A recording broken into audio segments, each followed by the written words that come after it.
Tonight, my friends, we're exploring the life and reign of Kublai Khan, the powerful Mongol ruler who founded the Yuan dynasty in China and expanded the empire of his grandfather, Genghis Khan, who was an absolute dominator.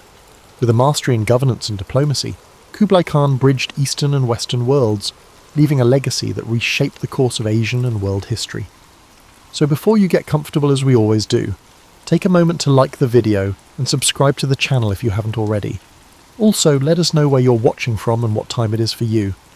I thought some history from the Mongol Empire era tonight was just what you needed to get that perfect rest. Now turn your nightlight on, grab a blanket, and let's get this thing rolling. The boy who would reshape continents took his first breath in the shadow of the Altai Mountains. Kublai Khan came into the world in 1215, not as the obvious heir to power, but as the fourth son of Tolui and Sorghaghtani Beki.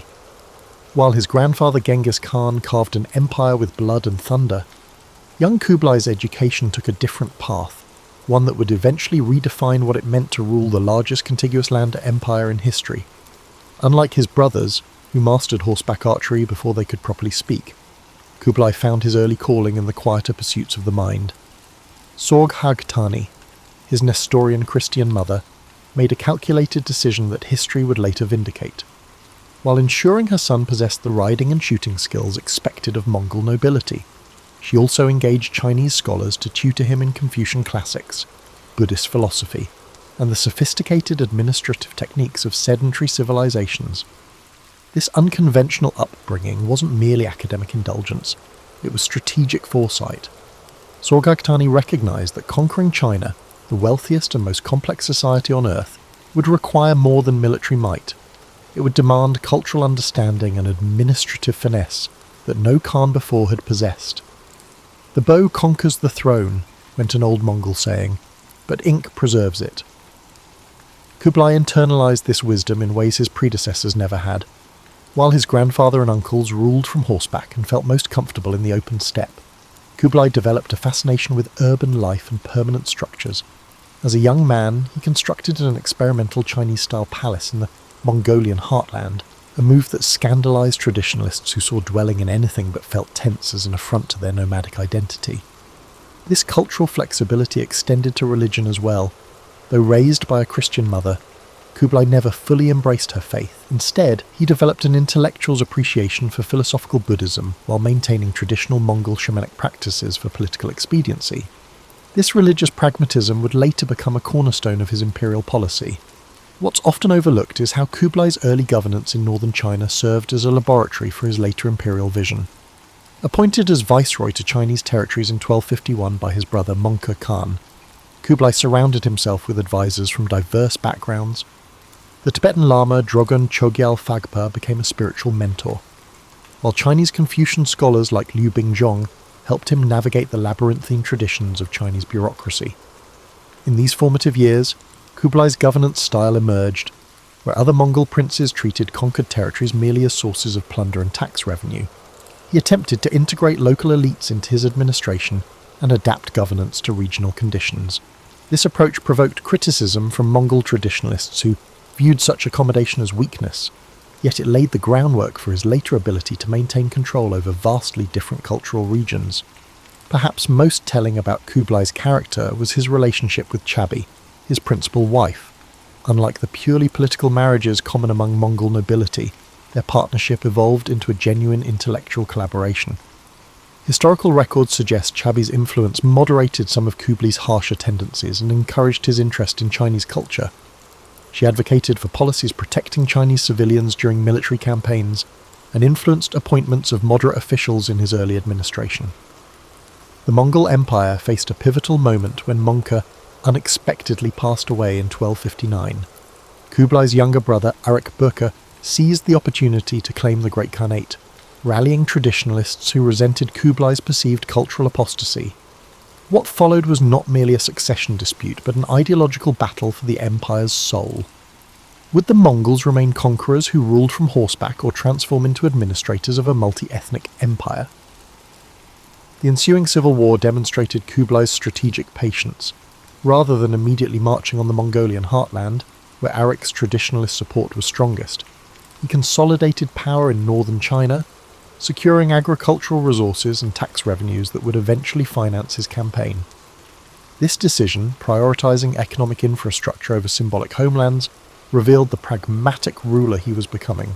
The boy who would reshape continents took his first breath in the shadow of the Altai Mountains. Kublai Khan came into the world in 1215, not as the obvious heir to power, but as the fourth son of Tolui and Sorghaghtani Beki.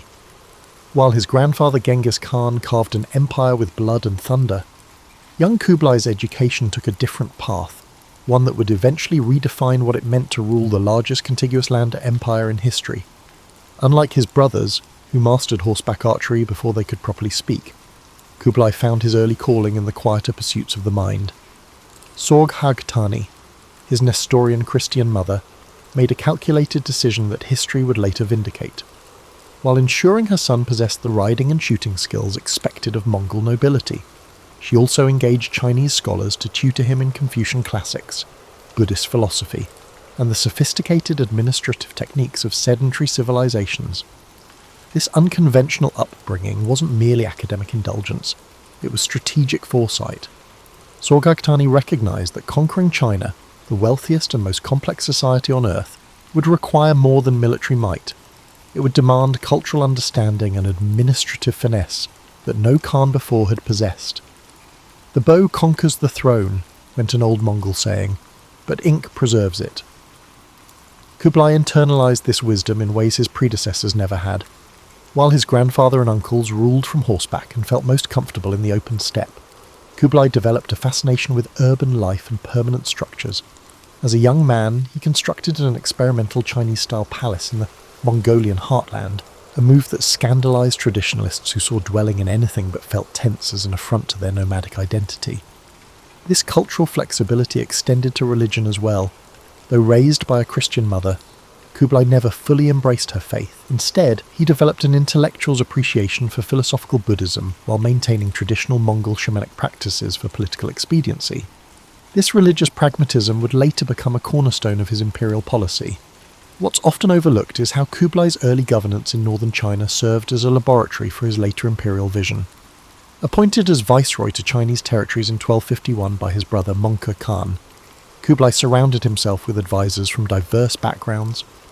The Tibetan Lama Drogon Chogyal Phagpa became a spiritual mentor, while Chinese Confucian scholars like Liu Bingzhong helped him navigate the labyrinthine traditions of Chinese bureaucracy. In these formative years, Kublai's governance style emerged, where other Mongol princes treated conquered territories merely as sources of plunder and tax revenue. He attempted to integrate local elites into his administration and adapt governance to regional conditions. This approach provoked criticism from Mongol traditionalists who viewed such accommodation as weakness, yet it laid the groundwork for his later ability to maintain control over vastly different cultural regions. Perhaps most telling about Kublai's character was his relationship with Chabi, his principal wife. Unlike the purely political marriages common among Mongol nobility, their partnership evolved into a genuine intellectual collaboration. Historical records suggest Chabi's influence moderated some of Kublai's harsher tendencies and encouraged his interest in Chinese culture. She advocated for policies protecting Chinese civilians during military campaigns and influenced appointments of moderate officials in his early administration. The Mongol Empire faced a pivotal moment when Mongke unexpectedly passed away in 1259. Kublai's younger brother Arik Böke seized the opportunity to claim the Great Khanate, rallying traditionalists who resented Kublai's perceived cultural apostasy. What followed was not merely a succession dispute, but an ideological battle for the empire's soul. Would the Mongols remain conquerors who ruled from horseback or transform into administrators of a multi-ethnic empire? The ensuing civil war demonstrated Kublai's strategic patience. Rather than immediately marching on the Mongolian heartland, where Arik's traditionalist support was strongest, he consolidated power in northern China, securing agricultural resources and tax revenues that would eventually finance his campaign. This decision, prioritizing economic infrastructure over symbolic homelands, revealed the pragmatic ruler he was becoming. The Toluid civil war that erupted after Mongke's death pitted not just brother against brother, but competing visions for the Mongol future. While most historical accounts frame this conflict through military campaigns, the deeper struggle occurred in the halls of governance and finance. Kublai's 4-year campaign against Arik Böke featured an innovation that distinguished it from previous Mongol succession disputes: the systematic use of economic warfare. Controlling the agricultural heartland of northern China, Kublai restricted grain shipments to the Mongolian steppe, where Arik's supporters struggled to feed their families and livestock. This approach minimised direct military confrontation while steadily eroding his opponent's base of support. Throughout this conflict, Kublai demonstrated unexpected restraint toward captured enemies. After his final victory in 1264, he spared Arik's life, a mercy uncommonly extended in Mongol politics, though Arik would die mysteriously just 2 years later while in Kublai's custody. This initial clemency was notable for a man whose grandfather had created mountains of skulls across Central Asia. The war's resolution left Kublai as Great Khan in name, but the empire's fracturing had begun. The Western Khanates, the Golden Horde in Russia, the Chagatai Khanate in Central Asia, and the Ilkhanate in Persia, acknowledged Kublai's position with decreasing sincerity. Each pursued increasingly independent policies, rendering the title of Great Khan more symbolic than practical beyond East Asia. This reality shaped Kublai's vision. Rather than exhausting resources trying to reimpose central authority across the sprawling Mongol domains, he focused eastward, turning his grandfather's conquest into something new, a Chinese-style dynasty with Mongol characteristics. In 1271, at the age of 56, Kublai made this transformation official by proclaiming the Yuan dynasty. The name itself, meaning origin or beginning in Chinese, signalled his intent to establish not just a continuation of Mongol rule, but a legitimate Chinese imperial regime. This declaration came with a comprehensive adoption of Chinese imperial institutions, from 6 administrative ministries to elaborate court rituals. Yet beneath the Chinese imperial facade, Kublai maintained distinctly Mongol power structures. He instituted what historians later called the four-class system, arranging his subjects in a strict hierarchy. Mongols at the top, followed by Central Asian Muslims and other non-Chinese peoples, the Semu, then Northern Chinese, and finally Southern Chinese at the bottom. This system ensured Mongol military and political dominance while incorporating useful talents from all groups. Kublai's administrative innovations were practical responses to governance challenges. Unable to read Chinese himself, he commissioned the creation of the Faegi's Pe script, a writing system that could transcribe multiple languages, including Mongolian and Chinese.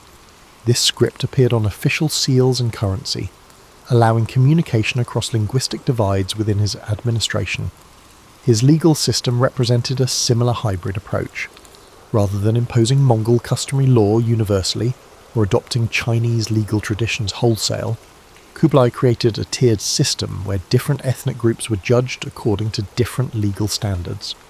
Mongols answered to traditional Mongol law, Muslims to Islamic law, and Chinese to modified Tang dynasty codes. Perhaps most revealing of Kublai's intellectual character was his establishment of the Muslim Astronomical Observatory in Beijing. While previous rulers might have consulted astrologers before campaigns, Kublai assembled a multicultural scientific team, including Chinese, Muslim, and even European scholars, to improve calendar systems, develop navigational tools, and study celestial phenomena. This institution reflected his genuine intellectual curiosity and recognition that knowledge from diverse traditions could serve practical governance. The Khan's personal habits similarly blended traditions. While maintaining the Mongol custom of hunting expeditions, Kublai transformed these into elaborate affairs, combining Chinese imperial pageantry with steppe traditions. His hunting park at Xanadu, made famous centuries later by Coleridge's poem, featured not only game reserves but also agricultural demonstrations and botanical collections, reflecting his interest in natural sciences. By the time he consolidated his position as Emperor of China, Kublai Khan had evolved from a Mongol prince with Chinese tutors into something history had not seen before. A ruler equally comfortable discussing Confucian ethics, Buddhist cosmology, and the practical logistics of cavalry warfare. Perhaps most revolutionary was Dadu's religious landscape. Previous Chinese capitals had hierarchically arranged temples reflecting imperial orthodoxy. Kublai instead created what might be considered the world's first deliberately multi-religious imperial capital. Buddhist temples stood alongside Taoist sanctuaries, Confucian academies, Muslim mosques, Nestorian Christian churches, and even a Jewish synagogue. This arrangement wasn't merely tolerant, it was strategically pluralistic, allowing the emperor to draw legitimacy from multiple religious traditions simultaneously. The city's demographic composition reflected equally revolutionary thinking. While traditional Chinese capitals segregated foreigners in designated quarters, Dadu integrated multiple ethnic neighbourhoods throughout its urban fabric. Specialised craft districts developed where artisans from across the empire, Uyghur papermakers, Persian astronomers, Tibetan Thangka painters, and Chinese porcelain masters lived and worked in proximity, creating unprecedented cultural exchange. Security considerations shaped the city in distinctive ways. Unlike previous Chinese capitals where the imperial precinct stood at the centre, Dadu's palace complex was positioned against the northern wall, allowing for an emergency escape route to the Mongol heartlands if rebellion threatened. The imperial hunting preserve adjacent to the city served dual purposes: recreation for the court and a buffer zone that could be rapidly militarised in crisis. What's rarely appreciated about Dadu is how its construction stimulated technological innovation. The massive demand for building materials accelerated the development of mass production techniques for standardised bricks and roof tiles. The need to transport these materials efficiently prompted improvements in canal boat design and lock systems. The imperial workshops established to furnish the palace complex became facilities for technical exchange, where Persian glass-blowing techniques merged with Chinese porcelain traditions. By the time foreign visitors like Marco Polo arrived at Kublai's court, Dadu had already transformed from a construction project to a functioning imperial capital. Its population surpassed 500,000, making it among the world's largest cities. Its markets offered goods from as far away as Madagascar in Scandinavia. Its libraries housed texts in dozens of languages, and at its centre sat a ruler whose very environment now reflected his unique position, neither fully Mongol nor Chinese, but something history had never witnessed before. While Kublai Khan's continental conquests earn prominent attention in most historical accounts, his maritime ambitions and their spectacular failures reveal perhaps more about the limitations of his imperial vision than his successes on land ever could. The Khan who conquered the Sung dynasty did not simply inherit China's existing naval capacity, he dramatically expanded it, creating the largest maritime force Asia had seen up to that point. By 1274, Kublai controlled over 5,000 ships, from river patrol vessels to massive ocean-going warships. His shipyards along the Yangtze and in Korea constructed vessels that dwarfed anything found in European waters during the same period. What drove this continental ruler toward maritime expansion? The answer lies partly in economic calculation. By the 1270s, maritime trade routes connected East Asia with Southeast Asia, India, and the Middle East in a network that transported more wealth than the traditional Silk Road ever had. Controlling these sea lanes promised greater revenue than taxing caravan trade. Additionally, Kublai recognised that naval power could outflank regional rivals who might block land routes.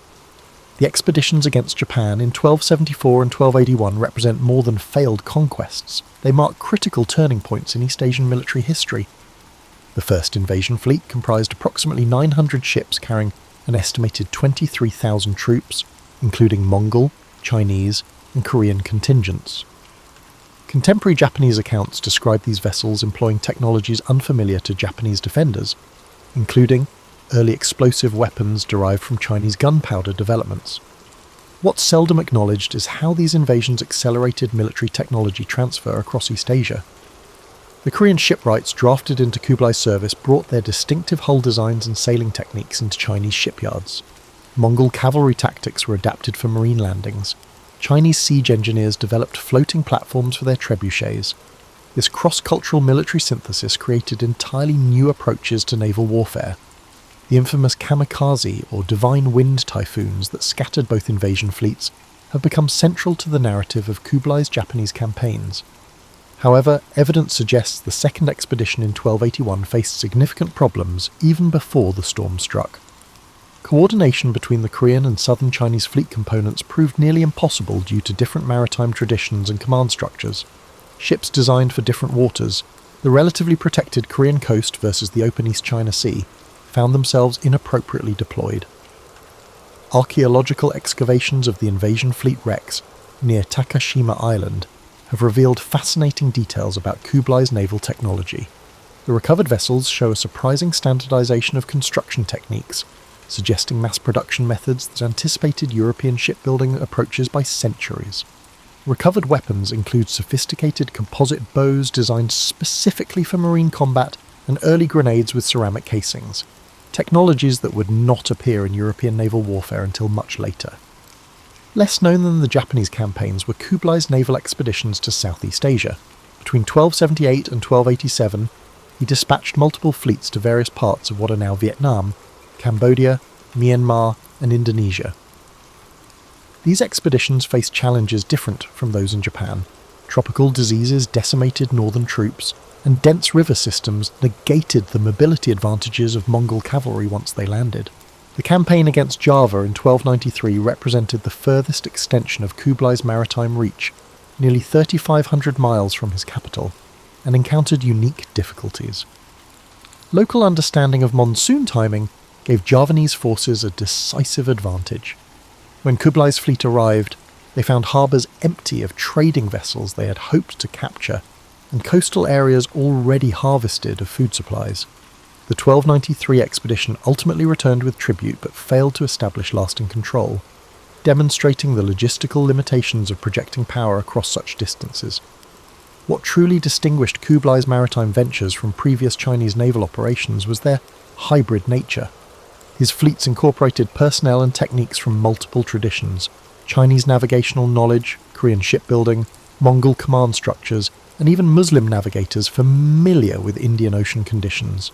Ships carried multiple types of provisions to accommodate diverse crews, including kumis, fermented mare's milk, for Mongol officers alongside rice for Chinese sailors.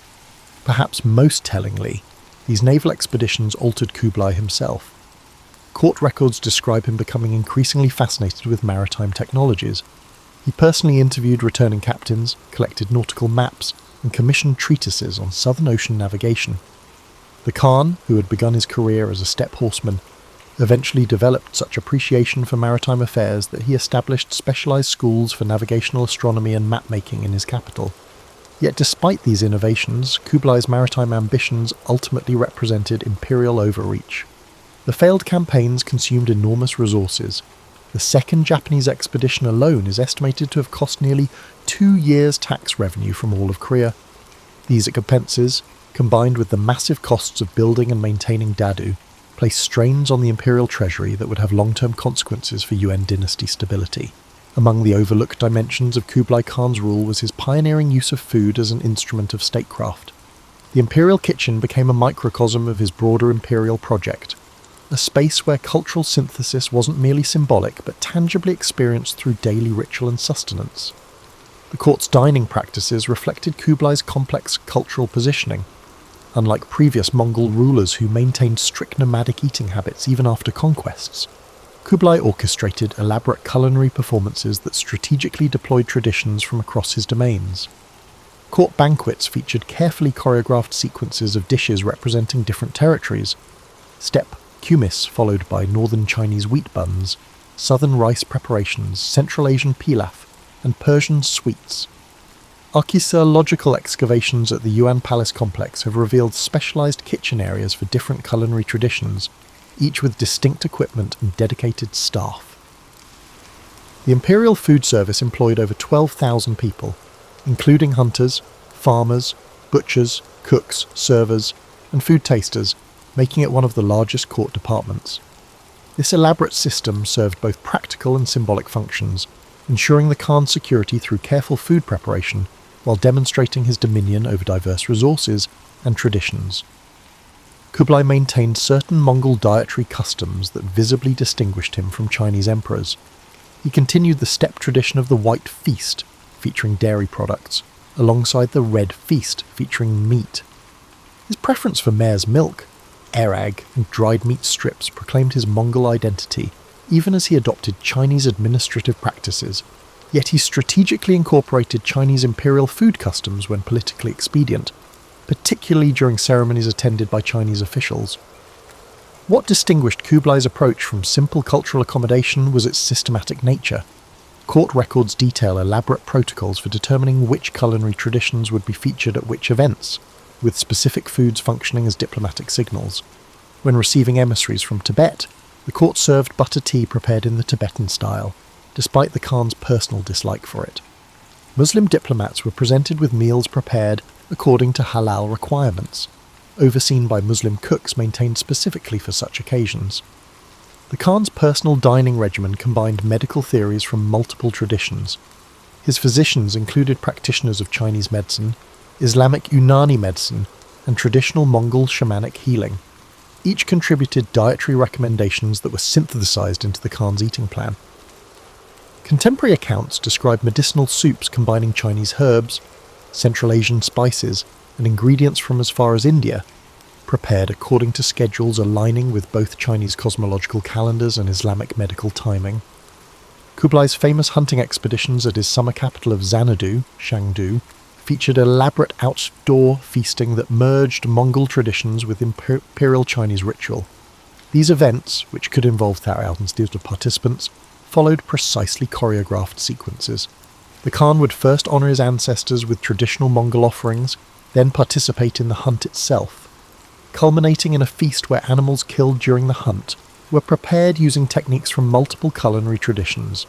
The multicultural composition of Kublai's court created unprecedented culinary exchange. Chinese techniques for fermenting vegetables spread northward into Mongolia. Mongol methods for preserving meat influenced Chinese practices. Persian fruit cultivation techniques transformed gardens around Dadu. This cross-cultural exchange accelerated the development of what would later be recognized as distinct regional Chinese cuisines. Some of Kublai's most effective diplomatic deployments of food occurred during his interactions with foreign emissaries. According to Marco Polo's account, visitors were first served familiar foods from their homelands, prepared by cooks who specifically researched foreign techniques, before being gradually introduced to Mongol and Chinese delicacies. This culinary progression mirrored the broader diplomatic process of establishing comfort before negotiation. One of Kublai's most significant culinary innovations was the development of imperial food supply chains that connected distant ecological zones. Specialized imperial farms around Dadu cultivated fruits and vegetables from across Eurasia. Fast horse relay stations, primarily developed for military and administrative communication, were adapted to transport perishable delicacies. Court records note shipments of fresh seafood from the Yellow Sea, reaching the imperial table within days of harvest, and fruits from tropical southern provinces arriving in edible condition at the northern capital. Archaeological evidence from Yuan dynasty elite tombs reveals the material culture supporting this culinary cosmopolitanism.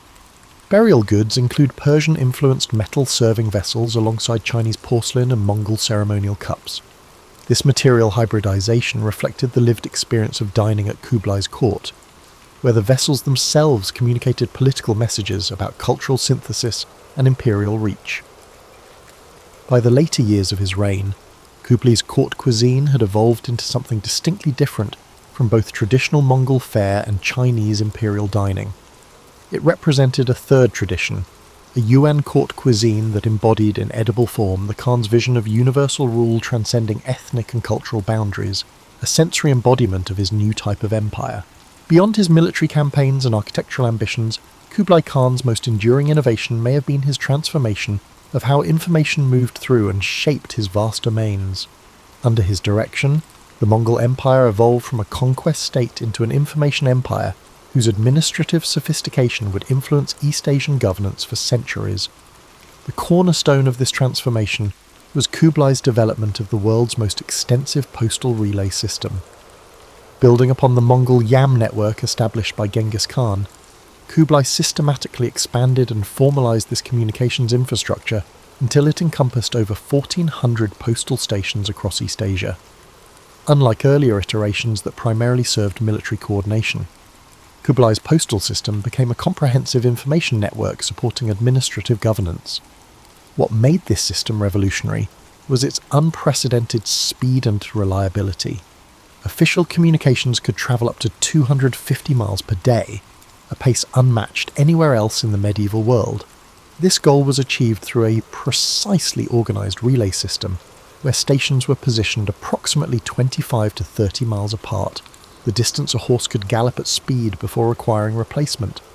Special passport tablets, paisa, issued in silver, gold, or platinum indicated the bearer's authority level, and determined how many horses they could requisition and how quickly local stations needed to respond. The scale of this operation was staggering.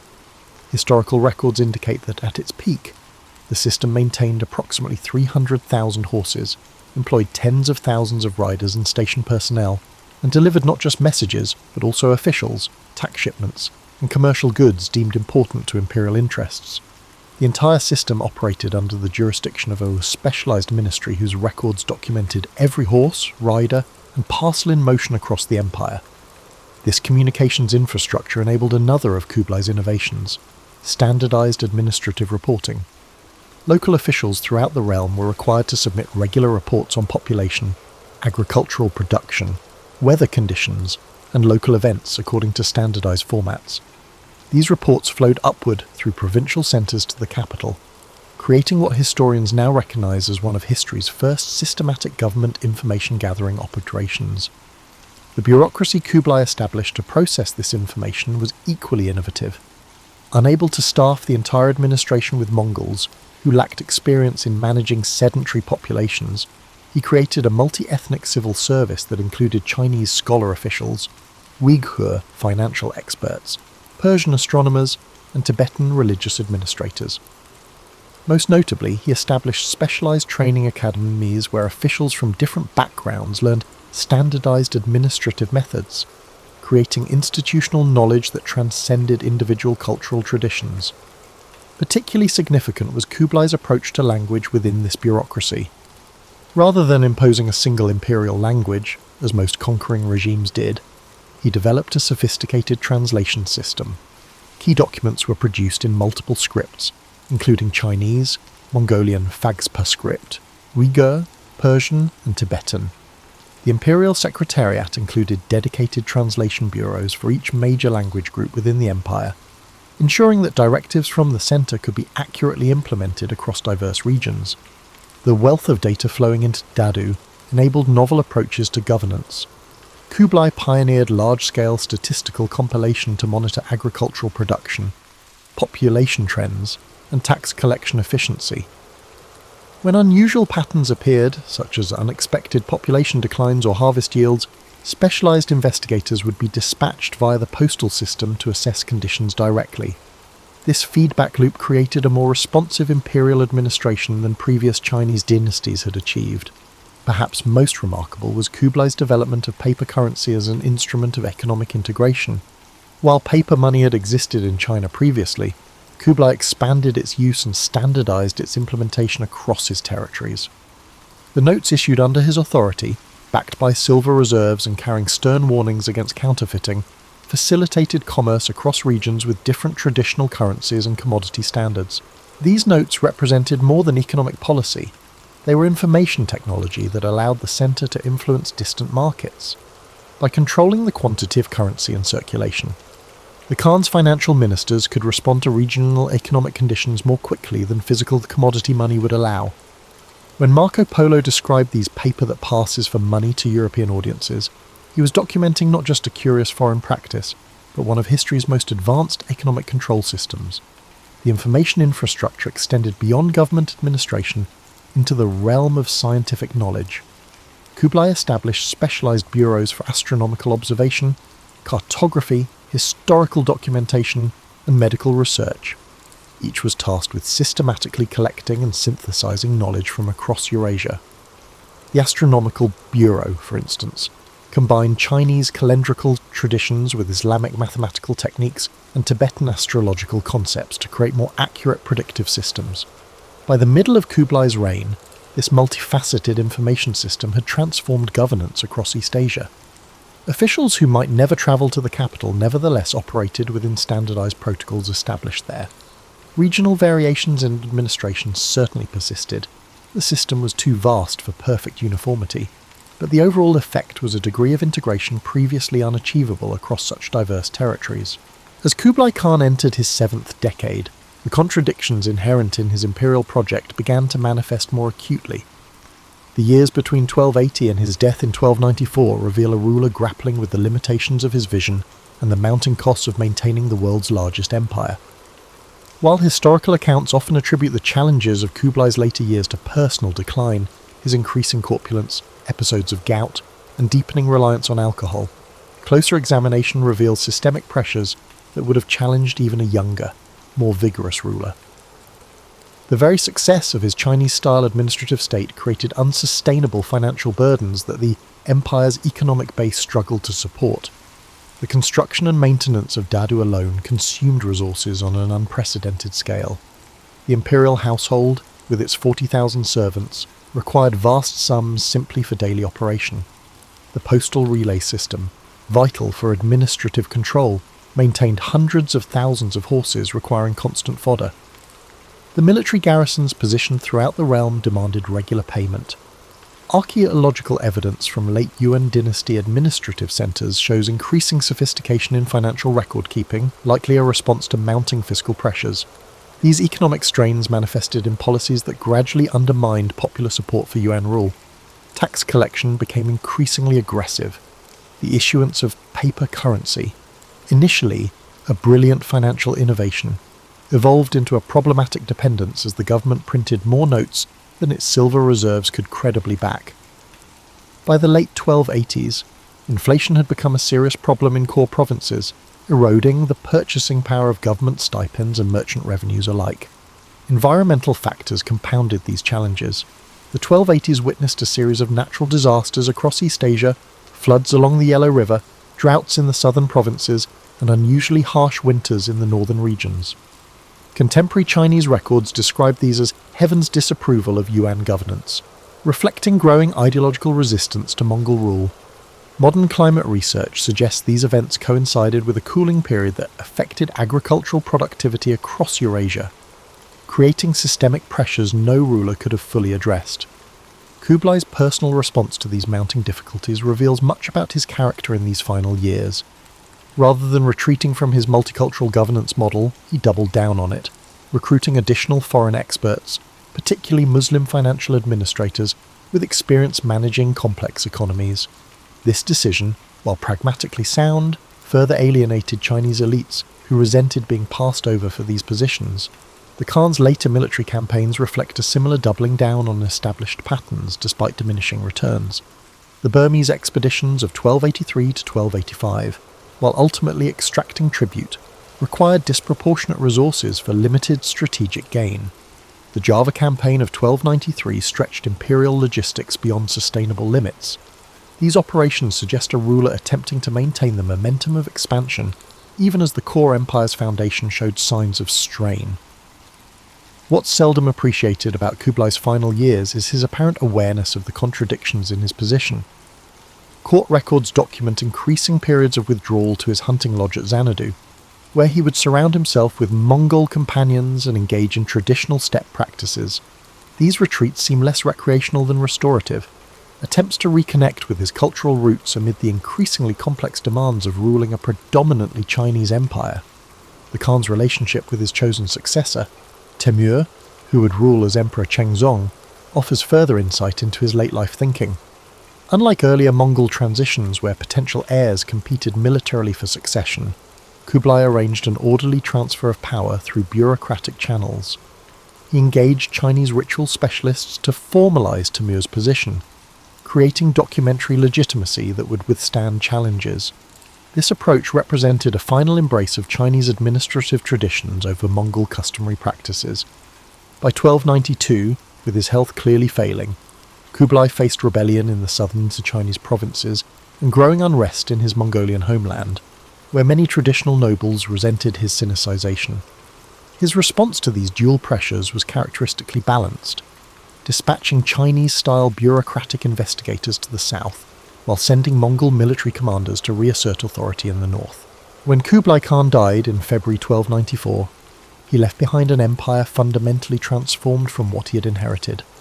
The cosmopolitan administrative state he constructed had permanently altered East Asian governance traditions. The commercial networks he fostered had created new patterns of trade that would outlast Yuan dynastic control. The cultural synthesis he embodied had demonstrated possibilities for multiculturalism that challenged traditional assumptions about ethnic and cultural boundaries. What ultimately undermined Kublai's imperial project was not any single policy failure, but the inherent tension between Mongol military power and Chinese administrative complexity. His personal charisma and cultural flexibility had temporarily bridged this divide, but sustaining this balance proved impossible for his successors. Within 3 decades of his death, natural disasters, economic mismanagement, and growing Chinese nationalism would combine to end Mongol rule in China. Yet Kublai's legacy extended far beyond the Yuan dynasty's relatively brief tenure. The administrative geography of modern China still reflects boundaries established under his rule. The concept of China as a multi-ethnic state rather than exclusively Han Chinese traces its roots to Yuan governance models. The integration of Central and East Asian cultural traditions that characterizes northern Chinese cuisine, architecture, and art finds many of its origins in the cultural policies of his reign.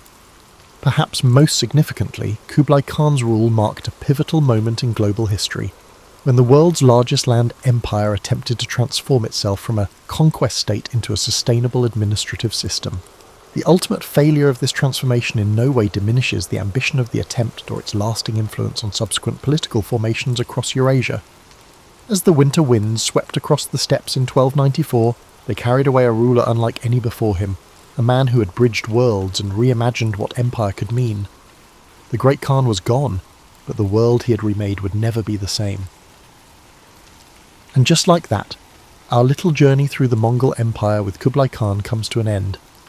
If we weren't successful at helping you fall asleep during this story, we have some other cool stuff lined up in this video that will surely help. I know sometimes one thing works for one person and not for the other, so it's understandable. We're approaching the weekend and what appears to be the fastest time-passing week. I need to get some sleep as well, so sweet dreams, my good friends, sleep tight and nighty-night-night. In the year 1162, amidst the sweeping steppes of Mongolia, a child was born into a world of cold winds and endless plains. This child, named Temujin, would grow to become the great Genghis Khan, a name that would echo across history as the founder of the Mongol Empire. But before he became a conqueror, he was simply a boy born into struggle, shaped by the harshness of his environment and the conflicts of his people. The Mongolian steppes stretched far and wide, a vast expanse of grasslands where the sky met the earth in a seamless horizon. Life here was simple yet brutal. Nomadic tribes moved with their herds, living off the land and surviving the harsh winters and the scorching summers. It was a world where strength, loyalty, and resilience were the keys to survival. Temujin's early years were marked by hardship. He was the son of Yesugei, a minor tribal leader, and his wife Holun. When Temujin was just a young boy, his father was poisoned by a rival tribe. This sudden loss left his family vulnerable, and they were abandoned by their own clan. His mother, Holun, took on the responsibility of raising Temujin and his siblings alone. The family was left to fend for themselves on the open steppes, relying on foraging, hunting, and sheer determination to survive. These early struggles forged a deep resilience in Temujin. He learned to endure hunger, cold, and the constant threat of violence. But he also learned the value of unity, the importance of family, and the need for loyalty. His mother's strength became a guiding force in his life. She taught him that survival required not only physical strength, but also wisdom, patience, and an unyielding spirit. As Temujin grew older, he began to understand the fragmented world of the Mongol tribes. There were endless feuds, shifting alliances, and a constant struggle for power. He saw how disunity left his people vulnerable. He dreamed of something greater, of a world where the tribes could be united, where the endless conflicts could be replaced with a shared purpose. But before he could realize this vision, he faced countless challenges.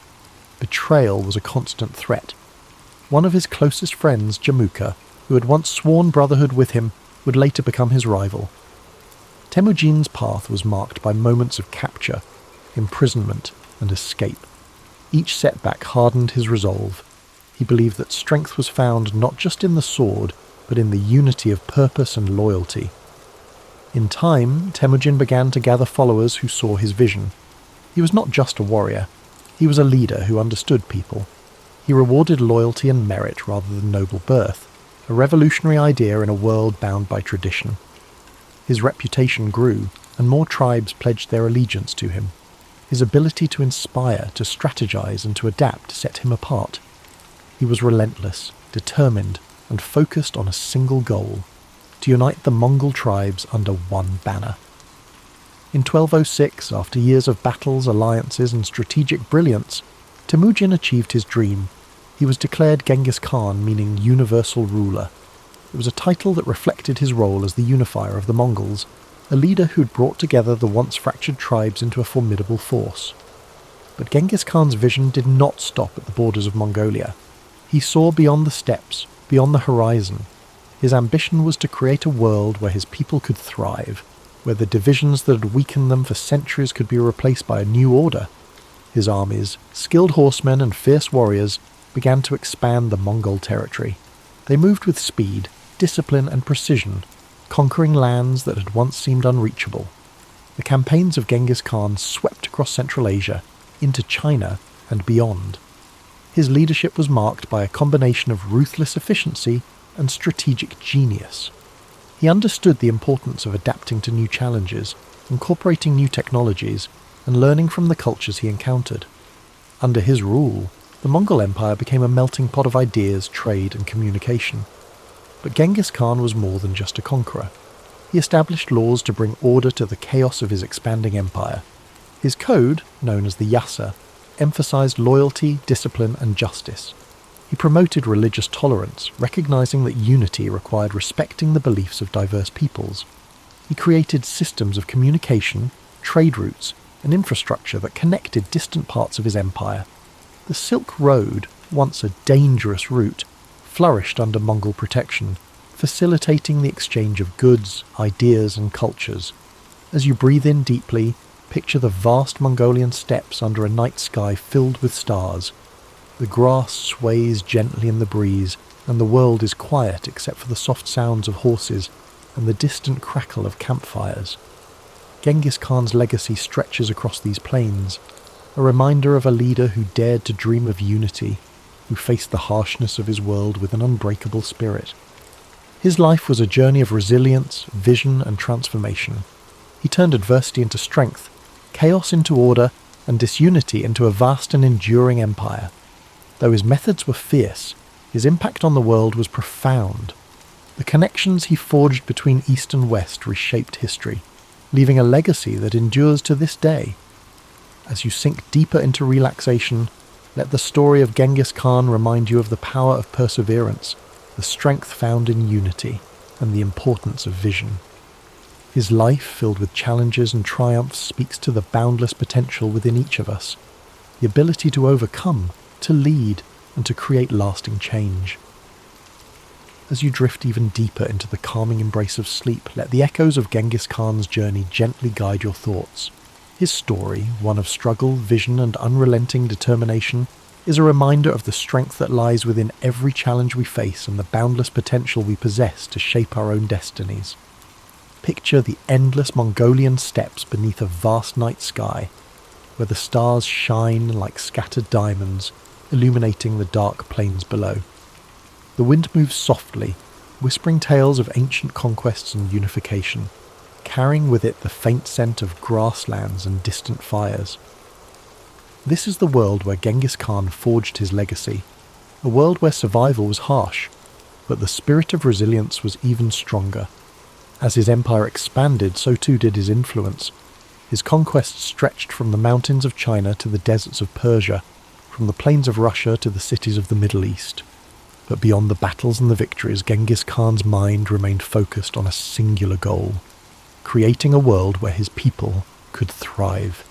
He was not driven purely by conquest, but by the desire to establish order where there was once chaos, to bring unity to lands divided by endless feuds. The Mongol Empire under his leadership was not just vast, but interconnected. Trade routes flourished under his protection, allowing merchants, scholars, and travellers to move more freely than ever before.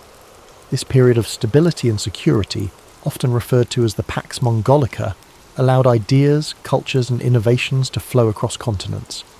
Paper, gunpowder, and art travelled from east to west, while philosophies, religions, and scientific discoveries spread in return. Imagine the caravans moving slowly across the Silk Road, their lanterns glowing softly in the dark, their footsteps measured and steady, the gentle clinking of goods, the murmur of languages blending together. This was a world where once isolated cultures began to connect, creating a tapestry of shared human experience. Genghis Khan's vision of an interconnected world laid the foundation for this exchange, bridging the gaps between civilizations and opening pathways that had once seemed impassable. As you breathe in slowly, picture the vast expanse of his empire, the lands stretching beyond sight. Mountains rise in the distance, rivers carve paths through fertile valleys, and open plains roll endlessly toward the horizon.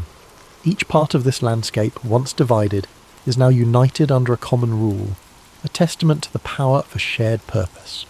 Genghis Khan's dream of unity has become a reality, one shaped by his unwavering will and strategic brilliance. But even as his empire grew, Genghis Khan remained tied to the simplicity of his roots. He lived a life close to the earth, surrounded by the people who had followed him from the very beginning. He never allowed himself to be consumed by luxury or excess. His strength lay in his ability to understand both the warrior's path and the leader's burden, to balance the ferocity of conquest with the wisdom of governance. As the years passed, Genghis Khan continued to guide his people, his vision extending beyond his own lifetime. He established systems of law and order, ensuring that justice and discipline held his empire together. His code, the Yasa, provided structure and fairness, holding even the highest-ranking leaders accountable. This commitment to order and loyalty became the backbone of the Mongol Empire, a legacy that would endure long after his death. In 1227, Genghis Khan's journey came to an end. He passed away during a military campaign. His body returned to the land he had known since childhood. His burial place remains a mystery, hidden somewhere in the vast steppes, a secret held tightly by those who revered him. But though his physical presence faded, his legacy continued to shape the world. His descendants carried his vision forward, expanding the empire and cementing his place in history. As you breathe deeply, feel the quiet power of Genghis Khan's story resonating within you. His life teaches us that, even in the face of unimaginable challenges, a determined spirit can overcome, a clear vision can unify, and resilience can shape the course of history.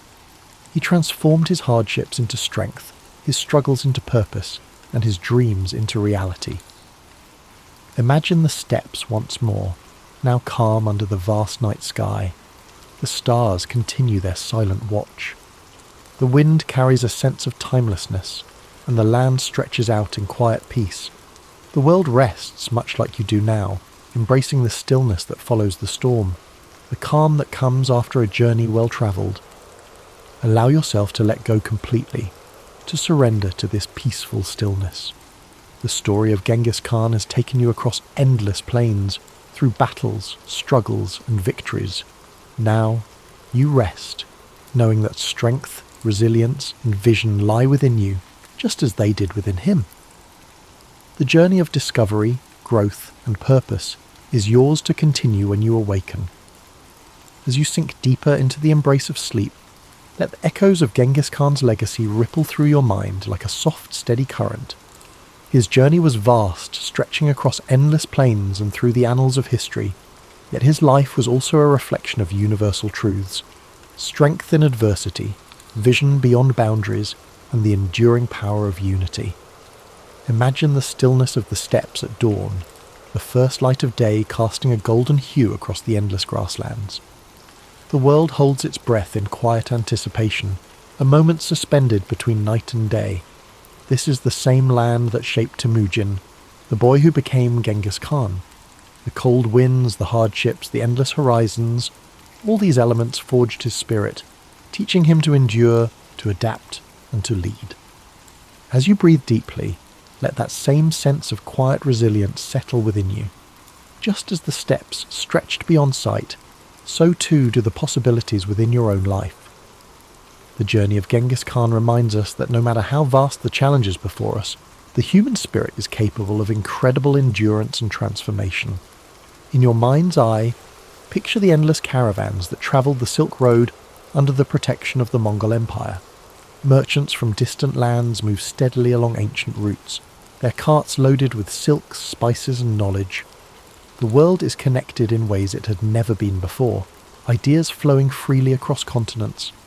These connections, once fragile and uncertain, now weave a tapestry of shared human experience.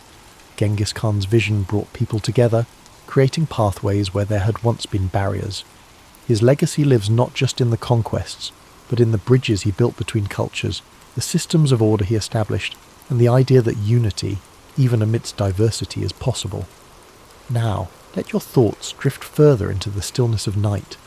The campfires have burned down to embers, their soft glow casting faint light across the faces of warriors, nomads, and travellers. The air is filled with the faint scent of smoke and the quiet murmur of people at rest. This moment of peace, hard-earned and cherished, reflects the balance that Genghis Khan sought, a world where strength and stability allowed for moments of tranquility. Feel the calm spread through your body, each breath drawing you deeper into a space of comfort and safety. The struggles of the day fall away like grains of sand carried by the wind. You are part of a larger story, one where each challenge you face shapes you, where every moment of resilience adds to your strength. Like the great Khan, you possess the power to endure, to dream, and to create a legacy of your own. Imagine now the vast plain stretching out beneath a sky filled with stars. The universe seems infinite, yet there is a profound sense of peace in knowing that you are a part of this grand expanse. The wind whispers gently, carrying with it the stories of the past, the hopes of the present, and the dreams of the future. You're connected to this timeless flow, your spirit at ease, your heart steady. As your mind drifts further into sleep, let the essence of Genghis Khan's story remain with you. His life, shaped by hardship and triumph, reminds us that within every challenge lies an opportunity for growth. His journey from a boy abandoned on the steppes to a ruler who united vast lands is a testament to the power of determination and vision. You too carry that same potential within you, the ability to overcome, to rise and to transform. The world outside grows softer now, the edges of reality blurring as you surrender to rest. Your breath is slow, steady, and calm. Each inhale fills you with a sense of possibility. Each exhale releases any tension you've been holding. The night wraps around you like a warm cloak, protecting and soothing you as you drift further into peaceful sleep. As you drift even deeper into the embrace of sleep, the vast plains of history stretch endlessly before you, serene and timeless. The gentle rhythm of your breath mirrors the calm, steady winds of the Mongolian steppes, whispering stories of courage, resilience, and transformation. The journey of Genghis Khan lingers softly in your mind, a reminder that every challenge faced, every hardship overcome, shapes the path towards something greater. In this peaceful expanse, the world feels limitless. The night sky, filled with an infinite sea of stars, reflects the boundless potential within you. Each star glimmers with a quiet brilliance, a beacon of possibility, hope, and the dreams that lie waiting beyond the horizon. Just as Genghis Khan dared to look beyond the confines of his world, you too are capable of breaking through barriers, of envisioning new paths, of creating a life defined by your own resilience and purpose. Imagine the quiet of the ancient world. No city lights, no noise of modern life, just the pure, unbroken silence of the night. The grass beneath you is soft, cool and fragrant. The air is crisp, carrying the scent of earth and distant fires. The only sounds are the faint rustling of the wind and the occasional soft nicker of a horse standing watch. This tranquility is a gift, a space where you can let go, breathe deeply, and allow your mind to float freely. As you inhale, draw in a sense of calm strength. With each exhale, release the burdens of the day, the worries that cling like shadows. In this space, there is no need to rush, no need to struggle. You are safe, held gently by the vastness of history and the quiet wisdom it offers. Like the open steppes, your mind expands, free from constraints, filled with possibility. The story of Genghis Khan is one of transformation, of a young boy who endured pain and loss, but who rose to become a leader who reshaped the world. His journey reminds us that strength is born in moments of adversity, that the spirit is forged in the fires of challenge. His vision was clear, his resolve unbreakable, and within you too lies that same seed of potential, that same capacity for growth, for vision, for resilience. Picture the endless plains bathed in the soft glow of dawn. The first rays of sunlight touch the horizon, casting a warm golden light over the land. The sky shifts from deep indigo to gentle hues of pink and orange. The world awakens slowly, peacefully, as the night gives way to a new day. This transition from darkness to light is a symbol of hope, a reminder that no matter how long the night may seem, the dawn always comes. Let this thought settle gently in your mind. Just as the night must yield to the morning, every struggle you face, every challenge you endure holds the promise of renewal, of new beginnings, of possibilities yet to be realized. The journey of life, like the journey of Genghis Khan, is one of cycles, of hardship and triumph, of darkness and light, of endings and new beginnings. Feel your body relax even further, each muscle letting go, your mind sinking deeper into the comfort of sleep. The weight of the world lifts away, leaving you light, free, and at peace. The winds of the steppes, the vast horizons, and the quiet strength of history envelop you in a cocoon of serenity. In this state of deep relaxation, know that you are part of something timeless. The struggles, the victories, the dreams of those who came before you live on, whispering their wisdom and encouragement. You are connected to this greater tapestry of humanity, a thread woven through the fabric of time, resilient and unbroken. Born in 69 BCE, Cleopatra, the seventh Philopator, came from a family that had controlled Egypt for over 3 centuries. These were the Ptolemies, who were descended from a general under Alexander the Great. The Ptolemaic Empire was a peculiar hybrid by the time Cleopatra was born, a Greek-speaking monarchy situated atop a deeply Egyptian terrain. The dynasty itself was plagued by family feuds, political assassinations, and tense truces with growing Roman authority, despite the capital, Alexandria, being a global centre of scholarship. Tradition frequently portrays Cleopatra as a captivating queen who captivated influential men. However, that portrayal disregards her extensive education, linguistic proficiency, and strategic savvy. She pursued studies in philosophy, astronomy, medicine, and mathematics in the renowned Library of Alexandria. Cleopatra was raised in a society that demanded royals demonstrate their abilities, as each prospective heir faced the risk of being outwitted by cunning family members.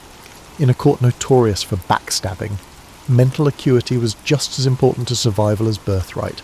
For a large portion of his rule, her father, Ptolemy XII Orleans, had to balance local unrest with Roman favour. Despite the Ptolemies' claims to divine heritage, Roman power actually loomed big. To gain Roman political support, athletes paid hefty prices, which put Egypt's finances in jeopardy. As she observed these discussions, Cleopatra learned early on that money could purchase allies but could never ensure true respect. She also saw how quickly a monarch may lose their position of authority if they made a mistake that alienated those in charge. When Cleopatra was a little girl, she travelled to Rome with Auletes on diplomatic missions and saw a civilization on the verge of enormous growth. She watched the Senate's operations there as well as the moves of powerful people like Julius Caesar and Pompey. She had a first-hand insight from these experiences that few Egyptian royals had ever experienced. Cleopatra's route to the Egyptian throne was uncertain. To maintain the unity of the bloodline, Ptolemaic law encouraged sibling marriage partnerships, and her father had other children. An ancient Macedonian custom that the Ptolemies had taken to extremes, this behaviour was startling to modern ears. As a result, Cleopatra's destiny was intertwined with her brothers, one of whom would, at least in theory, share power with her. Everyone knew that a puppet sibling could be used to overthrow a more ambitious relative, and the tension in the royal family was evident. History frequently reduces Cleopatra to an exotic character who courted Roman rulers, but she was developing her diplomatic abilities from an early age. She acquired multilingual skills in addition to Greek. She reportedly knew Aramaic, Ethiopian, and probably Hebrew well as an Egyptian, which most of her Ptolemaic predecessors never tried to master. She was able to avoid having her comments misinterpreted by interpreters by speaking to courtiers, merchants, and foreign envoys in their own tongues. Her ability to communicate directly became one of her most powerful assets, enabling her to bridge cultural gaps. The domestic politics of Egypt were very complicated. As they had done for thousands of years, priesthoods held considerable power. Careful supervision was required of the surrogation system, Grain shipments fueled the kingdom's economy by feeding both Egyptians and international markets. Cleopatra was aware of the fragility underlying the opulence of the court's spectacles. In ancient times, grain was valuable, and managing the Nile's resources meant managing the money needed to survive. To keep the Roman bankers happy, the priests placated, and the crop steady, a wise ruler was required. However, when her father passed away in 51 BCE, Cleopatra was still a young woman. She and her younger brother, Ptolemy XIII, were designated as joint rulers in the will. This arrangement was less about true balance and more about ceremonial tradition. Groups in the court tried to influence the young boy king against his sister very immediately. Cleopatra had to decide whether to submit to these power struggles or to stand up for herself at the risk of starting a civil war. Cleopatra's early life prepared her for her eventual decisive actions, even though most people only recall her later involvements with Mark Antony and Julius Caesar. Her background, learning at the library, observing Roman politics, and negotiating a contentious court, formed the foundation of her strategic perspective. She was adamant that ambitious Romans should not use Egypt as a prize or a province. Although the road ahead was dangerous, Cleopatra had been well prepared by her upbringing. She wasn't a passive character. She was already planning ahead and prepared to play a political chess game that would decide her kingdom's destiny. Cleopatra, who was 18 at the time of Ptolemy XII's death, found herself sharing the kingdom with her brother, Ptolemy XIII, who was only 10 or 11 years old at the time. Although they were classified as equals in their official titles, Cleopatra was aware of the covert power structures in the royal court. The young king's advisors saw an opportunity to marginalise her by portraying her as an intrusive sister who posed a danger to the boy's legitimate authority. Political scheming by a flurry of courtiers, including the powerful regent Pothinus and a general by the name of Achilles, soon compelled Cleopatra to leave Alexandria. Cleopatra was sent into exile because she would not concede defeat. Instead of disappearing into obscurity, she gathered a small troop and set up camp east of the Nile Delta to wait. She made appeals to border troops who were devoted to her father's legacy, merchants who were upset over the mayhem in Alexandria, and local allies. Cleopatra closely monitored Rome's internal conflicts during this period. Caesar's previous ally, the Roman general Gnaeus Pompey, was now losing a civil war against his erstwhile comrade.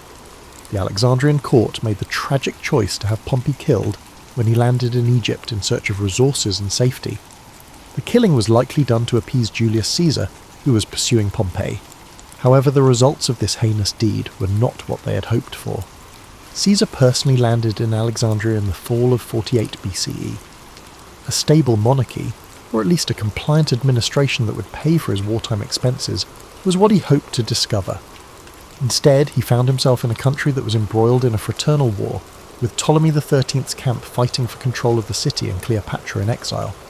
Caesar was apparently horrified to learn of Pompey's assassination, since he had planned to capture Pompey rather than have him killed by outsiders. Seeing her chance, Cleopatra came up with a bold scheme to meet Caesar in private and make her case. According to legend, to get past Ptolemy's guards, Cleopatra planned to be smuggled into the palace rolled up in a carpet or bag.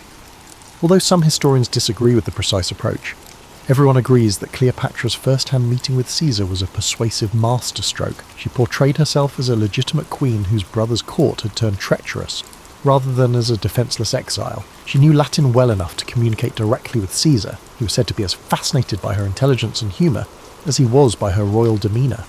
Caesar, a master strategist, believed that Cleopatra was a better ally than her younger brother in ensuring Egypt's stability.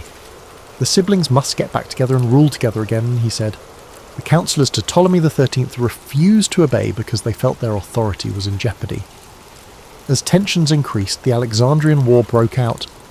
Alexandria's streets and docks became battlefields when Caesar's army engaged in combat with Ptolemy XIII's supporters. Although reports differ on the extent and timing of the destruction, the renowned library itself may have sustained some damage during this fight.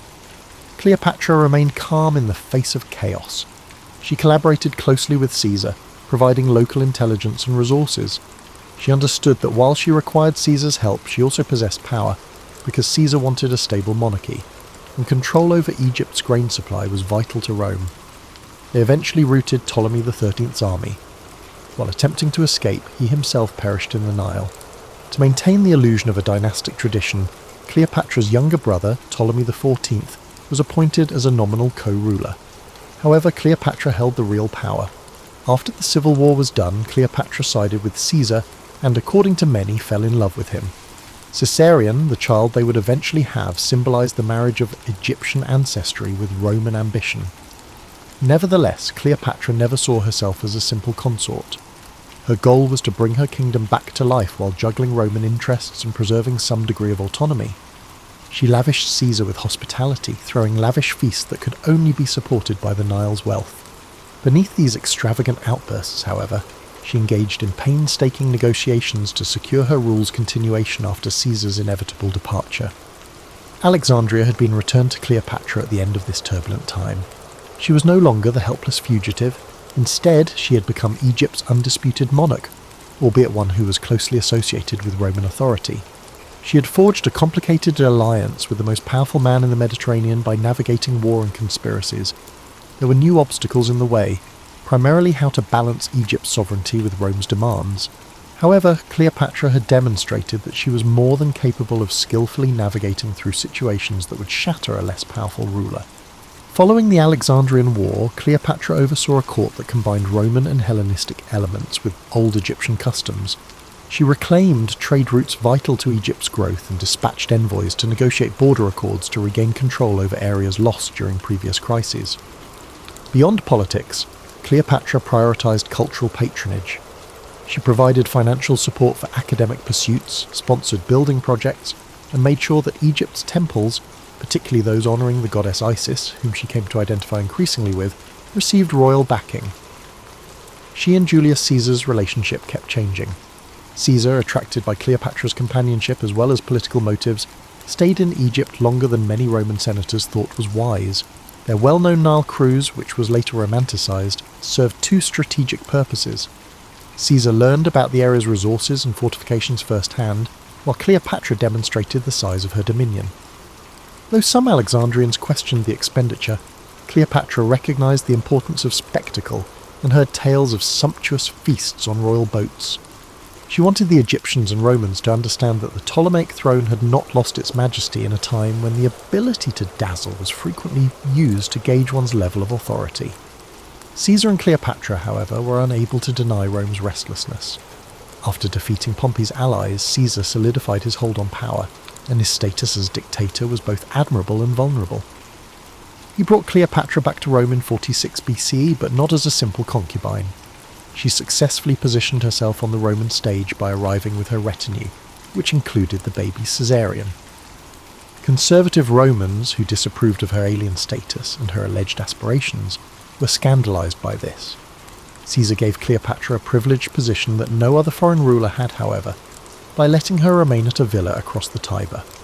Within the city's political circles, rumours circulated that Caesar may declare himself king and Cleopatra his queen, a notion that was unappealing to Romans who had vivid memories of overthrowing monarchs centuries before. Both xenophobic animosity and curiosity were stoked by Cleopatra's appearance, her attire, and her entourage of Egyptian courtiers. In the meantime, she researched the tribunes, the Senate, and the network of patronage that connected aristocratic families in Rome. She realised how shaky Rome's acceptance of her was. Nevertheless, she engaged in diplomatic outreach, establishing connections with powerful senators and their spouses, giving presents and organising cultural events that showcased Alexandria's refinement. But Cleopatra's primary goal was to ensure the future of her dynasty. From the Egyptian perspective, she desired Caesarion's recognition as his heir, even if it wasn't official. Caesar gave Caesarion preferential treatment even though he never legally declared him his son under Roman law. Caesar's continuous success appeared to be the key to the future. However, the tide of Roman politics was shifting, and many were disturbed by Caesar's acquisition of awards and display of monarchical accoutrements. Caesar was assassinated on the Ides of March in 44 BCE as a result of a conspiracy. Cleopatra, shocked and exposed, was in a dangerous situation in Rome. She swiftly retreated amid the confusion, returning to Alexandria with Caesarion and her entourage. According to some accounts, she thought about siding with Mark Antony or other groups in the ensuing power war. Cleopatra, however, was realistic. She understood that Romans would fight for the Republic once more, and before making any dangerous agreements, she needed to know who would win. Securely established in Egypt, she concentrated on bolstering the economy and defences of her realm, while she awaited the next Roman ruler to initiate contact. She made a deliberate decision to stay out of Rome during this rough time. If she had stayed, one side or the other might have exploited her as a pawn. Rather, she withdrew to a world in which she was truly in charge. She developed an image of herself at home as a conventional pharaoh in addition to being a Hellenistic queen. Her picture with a diadem, occasionally with subtle references to Egyptian iconography, was featured on coins bearing her name. To guarantee that the priesthood acknowledged her son Caesarion as a prince descended from God, she funded religious ceremonies. Cleopatra cemented her position among her subjects by fusing traditional Egyptian devotion with classical Greek elegance. Though she was aware that Egypt's destiny would unavoidably be shaped by the next wave of Rome's civil war, she never cut off contact with Roman politicians. Cleopatra's top objective amid the chaos that followed Caesar's murder was to maintain her independence to the greatest extent feasible. Although she had already navigated the maze, the Roman stage was about to change again, bringing new performers who would test her wits. She would have to carefully consider her options now that she could no longer rely on Caesar's favour, forming alliances and battling for time in a game where the outcome could affect the Mediterranean's future. After Caesar's death, Rome fell into civil war, creating a power vacuum. On one side were the assassins, led by Brutus and Cassius, advocating for a return to republican ideals. The second triumvirate brought together three important figures: Octavian, Caesar's adopted son and heir; Mark Antony, a seasoned general and close ally of Caesar; and Lepidus, whose influence quickly diminished. In the following 2 years, these factions fought for dominance. From Alexandria, Cleopatra observed, knowing Egypt's wealth could become a bargaining chip again. Mark Antony had previously been kind to Cleopatra. He visited Alexandria during Caesar's time and enjoyed the court's hospitality. As the triumvirate faced Brutus and Cassius, Antony required resources, grain, ships and money, to strengthen his position. He called Cleopatra to Tarsus, Asia Minor, to negotiate terms. The summons was not just a polite request. Ignoring it could provoke Roman anger. Cleopatra recognised an opportunity. Negotiating from a strong position could help her gain recognition for Caesarion and assert her autonomy. Her arrival in Tarsus turned into a legendary tale. Rather than seeming like a beggar, she glided up the river Cydnus on an ornate barge, adorned with luxurious fabrics and fragrant sails. Musicians played as Cleopatra, adorned as the goddess Aphrodite or Isis based on the source, invited Antony to witness a display of opulence akin to a royal festival. Cleopatra recognised the significance of spectacle. Her dramatic entrance overshadowed rumours of Egyptian subservience. Antony realised he was not in charge of a subordinate, but was instead welcoming a king in full splendour. He was impressed and accepted her invitation to dine on her vessel, where her wit and cultural sophistication captivated him as much as the luxuries. An alliance began, political and romantic, that would shape the Eastern Mediterranean's fate. Their relationship was complex. Antony aimed to gain Cleopatra's loyalty and resources to tackle the ongoing challenges to the triumvirate. Cleopatra demanded the return of Egyptian territories lost under previous Ptolemaic rulers. She urged for formal Roman recognition of Caesarian's significance, at least in Egypt. What started as a tactical partnership evolved into a personal bond. Antony spent the winter in Alexandria, enjoying the city's lively culture. He took part in festivals, enjoyed hunts along the Nile, and even created a drinking society with Cleopatra, humorously called the Inimitable Livers. Cleopatra remained focused on her political goals despite the distractions of revelry. She manoeuvred through court intrigues, handled the Egyptian bureaucracy, and protected her throne, despite rumours that Antony was succumbing to her spell.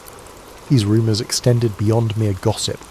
In Rome, Octavian eyed Antony's actions warily. Octavian ruled the West, while Antony managed the East as co-rulers of the Roman world. Antony's extravagant gestures toward Cleopatra reinforced the idea that he was abandoning Roman values for Eastern excess. Cleopatra understood the gravity of Octavian's propaganda. She had encountered Roman disdain previously. Now the risks were greater. Loss of Antony's favour in Rome could jeopardize Cleopatra's position. Antony's early campaigns in the East had some success. He reaffirmed Roman authority in rebellious areas and granted Cleopatra land in Phoenicia, Cyprus, and parts of Crete and Syria. These grants enhanced Egypt's power and filled Cleopatra's treasury. At the same time, the triumvirate unravelled. Lepidus was sidelined, intensifying the rivalry between Antony and Octavian. Cleopatra and Antony had children, starting with twins and then another son whom Antony acknowledged publicly. Children were given territories, culminating in the notable Donations of Alexandria ceremony, where Cleopatra and her children donned regalia representing their rule over vast regions of the Near East. Roman observers were shocked. The event resembled the establishment of a new Hellenistic empire at the cost of Rome. Cleopatra understood that her fate depended on Antony's military achievements. Antony found himself increasingly conflicted between the East, where Cleopatra held sway, and the Roman heartland, where Octavian was turning public sentiment against him. Cleopatra employed her diplomatic skills to secure local alliances, ensuring that if war arose, she could gather sufficient Egyptian manpower and naval power to be taken seriously. She noticed the cracks appearing. As Antony embraced his Eastern identity by adopting Greek customs and granting grand titles to Cleopatra, hostility in Rome intensified. Octavian waited patiently, gathering proof to label Antony a traitor influenced by an Oriental queen. This delicate balance endured for years, lending Cleopatra's reign a sense of renewed grandeur alongside looming storm clouds. She had journeyed from uncertain exile to commanding queen, but the horizon suggested a final confrontation that could overshadow all her previous struggles. By the mid-30s BCE, tensions between Antony and Octavian nearly ensured another Roman civil war. To mend the divide, Antony wed Octavian's first sister, Octavia, while still maintaining his affair with Cleopatra. He attempted to balance these conflicting responsibilities. However, the political alliances proved too weak, and Octavian exploited Antony's ongoing stay in Egypt as proof of treachery. In 32 BCE, after Antony divorced Octavia, Octavian claimed that Antony had turned into Cleopatra's puppet, labelling her as the master manipulator. Cleopatra, sensing Rome's growing animosity, prepared for battle.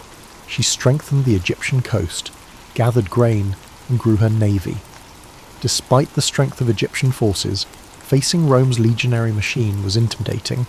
Cleopatra thought that victory relied on Antony's skill in maintaining the loyalty of his legions and uniting Eastern client states under his leadership. As war approached, his support started to weaken. Several allied kings hesitated. Roman senators who once supported Antony switched their allegiance to Octavian. Driven by fear or political strategy, the propaganda war intensified. Octavian depicted Cleopatra as a foreign seductress aiming to enslave Rome, stoking xenophobia among the Roman people.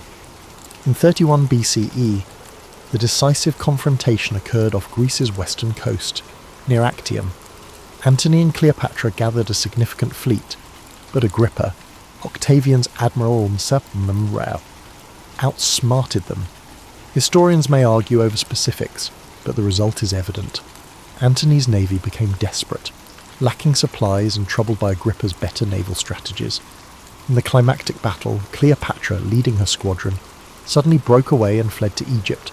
Antony, realizing she was leaving, gave up the fight to pursue her. The fleet's fate was sealed. Lacking unified leadership, Antony's naval forces fell apart, allowing Octavian to achieve a decisive victory. Rumours about Cleopatra's escape circulated. Was it panic, strategy, or a prearranged plan if the situation worsened? Some accuse her of betrayal, while others believe she realised the battle was lost and tried to salvage what she could. Actium dealt a severe blow to Antony's cause. Afterward, Cleopatra hurried to strengthen Egypt, hoping to rebuild defences and negotiate a diplomatic deal. Octavian had the momentum on his side. He waited patiently, systematically restructuring his forces, rejecting Cleopatra's negotiation proposals unless they met his conditions. Antony and Cleopatra's relationship, once adorned with splendour, faltered under the burden of the loss. Antony experienced shame in front of his troops, many of whom abandoned him. Cleopatra confronted the truth that her meticulously built Eastern Empire was falling apart. She attempted to negotiate once more. Would Octavian allow Caesarion to rule as co-regent if she surrendered Antony? Historical records indicate Cleopatra considered various escape options, yet Octavian remained ruthless. He viewed Cleopatra as a danger and aimed to remove her from power. Caesarion, being Caesar's biological son, complicated his claim to Rome's legacy. Removing both mother and child would pave the way for Octavian's unchallenged dominance. In the summer of 30 BCE, Octavian launched an invasion of Egypt. Antony's efforts to organise a defence crumbled due to desertions and a superior Roman force. According to legend, upon hearing a false report of Cleopatra's death, Antony took his own life by stabbing himself. Mortally wounded, he discovered the queen was still alive and was brought to her. Their last meeting marked a sad end to a once glamorous partnership. Antony passed away in her embrace, forcing Cleopatra to face Octavian by herself. Octavian's victory was certain. Cleopatra's final hope was to maintain a trace of her dynasty or escape the shame of being displayed in Rome. She locked herself inside a mausoleum she had constructed, filled with her treasures and said to hold concealed toxins. Octavian aimed to capture her alive, likely planning to showcase her in his triumph as a trophy representing Rome's victory over the East. Understanding the futility of resistance, Cleopatra readied herself for a final act that would echo through history. Various accounts of her death exist, but the most well-known is the tale of an asp sneaked into her hideout, biting her arm and bringing a quick, though painful, demise. Some say she took poison. She made the decision to face death on her own terms rather than accepting it as the living conquest. Cleopatra's death marked the end of the Ptolemaic dynasty, leading to Egypt becoming a Roman province. Caesarion was captured and executed on Octavian's orders, removing any threat to his rise as Rome's first emperor, Augustus. Cleopatra's reign ended, but her legend was just beginning, destined to be recounted in ways that often masked the woman behind the myth. After Cleopatra's death, Roman accounts depicted her as a cunning temptress whose ambitions led Antony astray from Roman virtue. Poets and historians aligned with Octavian, who would become Augustus, reflected the official narrative that Cleopatra represented the corrupt East. Her final stand, the gilded mausoleum, and the tale of the asp became material for moralizing treatises and sensational storytelling. Despite the Romans' vilification, they could not deny her importance. She was the final monarch of a once mighty dynasty, and her fall signified Rome's clear dominance in the Mediterranean. Egypt transformed under Roman control. Cleopatra's administrative frameworks, such as tax systems, land management, and temple support, remained intact, with Roman officials now at the helm. Alexandria remained a significant cultural hub, despite no longer being a royal capital. Cleopatra's memory in Egypt became intertwined with the local folklore over time. Some viewed her as a tragic figure aiming to safeguard the land from foreign control. Some, swayed by Roman propaganda, held her responsible for leading the nation into war. The temples showcased images of Ptolemaic rulers in pharaonic attire, reflecting the hybrid world Cleopatra once ruled. Rome gained a vast province and a compelling narrative. The victory over Cleopatra symbolized the triumph of Roman discipline over Eastern luxury. Augustus leveraged this narrative to consolidate his power. He erected monuments to commemorate his conquest of Egypt, minted coins declaring peace restored, and influenced the Roman mindset to see Cleopatra's downfall as unavoidable. Behind the propaganda was an acknowledgement that Cleopatra was an extraordinary opponent. She matched Roman statesmen in diplomacy, commanded resources, and nearly forged a new political reality. If Actium had unfolded differently, the narrative of Rome could have changed significantly. Over the centuries, Cleopatra's reputation changed numerous times. Roman playwrights depicted her as a witch, captivating Antony with his potions and spells. Early Christian writers used her as a cautionary tale about the dangers of lust and power, emphasizing moral lessons. However, there were also more understanding perspectives. Chroniclers, particularly of Greek descent, lauded her intelligence, multilingual abilities, and cultural refinement. Alternative accounts reveal her negotiations with local elites, philanthropic gestures to the Alexandrian poor, and efforts to maintain Egyptian autonomy. These insights provided an alternative to the prevailing Roman story. In the medieval period, much classical literature remained in monasteries. Cleopatra appeared occasionally in moral tales or collections of notable women, frequently overshadowed by biblical figures. The Renaissance revival of classical learning sparked new curiosity. Scholars found Greek and Roman texts, revealing Cleopatra as a multifaceted figure. Artists drew inspiration from her dramatic life, creating paintings, plays, and poems. Shakespeare's Antony and Cleopatra portrays her with a tragic grandeur. Shakespeare partly followed Roman biases, portraying her as theatrical and manipulative, yet he also revealed her depth, showcasing the fiery intelligence that fueled her allure. Subsequent centuries witnessed additional reinterpretations. Enlightenment thinkers debated if Cleopatra was an enlightened ruler or a reckless tyrant. The Romantics saw her as a symbol of passionate defiance against a cold, practical empire. In the 19th and early 20th centuries, European Orientalist views transformed Cleopatra into the symbol of exotic allure. Painters depicted her in extravagant settings, focusing on her beauty and wealth, while overlooking her administrative skills and political acumen. Hollywood embraced this image, creating epic films that highlighted spectacle, grand sets, intricate costumes, and a Cleopatra who captivated famous Romans with alluring glances. However, beneath these depictions, historical research dismantled the stereotypes. In the 20th and 21st centuries, scholars refocused on Cleopatra's intelligence, linguistic skills, her role as a living goddess in Egyptian tradition, and her adept rule during challenging times.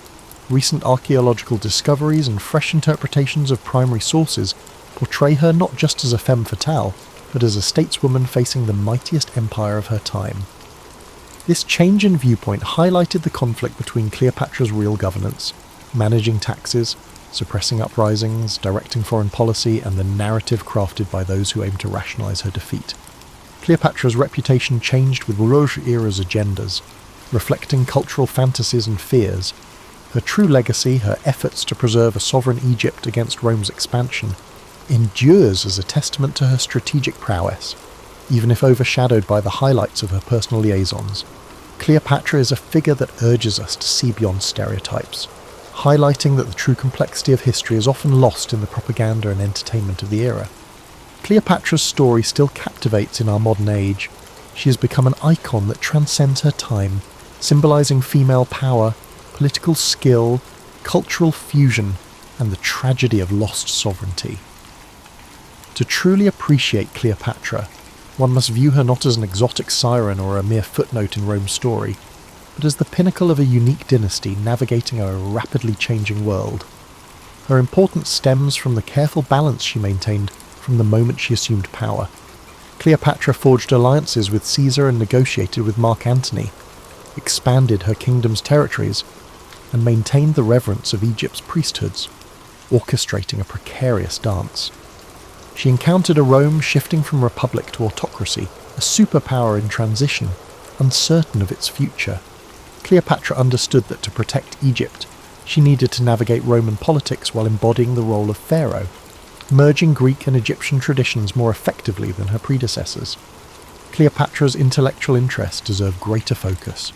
Growing up in Alexandria's vibrant intellectual atmosphere, she gained both scholarly and practical knowledge.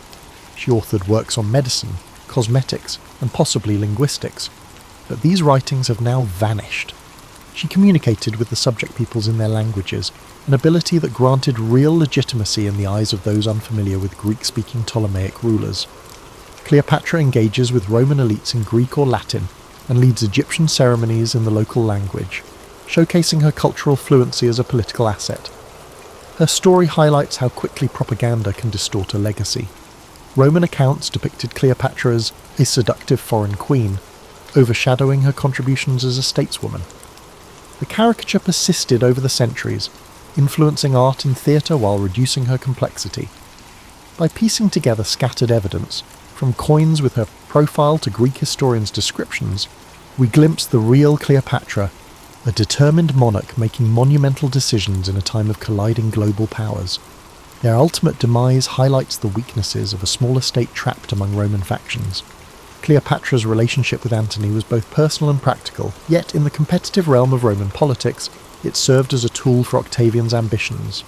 The empire needed new conquests to solidify its political transformations, and the idea of Cleopatra's conspiracy with Antony gave Octavian the moral pretext to march on Egypt. However, Cleopatra managed to outsmart him, engaging in covert negotiations until Actium irreversibly shifted the balance. Even Cleopatra's death, often recounted with melodramatic flair, reflects her refusal to be paraded as a captive in Rome. By choosing to die on her terms, she denied Octavian a triumphant display, ensuring her final image was one of defiance instead of submission. This act, dramatised in art and theatre, embodies a political strategy. Cleopatra ensured she was remembered as a queen, not a captive. After that final act, Egypt turned into Rome's breadbasket, supporting an empire that would rule Europe, North Africa, and the Near East for centuries. Alexandria continued to be a centre of scholarship and trade, maintaining Greek and Egyptian cultural influences even during Roman rule. Cleopatra's children with Antony were taken to Rome and largely disappeared from history, except for one daughter, Cleopatra Selene, who married into another African kingdom and preserved a fragment of her mother's legacy. Caesarion, the son of Julius Caesar, was executed to eradicate any rival claim to Rome. Thus, the direct line of Cleopatra ended brutally. Charles Darwin, one of the most influential figures in science, is often remembered for his groundbreaking work on evolution. But his journey to understanding the origins of life on Earth was anything but straightforward. Born in 1809 in Shrewsbury, England, Darwin grew up in a world where scientific exploration was on the rise, but the idea of evolution was not yet widely accepted. His life was filled with scientific curiosity, challenging ideas, and a journey across the world that would forever alter the way humanity viewed itself. Darwin was born to a family of notable individuals. His father, Robert Darwin, was a wealthy physician, and his mother, Susanna, came from the Wedgwood family, known for their pottery business. Tragically, Darwin's mother passed away when he was just 8 years old, leaving a profound impact on him. His father, who had high hopes for him to follow in his footsteps as a physician, sent him to medical school at the University of Edinburgh when he was 16. But Darwin's interests lay elsewhere. He found the practice of medicine distasteful, particularly surgery, which he thought was barbaric. But it wasn't just medicine that failed to capture his imagination, it was the traditional academic curriculum. Instead, Darwin was drawn to the natural sciences, particularly geology and biology, subjects that were not typically emphasised in the medical field. He would spend his free time collecting specimens and studying the natural world around him. However, despite his deepening passion for natural history, Darwin did not excel in his medical studies. His father, frustrated with his son's lack of progress, sent him to Christ College in Cambridge, hoping that he might find a new direction in life. It was there that Darwin's fascination with natural history truly took off. Under the guidance of influential professors, including botanist John Stevens Henslow, Darwin began to focus his attention on the study of nature, a decision that would eventually lead him to the discovery of the theory of evolution. During his time at Cambridge, Darwin formed a close friendship with Henslow, who encouraged him to pursue a career in natural history. Darwin graduated with a Bachelor of Arts degree in 1831 and, despite having no formal training in the field, decided to join the HMS Beagle on a voyage around the world. It was on this journey that Darwin would begin to develop his ideas about natural selection and the evolution of species. The voyage of the Beagle began in 1831 and lasted nearly 5 years, taking Darwin to places as far as South America, the Galapagos Islands, Australia, and Africa. The trip provided Darwin with an unparalleled opportunity to observe the natural world in its most diverse forms. He meticulously collected specimens of plants, animals, and fossils, and took detailed notes on his observations. It was during his time in the Galapagos Islands, however, that Darwin made a discovery that would change everything.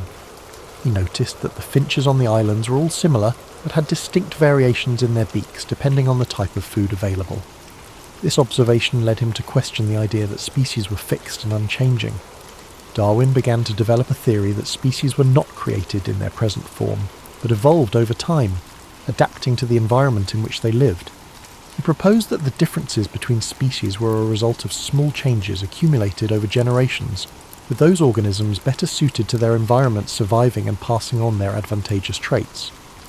This idea, known as natural selection, became the cornerstone of Darwin's theory of evolution. Upon returning to England in 1836, Darwin began to work on his observations from the voyage. He spent the next several years analysing his findings, corresponding with other scientists and developing his ideas. It was a slow and meticulous process. He was reluctant to publish his ideas, knowing that they would be controversial. the scientific and religious communities of the time were heavily invested in the idea of creationism, the belief that life was created by a divine being in its present form. Darwin's theory of evolution challenged this deeply held belief, and he feared the backlash that would come with publishing his ideas. In 1859, after more than 20 years of research, Darwin finally published his most famous work, On the Origin of Species. The book outlined his theory of evolution by natural selection, and it quickly became one of the most influential scientific works of all time. The reaction to the book was mixed. Many scientists praised Darwin's work, recognizing the evidence he had gathered and the implications of his theory. However, the religious community was outraged, and the book sparked a fierce debate that continues to this day. One of the most significant aspects of Darwin's theory was its challenge to the traditional view of creation. Prior to Darwin, the widely accepted belief was that species were fixed and immutable, created by God. Darwin's theory of natural selection suggested that species could change over time, and that all life on Earth shared a common ancestry. This idea was revolutionary, and it provided a scientific explanation for the diversity of life on Earth that did not rely on divine intervention. Despite the controversy surrounding his work, Darwin continued to defend his theory and expand upon it throughout his life. In addition to his work on evolution, he made important contributions to fields such as geology, biology, and anthropology. He was also a vocal advocate for the importance of scientific inquiry and the need to question established beliefs. His work laid the foundation for modern biology and helped to shape the course of scientific thought in the years that followed. Darwin's personal life was not without its struggles. He suffered from various health problems throughout his life, including chronic illnesses that plagued him for much of his adulthood. Some historians believe that these ailments were a result of the stress and anxiety caused by the controversy surrounding his work. Darwin was also deeply affected by the death of his beloved daughter, Annie, in 1851. Her death, at the age of 10, profoundly impacted Darwin, and he became more reclusive in the years that followed. Despite these personal challenges, Darwin continued to work on his research and ideas. In his later years, he published several additional works, including The Descent of Man, in which he explored the implications of his theory of evolution for human beings. He also continued to correspond with scientists and researchers around the world, exchanging ideas and collaborating on scientific projects. Charles Darwin passed away on April 19, 1882, at the age of 73. His death marked the end of a remarkable life dedicated to understanding the natural world. He was buried in Westminster Abbey, a testament to the profound impact his work had on the scientific community and the world at large. His theory of evolution by natural selection continues to shape our understanding of biology, genetics, and the history of life on Earth. Though Darwin's ideas were controversial in his time, they have since become widely accepted and have fundamentally altered the way we view the natural world. His work has influenced generations of scientists, philosophers, and thinkers, and his legacy continues to live on today. Charles Darwin may not have had all the answers, but his relentless curiosity and dedication to scientific inquiry have left an indelible mark on human history. As we reflect on the profound impact of Darwin's life and work, it's important to consider not only his scientific contributions, but also the broader implications his ideas had on society. Darwin's theory of evolution challenged not just the scientific community, but also deeply held beliefs about human existence, our place in the world, and the origins of life itself. At the time Darwin published On the Origin of Species, the idea of evolution was not new. The concept had been suggested by other thinkers before him, such as Jean-Baptiste Lamarck and Alfred Russel Wallace. However, it was Darwin who provided the most compelling evidence and a cohesive theory of how evolution occurred, through natural selection. His work brought together ideas from various fields of biology, geology, and paleontology, making a case for evolution that was based on observable evidence, rather than conjecture or religious dogma. While the controversy surrounding Darwin's ideas was significant in his time, it's also important to understand how these ideas influenced the course of modern science. Today, the theory of evolution is a cornerstone of biology, and its principles apply to everything from genetics and genetics-based medicine to the study of animal behavior and the environment. Evolution has shaped how scientists understand the relationships between species, the mechanisms of genetic inheritance, and the patterns of life on Earth. but Darwin's influence extends far beyond biology. His ideas have left an indelible mark on philosophy, ethics, and even social sciences. For instance, Darwin's theory of natural selection has had a significant impact on discussions around human nature and society. His ideas were taken up by social theorists like Herbert Spencer, who coined the term survival of the fittest, though it's important to note that Darwin himself never used this term in relation to human society. In the years following the publication of On the Origin of Species, Darwin's ideas became increasingly important in various fields. The study of genetics, which would come to prominence in the early 20th century, provided further support for Darwin's ideas as it became clear that inheritance patterns followed the principles of evolution. Additionally, the study of fossils and ancient life forms revealed a more complex and nuanced picture of the history of life on Earth, further validating Darwin's theory. However, despite the acceptance of Darwin's theory among the scientific community, challenges to his work have remained. One of the most enduring debates centres on the concept of human evolution. While the evidence for evolution among animals is overwhelming, questions about the specifics of human evolution, particularly the origins of human consciousness, continue to be explored and debated by scientists.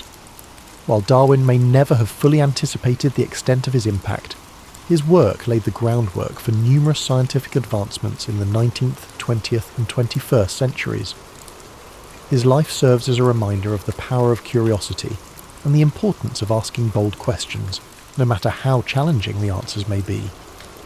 As we continue to advance our understanding of life on Earth, Darwin's legacy continues to inspire new generations of scientists to think critically, explore deeply, and challenge established norms.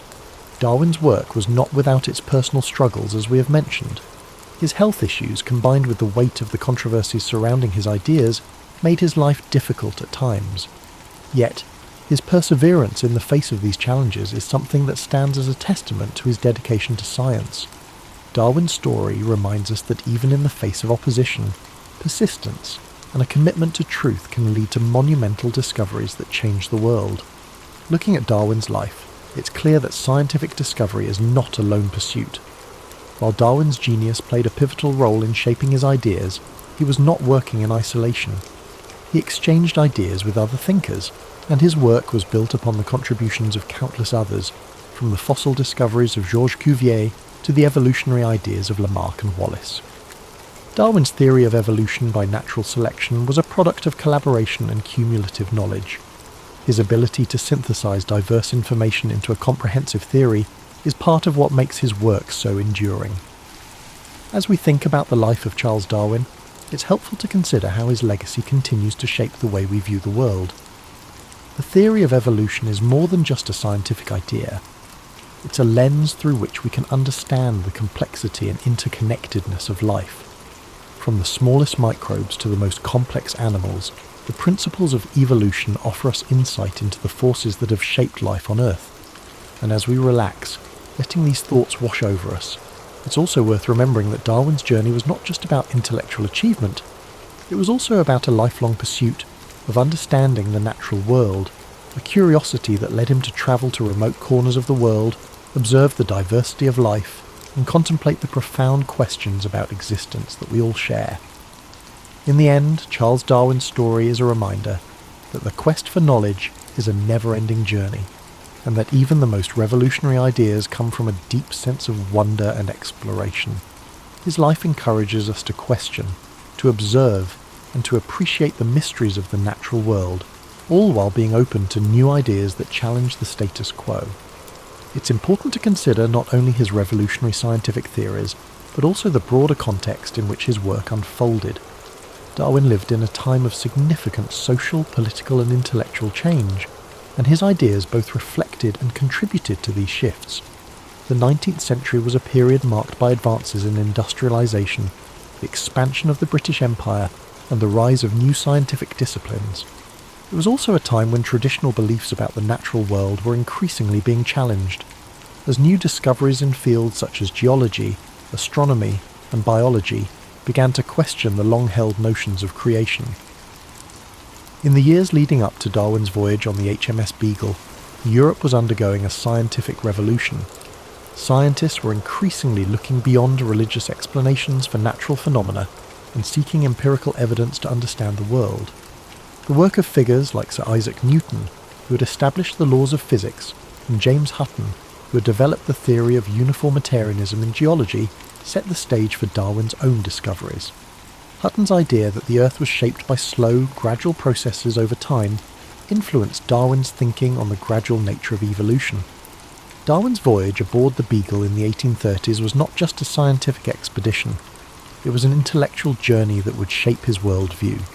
The places he visited, from the volcanic islands of the Galapagos to the diverse ecosystems of South America, provided him with a rich tapestry of evidence that would help him piece together the theory of evolution.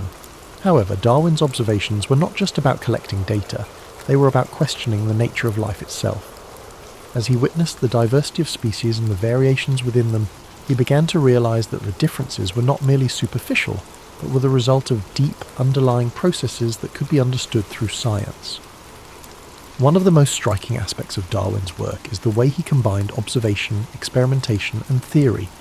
His meticulous attention to detail, and his ability to synthesize information from various fields, botany, geology, zoology, and more, allowed him to develop a comprehensive theory of evolution. This interdisciplinary approach set Darwin apart from many of his contemporaries and paved the way for future scientific exploration. Yet, despite his groundbreaking ideas, Darwin was deeply aware of the potential repercussions of his work. He knew that the implications of his theory would challenge not only the scientific community, but also the broader cultural and religious views of the time. Darwin was not the first to suggest that species might evolve over time. Lamarck had proposed an early theory of evolution, and Wallace had arrived at similar conclusions independently. However, Darwin's theory of natural selection was different, because it provided a mechanism for how evolution occurred. Unlike Lamarck, who suggested that organisms could pass on traits acquired during their lifetime, Darwin argued that natural selection, whereby the fittest individuals survive and pass on their advantageous traits, was the driving force behind evolution. Darwin's caution in publishing his ideas is often noted by historians. He spent more than 2 decades refining his theory before releasing On the Origin of Species, in part due to the anticipated backlash. When the book was finally published in 1859, it created a storm of controversy. While many scientists, particularly those in the emerging fields of genetics and paleontology, quickly embraced Darwin's ideas, the religious community vehemently opposed them. The idea that humans were not created in the image of God, but were instead the result of a long process of natural selection was, and still is, a deeply contentious issue. This opposition did not deter Darwin, though. He continued to defend his ideas and engage in public debates, ultimately cementing his place as one of the most influential scientists in history. One of the reasons Darwin's theory has remained so influential is its ability to explain the complexity of life in a coherent and scientifically rigorous manner. Today, with the advent of modern genetics and molecular biology, Darwin's theory has been supported and expanded upon in ways he could not have imagined. The discovery of DNA and the understanding of genetic inheritance have provided a detailed mechanism for how traits are passed down through generations, supporting the concept of natural selection. In this way, Darwin's ideas have stood the test of time, evolving alongside new discoveries and technologies. Yet, despite the overwhelming evidence supporting Darwin's theory, there are still those who continue to reject it. The debate over evolution remains one of the most contentious issues in modern society, particularly in the United States, where creationism and intelligent design are still promoted by some as alternatives to the theory of evolution. This ongoing debate highlights the intersection of science, religion, and education, and underscores the enduring power of Darwin's ideas to spark discussion and challenge existing beliefs. As we consider Darwin's impact, it's also important to recognise the personal sacrifices he made for his work. His health, which had always been fragile, deteriorated further in the years following his publication of On the Origin of Species. Some historians suggest that Darwin's chronic illnesses were exacerbated by the stress of the intense public scrutiny and the isolation he felt from his scientific peers. In addition, the death of his daughter Annie, whom he was very close to, left him devastated and further deepened his reclusiveness.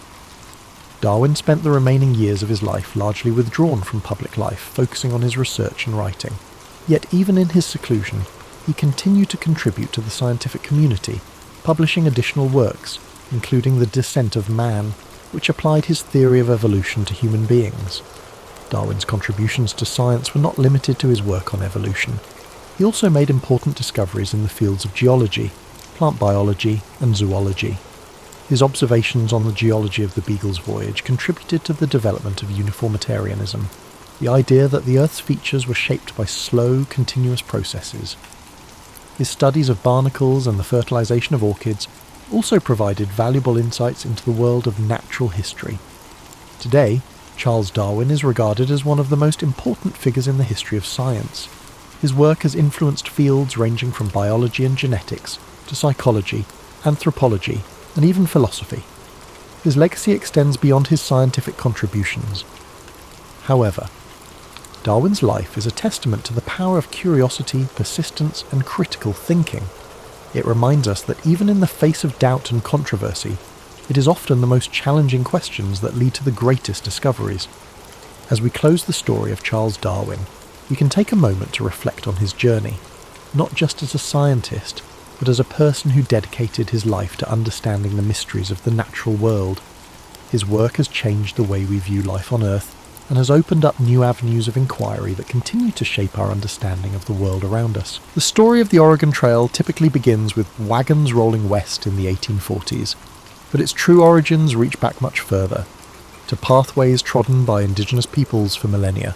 The Shoshone, Nez Perce, and dozens of other nations had established intricate trade networks across what would become the American West long before European settlement. These indigenous highways formed the skeleton upon which the Oregon Trail would eventually be built. The conventional narrative credits Lewis and Clark with discovering the route west, but their 1804 to 1806 expedition relied heavily on indigenous guides like Sacagawea, whose knowledge of mountain passages proved invaluable. What's less discussed is how their journey was followed by fur traders who quietly expanded these routes throughout the early 19th century. In 1811, John Jacob Astor's Pacific Fur Company established Astoria at the mouth of the Columbia River, just 5 years after Lewis and Clark's return. To connect this remote outpost with St. Louis, fur trader Robert Stewart pioneered an east-to-west crossing in 1812-13, discovering South Pass in Wyoming's Wind River Range. This critical gateway through the Continental Divide, at a relatively moderate 7,412 feet elevation, would later become the trail's most crucial geographic feature, allowing wagons to cross the Rockies without navigating treacherous, high-altitude passes. While history textbooks often present Manifest Destiny as the driving force behind westward expansion, economic desperation propelled many early migrants. The Panic of 1837, a financial crisis that triggered a 6-year depression, left countless Americans jobless and landless. Oregon represented not conquest but survival. As one migrant wrote in 1843, "We do not go to make war on anyone or build an empire, only to feed our children and perhaps find peace away from the banks that have ruined us." The trail's formal establishment came through an unlikely source: missionary endeavours. In 1836, Methodist missionary Jason Lee travelled to Oregon's Willamette Valley to establish a mission among the Kalapuya people. Though his evangelistic efforts yielded few converts, his letters eastward painted Oregon as an agricultural paradise. Presbyterian missionaries Marcus and Narcissa Whitman made the journey the same year, with Narcissa becoming one of the first white women to cross the continent overland. The Whitmans established their mission among the Cayuse people near present-day Walla Walla, Washington. Their letters home, describing fertile valleys and a moderate climate, caught despite downplaying the complex diplomatic negotiations necessary to maintain peace with indigenous nations whose land they occupied. Their letters captivated the nation's imagination. The Whitmans' mission would later become a landmark stop on the Oregon Trail, and the site of tragedy when deteriorating relations with the Cayuse resulted in violence. Perhaps the most overlooked aspect of the trail's formation was the role of free black settlers in establishing Oregon country. Though later Oregon legislation would shamefully prohibit black settlement, early pioneers included black Americans seeking freedom from the restrictions of eastern states. Moses Black Harris, a former slave-turned-mountain man, became one of the trail's most respected guides in the 1830s, leading multiple groups to Oregon and returning east to guide more. George Washington Bush, successful Pennsylvania businessman, led one of the first large wagon parties in 1844, eventually establishing a prosperous farm in what would become Washington state. The trail's preliminary routes were mapped by government surveyor John C. Fremont between 1842 and 1844. His meticulous reports, widely published in Eastern newspapers, transformed vague knowledge about Oregon country into practical guidance, while Fremont is remembered as the Pathfinder. His expeditions relied heavily on the expertise of Kit Carson and other seasoned guides who had already travelled these routes extensively. By 1843, when the first major wagon train of approximately 1,000 people departed Independence, Missouri, the Oregon Trail wasn't a sudden inspiration, but the culmination of decades of exploration, indigenous knowledge, economic necessity, missionary zeal, and careful mapping. These pioneers weren't venturing into an unmapped wilderness, but following an increasingly well-documented route toward what they hoped would be better lives. The story of the Oregon Trail's origins reveals how great migrations rarely spring fully formed from a single catalyst, but develop through complex interplays of geography, economics, politics, and human determination, a theme that would continue as the trail evolved from a hazardous journey into America's most consequential migration route. Popular culture has reduced the Oregon Trail to covered wagons and oxen, but the 2,170-mile journey spurred remarkable technological adaptations that changed American transportation forever. The challenges of traversing a continent necessitated practical innovation at every stage, establishing a mobile laboratory for 19th century ingenuity. The prairie schooner, the iconic covered wagon, was itself a specialised adaptation of the larger Conestoga wagon used in eastern freight hauling. These wagons, specifically designed for the western journey, it weighed approximately 1,300 pounds when empty, compared to the Conestoga's 3,000 pounds. Their beds were sealed with tar to float across rivers, while their white canvas covers were treated with linseed oil for waterproofing. The hooped canvas cover wasn't merely for protection from the elements. Its shape was deliberately designed to create air circulation, reducing interior temperatures on scorching prairie days. Inventors built fortunes supplying specialized equipment to emigrants. In St. Joseph, Missouri, blacksmith Joseph Murphy developed a reputation for crafting Western wagons, with innovative features like the Eisen axles that could be greased without removing the wheels, and reinforced wheel hubs that withstood the trail's punishment. By 1850, Murphy's wagon factory employed over 200 workers producing trail-specific designs. Similarly, gunsmith Horace Dimmick created the Plains rifle, a hybrid firearm combining the accuracy of a rifle with the easy loading of a smoothbore musket, perfect for travellers who needed reliable hunting capabilities without specialised expertise. Contrary to romantic notions, pioneers weren't self-sufficient isolationists, but participants in a sophisticated supply chain. Entrepreneurs established outfit registries in departure towns, essentially early information bureaus where travellers could register their skills, blacksmithing, medical knowledge, carpentry and equipment, extra wagons, tools, draft animals. These registries matched complementary parties to mutually beneficial travelling companies. One registry operator noted in his 1849 records that he had matched 17 parties with needed physicians and 11 with wheelwrights, greatly improving their prospects for safe arrival. The Oregon Trail drove innovation in food preservation beyond the familiar pemmican and hardtack. Sylvester Graham, creator of the Graham cracker, developed specialised journey cakes, fortified with additional nutrients specifically for Western travellers. More significantly, witnessing trail deaths from contaminated milk inspired Gail Borden to develop condensed milk, which he patented in 1856 after years of experimentation. His innovation, motivated by Tréport trail hardships, would later save countless lives during the Civil War and transform food preservation globally. River crossings presented some of the trail's greatest technological challenges.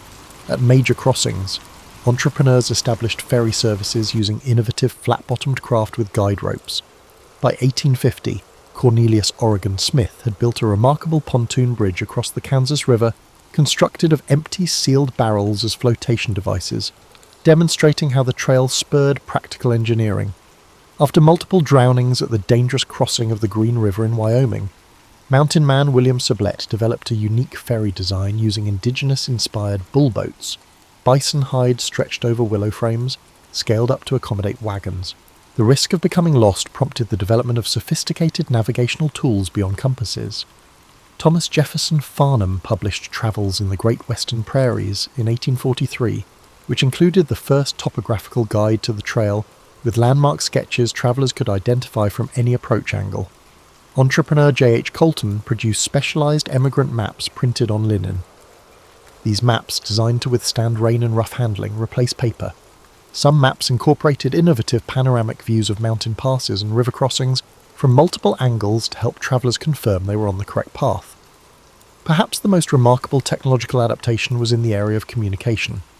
Using tree caches, travellers developed an emigrant mail system to leave messages for later travellers. By 1850, this had evolved into a sophisticated relay system where eastbound travellers would carry letters from those further west, and established post trees became known relay points.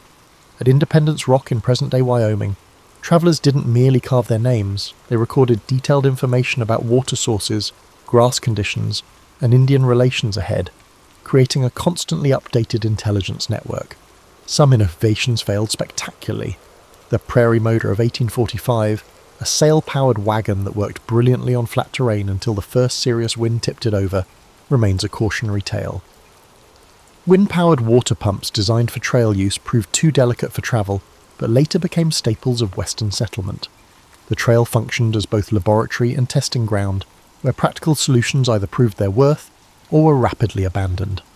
By understanding the Oregon Trail as a corridor of technological adaptation, rather than merely a path westward, we gain insight into how the journey itself transformed America. The pragmatic innovations it demanded, from specialized transportation to food preservation, laid the groundwork for industrial developments that would reshape the nation in subsequent decades. The Oregon Trail wasn't just a geographic link connecting east and west. It was an incubator for practical problem-solving that accelerated American technological development far beyond the journey itself. While school lessons typically frame the Oregon Trail as a pioneering adventure, it was fundamentally an economic endeavour of staggering proportions. The financial realities of the migration represent one of history's most overlooked aspects of this pivotal American journey. Preparing for the Oregon Trail required substantial capital investment. By the mid-1840s, outfitting a family of 4 for the journey cost approximately $600 to $800, equivalent to about $22,000 to $30,000 in today's currency. The cost included a wagon, $85, oxen teams, $50 per yoke, food supplies, $150, tools, weapons, and numerous specialized items. Consequently, the Oregon Trail was not primarily traveled by the destitute, but by middle-class farmers and tradespeople with significant resources to invest in relocation. Economic preparations often began years before departure. Families sold farms and businesses, called in debts, and liquidated non-essential possessions. Many worked additional jobs for several years to accumulate the necessary funds. Meticulous financial planning became a hallmark of successful emigrants. Samuel Parker of Illinois kept a remarkable preparation ledger beginning in 1841, documenting every purchase and sale made in preparation for his family's 1845 departure. His financial strategy included specifically planting flax and tobacco in his final 2 eastern harvests, crops that commanded premium prices with minimal land use. The journey itself generated a sophisticated economic ecosystem along the trail. By the late 1840s, over 150 businesses had been established at key points along the route. Trading posts evolved from simple supply caches into complex commercial operations. At Fort Laramie, Wyoming, ledgers from 1849 to 1852 show transactions not merely for supplies, but for services including wagon repair, $5 to $8, oxen shoeing, $1.50 per hoof, letter forwarding, $1 per letter, and even wagon storage for those who decided to continue on horseback, $3 per month. The development of specialized trail occupations remains largely unexplored in conventional histories. Ferrymen at river crossings could earn $500 to $1,500 during a single migration season. Wheelwrights traveled the trail, offering repairs at premium prices. Trail guides charged $75 to $150 per diem for partial route guidance. One entrepreneurial individual, James Pritchard, made his fortune not by going to Oregon, but by operating a mobile blacksmith shop that traveled back and forth along the first 500 miles of the trail during migration seasons between 1848 and 1855. The economics of the trail involved sophisticated risk management strategies. Wagon companies frequently pooled resources, creating informal insurance arrangements where members would help replace lost cattle or repair damaged wagons for others in their party. Formal insurance also emerged. The Missouri Protection Company, established in 1846, offered trail insurance for 5% of the insured value of goods and equipment, with additional premiums for livestock coverage. Their surviving records show they paid claims for equipment losses, medical expenses, and even death benefits. Indigenous economic relationships with travellers were far more complex than the raiding narratives that dominate popular accounts. Many native nations established sophisticated trading relationships with emigrants. The Sioux and Cheyenne operated trading camps at critical junctures, exchanging fresh meat and moccasins for cloth, metal tools, and coffee. The Shoshone became particularly known for their horse trading expertise along the Idaho section of the trail, with documented exchanges showing they commanded premium prices for quality mounts. Far from being mere barriers to westward travel, many indigenous groups became essential economic partners, with profits from trade helping offset the negative impacts of increased traffic through their territories.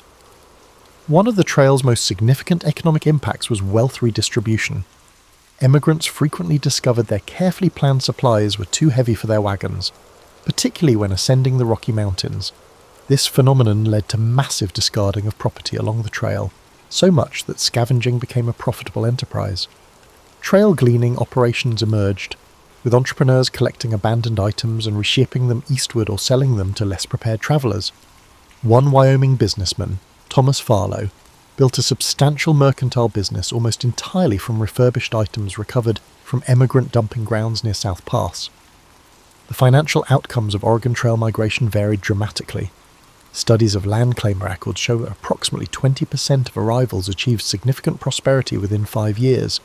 60% established stable but modest holdings, while 20% either returned eastward or remained in perpetual financial difficulty.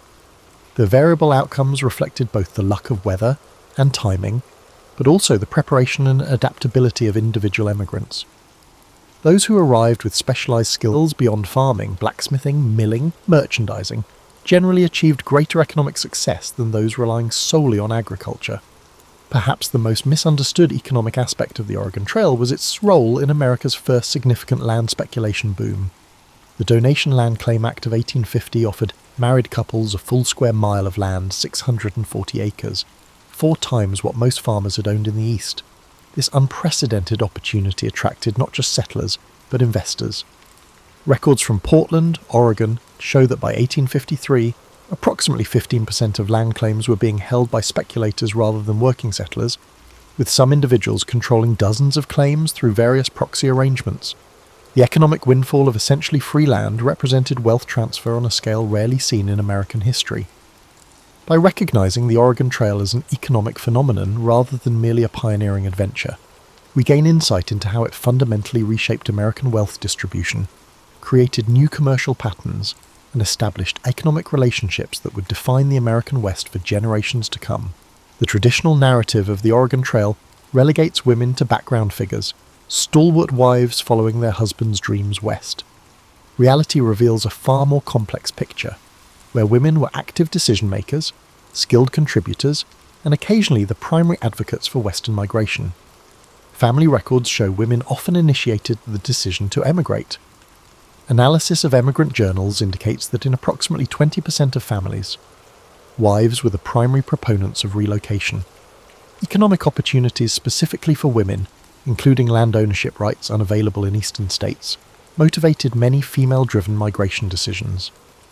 The 1850 donation epidemic diseases also spread along the trail. Egon Territory, direct ownership of half the family's land claim, a revolutionary concept when most eastern states still adhered to coverture laws, placing all family property under male control. Elizabeth Smith Geer, whose detailed 1847 trail journal chronicles her family's journey from Illinois to Oregon's Willamette Valley, wrote candidly, "It was I who wore down my husband's objections, not from restlessness, but from clear-eyed calculation of what Oregon offered our daughters."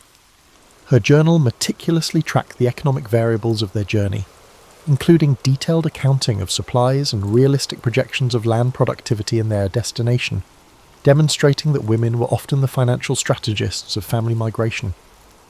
The journey itself demanded role flexibility that challenged Victorian gender norms. Women routinely handled firearms, drove wagons, and managed livestock, skills many had developed on eastern farms, but which the trail elevated from occasional assistance to necessary expertise. Rebecca Ketchum's 1853 journal includes detailed technical discussions of wagon repair techniques she developed, including an innovative method for resetting damaged wheel hubs using water immersion and controlled drying that was adopted by other travellers in her company. Medical care on the trail fell predominantly to women. While trail narratives often emphasised the dangers of childbirth during the journey, women's medical work extended far beyond midwifery. Female practitioners treated injuries, managed infectious diseases, and performed emergency procedures, including bullet extractions and bone settings. Tabitha Brown, who travelled to Oregon in 1846 at age 66, documented treating over 130 medical cases during her journey. After establishing herself in Oregon's Willamette Valley, she founded a boarding school that eventually grew into Pacific University, demonstrating how skills developed on the trail translated into institutional building in the West. Indigenous women played crucial roles in trail dynamics rarely acknowledged in traditional histories. Many served as cultural intermediaries, facilitating trade and diplomatic relations between travellers and native nations. The Sioux woman, known in records only as Mary, operated a trading post at the Platte River crossing from 1847 to 1851, where she not only exchanged goods, but also provided emigrants with critical information about trail conditions ahead.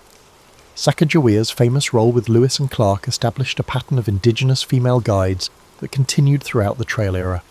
Entrepreneurship among trail women manifested in various forms. Some operated mobile businesses during the journey, with journals referencing women who offered laundering services, baked goods, or tailoring at evening encampments. Sarah Bowman, known as the Great Western, due to her 6-foot height, established eating establishments at major trail stopping points in the 1840s, eventually building a network of restaurants from Missouri to California. Her business records show annual profits exceeding $5,000, an exceptional sum for the era. The trail journey reshaped family dynamics in ways that persisted in Western settlements. Trail companies typically functioned as direct democracies, with each family having a vote in decisions. Although men officially represented families in these votes, evidence from multiple journals indicates women actively participated in pre-vote discussions and strategizing.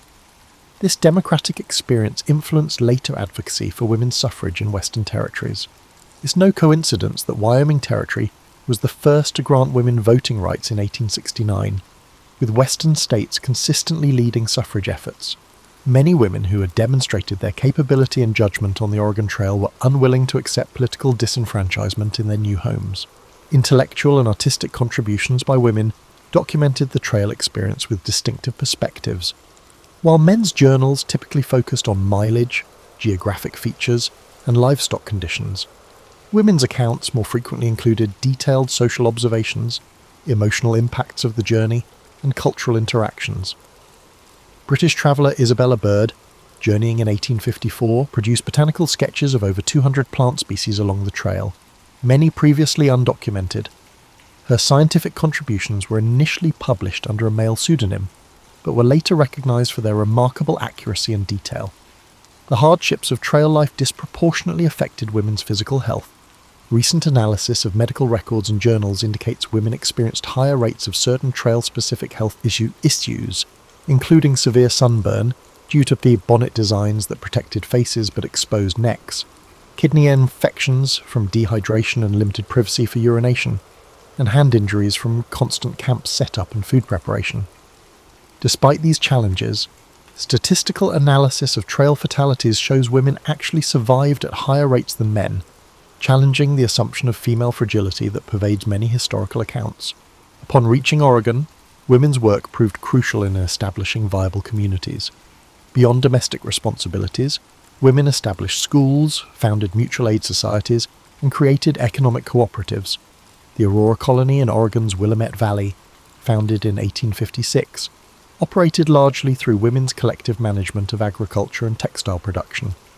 Their communal approach to childcare and food preparation allowed for specialised labour development that significantly enhanced the colony's productivity compared to individual family settlements.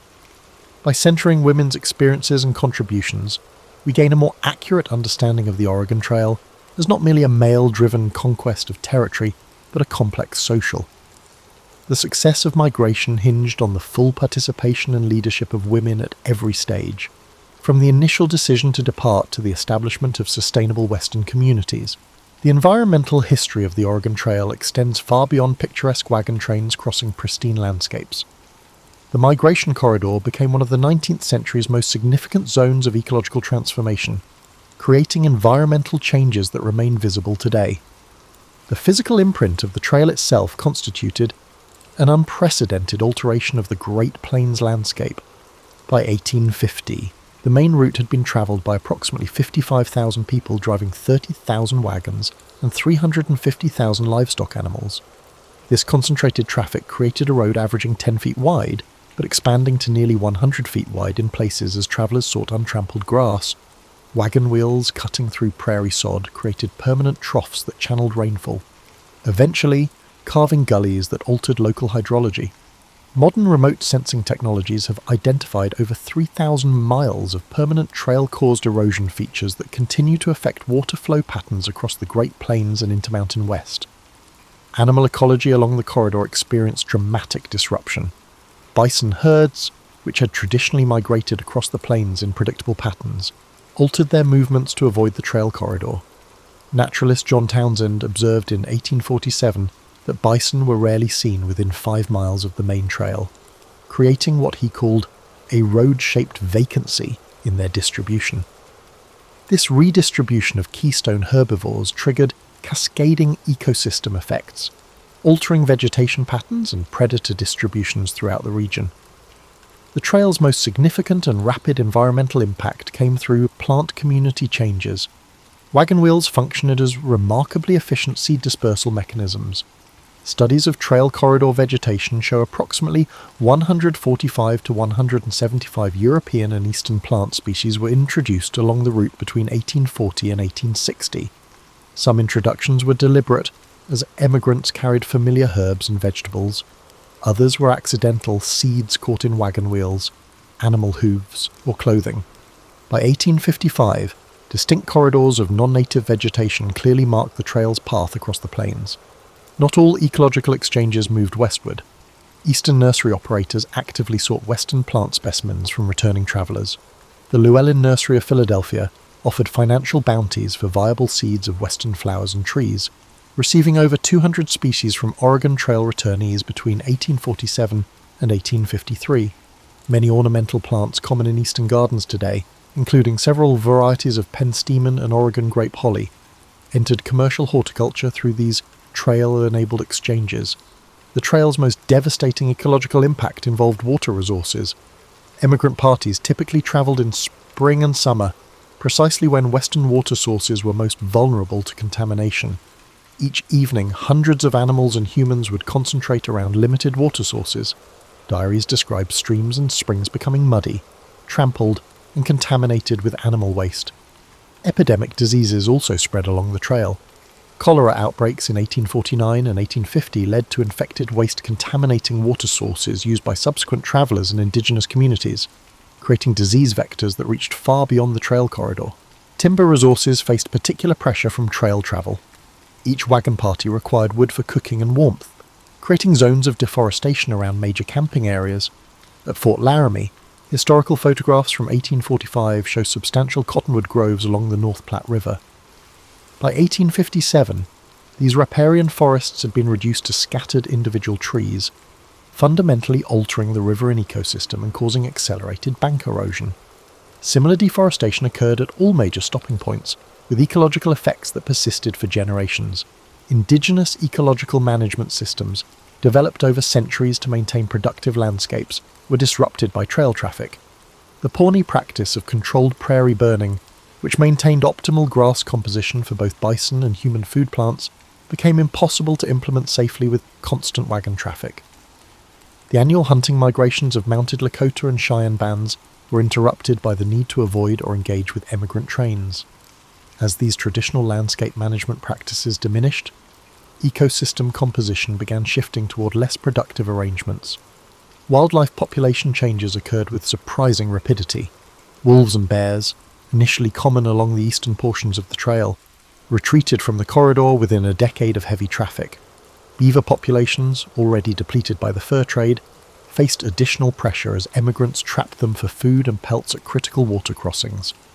Meanwhile, opportunistic species, including ravens, coyotes, and certain rodents, thrived in the modified environment, expanding their populations along the trail corridor.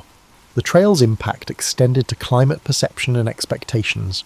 Emigrant journals reveal evolving understandings of Western environments. Early travellers frequently described the plains as a desert, not meaning dunes, but using the 19th century definition of lands unsuitable for conventional Eastern agriculture.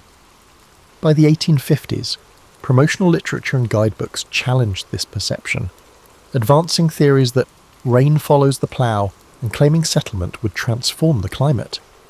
These optimistic misconceptions would later contribute to the Dust Bowl when farming expanded into regions with inadequate rainfall. The environmental legacy of the Oregon Trail persists in subtle but measurable ways. Modern botanical surveys reveal distinct patterns of non-native vegetation still following the historic route. Genetic studies of trout populations in streams crossing the trail show evidence of historic transplantation, as emigrants occasionally transported live fish in water barrels. Remote sensing reveals persistent changes in soil composition and hydrology along the corridor, creating what scientists now term a landscape legacy that remains visible nearly 2 centuries later. By understanding the Oregon Trail as an environmental event rather than merely a human migration, we gain insight into how 19th century population movements created lasting ecological transformations. The journey wasn't simply through nature, but represented a fundamental reworking of environmental relationships that would define the American West for centuries to come. Traditional narratives of the Oregon Trail often portray indigenous emigrant relations through a simplistic binary, either romanticize peaceful encounters or sensationalize conflicts.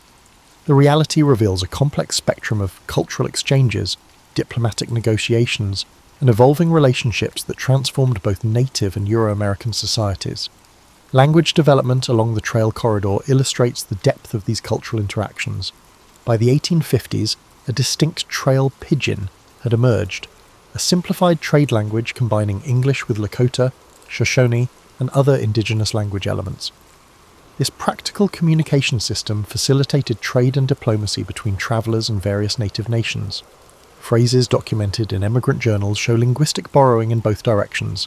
Lakota words for geographic features entered emigrants' vocabulary, while indigenous traders incorporated English terms for trade goods.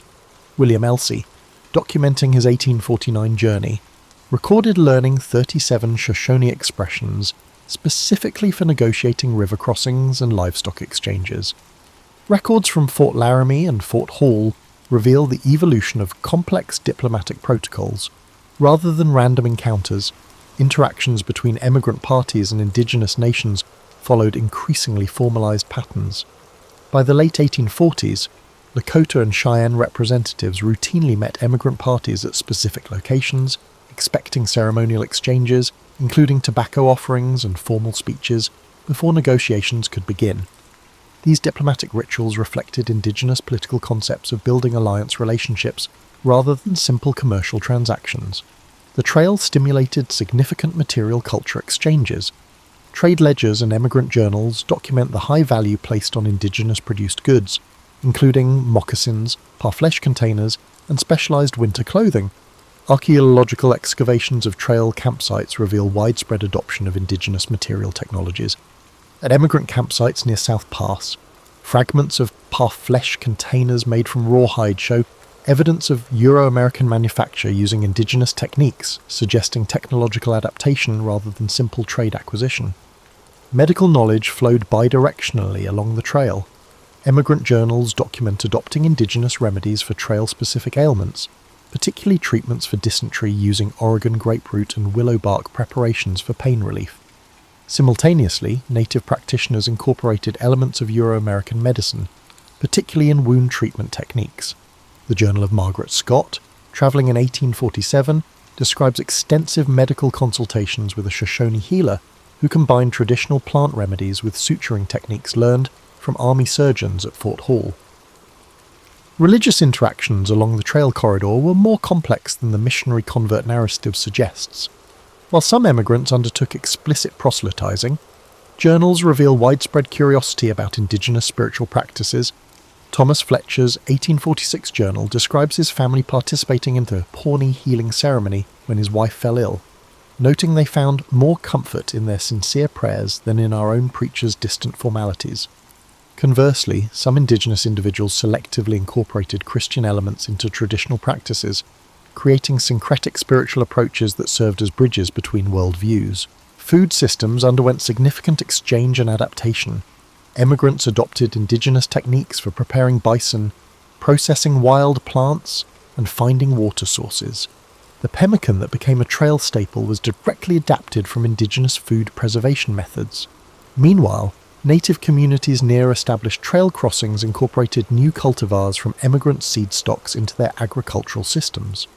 Archaeological evidence from Shoshone winter camps of the 1850s shows incorporation of European cabbage, turnips, and peas into traditional plant food inventories.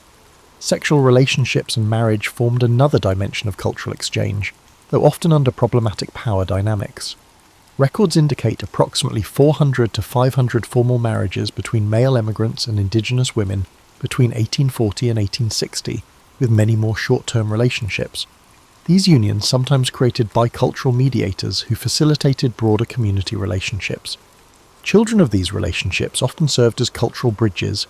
Individuals like Edward Chambreau, son of a French-Canadian trader and Chinook mother, who worked as an interpreter at Fort Vancouver and later wrote valuable accounts of shifting cultural dynamics along the trail. Gift exchanges represented a key point of cultural misunderstanding. Indigenous diplomatic traditions emphasized gift-giving as establishing ongoing relationships rather than simple generosity. Many emigrants, interpreting gifts through their own cultural lens, failed to recognize the reciprocal obligations being established. This cultural disconnect contributed to tensions when native representatives later expected reciprocal assistance or access to resources that emigrants considered their exclusive property. By the 1850s, adaptive cultural patterns had emerged in communities along the trail corridor.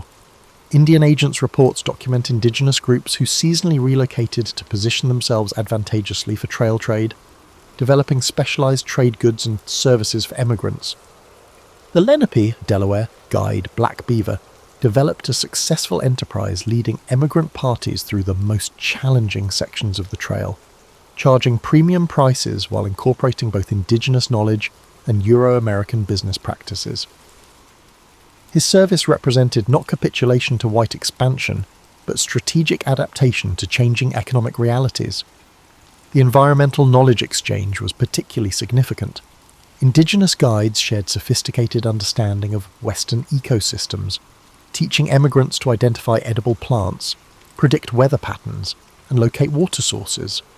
This knowledge transfer played a crucial role in emigrant survival, but has been largely erased from popular narratives that emphasize pioneer self-sufficiency.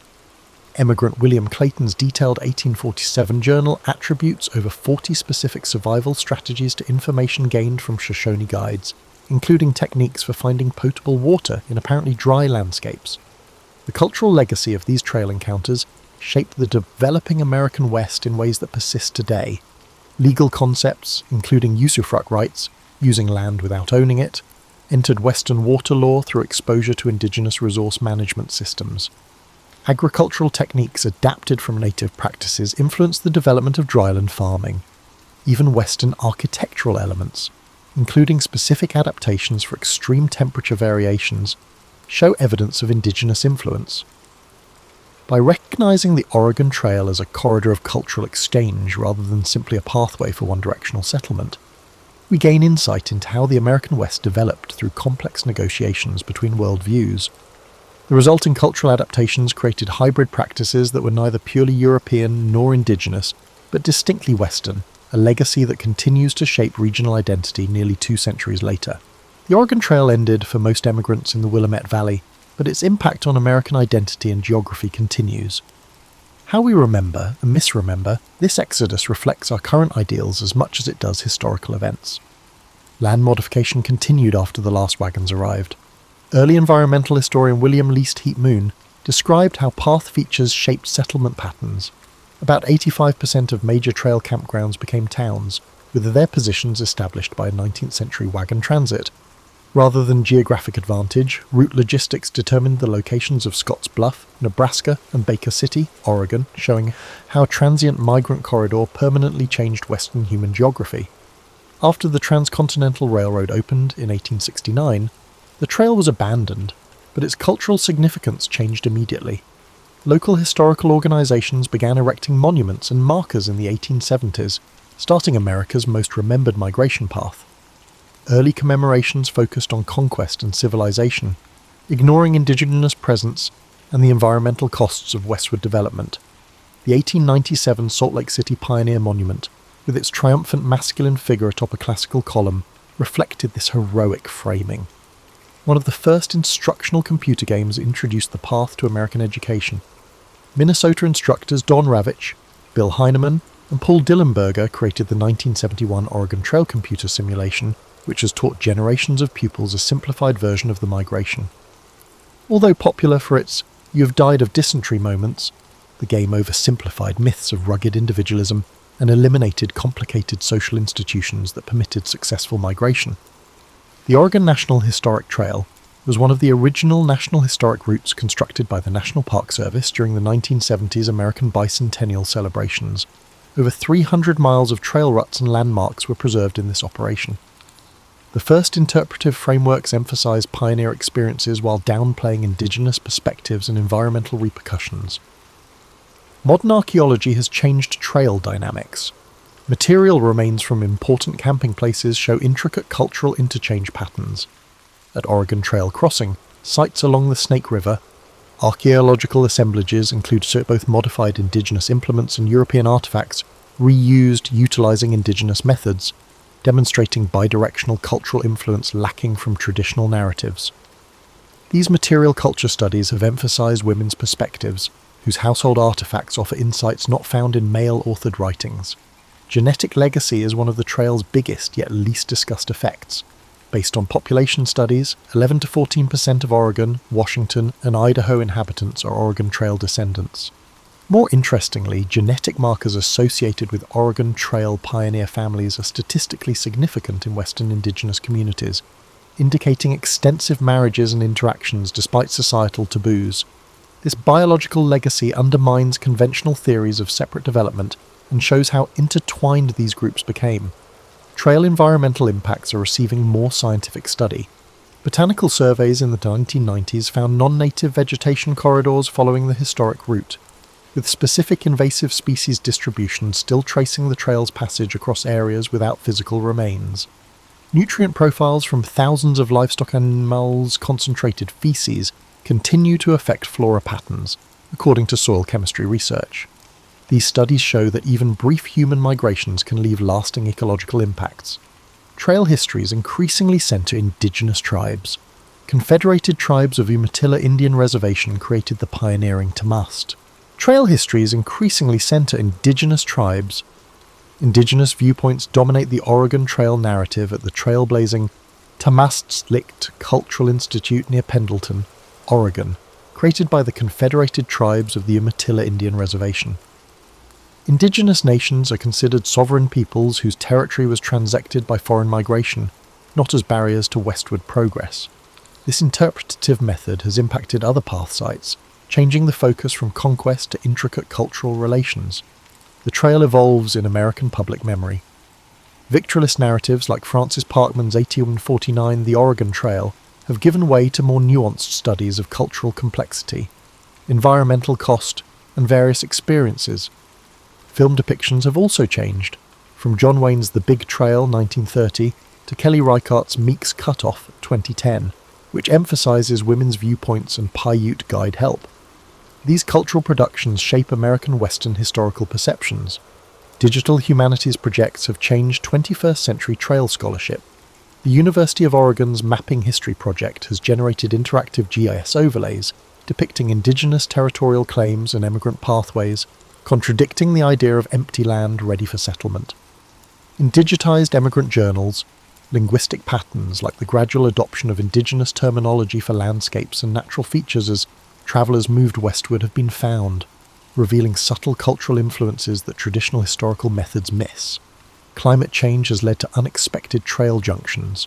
Western landscapes are experiencing severe drought, revealing trail ruts formerly hidden by greenery. Extreme weather frequently threatens archaeological sites. The Oregon-California Trails Association is working with climate scientists to identify vulnerable historic places and prioritize restoration before priceless physical evidence is lost.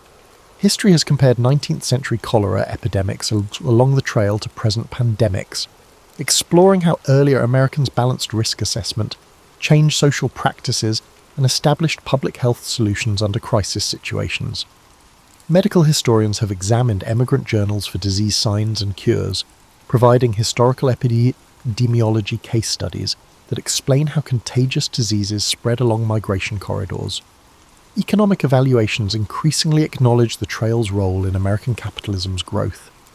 One of history's largest natural resource redistributions occurred when the Trail of Tears migration transferred indigenous land wealth to Euro-American possession. This wealth transfer created financial patterns that continue to shape Western economic growth, including inequities between indigenous populations and descendants of settlers who received free land. Modern economic justice movements have highlighted these historical inequalities. The Oregon Trail's legacy is confusing for modern Americans. It symbolizes inspiring determination and unsettling displacement, incredible cooperation and cultural misunderstanding, and environmental adaptability and ecological destruction. In an era of global migration and environmental change, its most important lesson may be how it shows how human movements are intertwined with natural and cultural systems. The trail's physical remnants are progressively vanishing due to the development and natural processes, but its influence on American West settlement patterns, ecology, genetics, and culture persists. These numerous aspects help us comprehend how a transient migratory corridor permanently changed a continent and continues to shape American identity nearly 2 centuries after the first wagons went westward. In the year 1325, a 21-year-old legal scholar from Tangier named Ibn Battuta mounted his horse to embark on the Hajj pilgrimage to Mecca. What distinguished this particular journey was not its beginning but its end, or rather, the absence of one. When Ibn Battuta finally returned home nearly 3 decades later, he had traversed approximately 75,000 miles, visiting territories equivalent to roughly 44 modern countries. Yet perhaps the most remarkable aspect of his story is that travelling was never his passion or intention. Unlike Marco Polo, whose mercantile family had prepared him for journeys abroad, or Zheng He, who commanded massive Chinese treasure fleets with imperial backing, Ibn Battuta stumbled into exploration almost accidentally. His contemporaries would have considered him bookish and conventional, a devout adherent to the Maliki school of Islamic jurisprudence who had memorized the Quran and studied legal precedents. His earliest writings reveal a young man more concerned with proper prayer techniques than with adventures in distant lands. I set out alone, having neither fellow traveller in whose companionship I might find cheer nor caravan whose party I might join, he wrote of his departure. His statement was not the romanticised declaration of an intrepid explorer, but the lament of a somewhat anxious young man. The solitude was not by choice. He had missed the pilgrim caravan while attending his sister's funeral. Ibn Battuta's first transformative experience came not from natural wonders or architectural marvels, but through an unexpected fever that struck him outside the town of Tunis. Delirious and alone, he fell from his horse and was discovered by a passing traveller who nursed him back to health. This stranger, a Tunisian poet returning from Al-Andalus, shared stories of courts he had visited while Ibn Battuta recuperated. The young jurist's world expanded through these second-hand tales before he had even left North Africa. Upon reaching Alexandria, Ibn Battuta encountered another pivotal figure, a mystic named Burhan al-Din, who lived in isolation in the city's lighthouse. During their meeting, the holy man made an astonishing prediction. "You will visit my brother Farid in India, my brother Rukn al-Din in Sind, and my brother Burhan al-Din in China. Convey my greetings to them." Ibn Battuta would later claim this prophecy guided his extended travels, though historians note these destinations weren't uncommon for medieval Muslim travellers. His early journey revealed a complex tension in his character. While he craved the prestige of scholarly appointments, he repeatedly abandoned secure positions after brief tenures.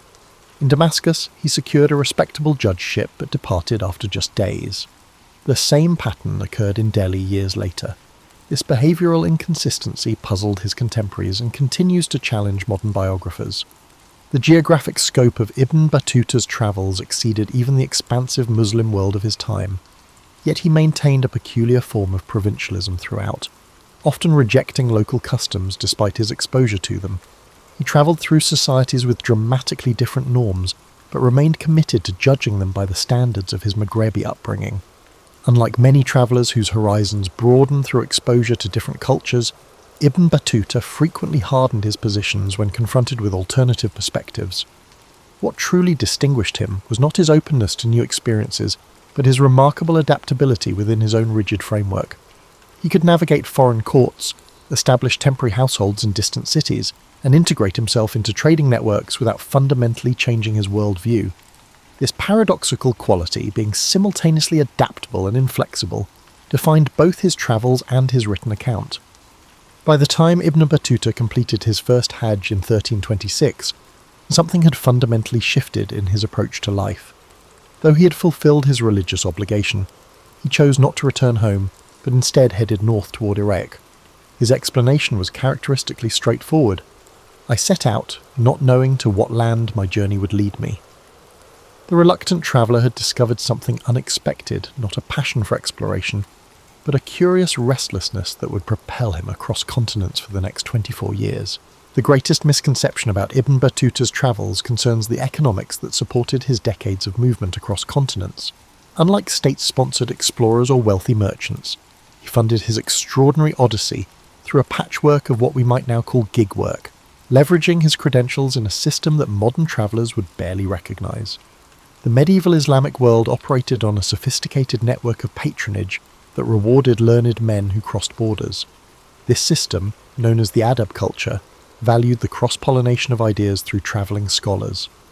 Ibn Battuta exploited this economy with remarkable skill, transforming his Maliki legal training into a portable career that functioned across cultural boundaries. In Cairo, he served briefly as an assistant qadi, judge, hearing minor cases relating to commercial disputes.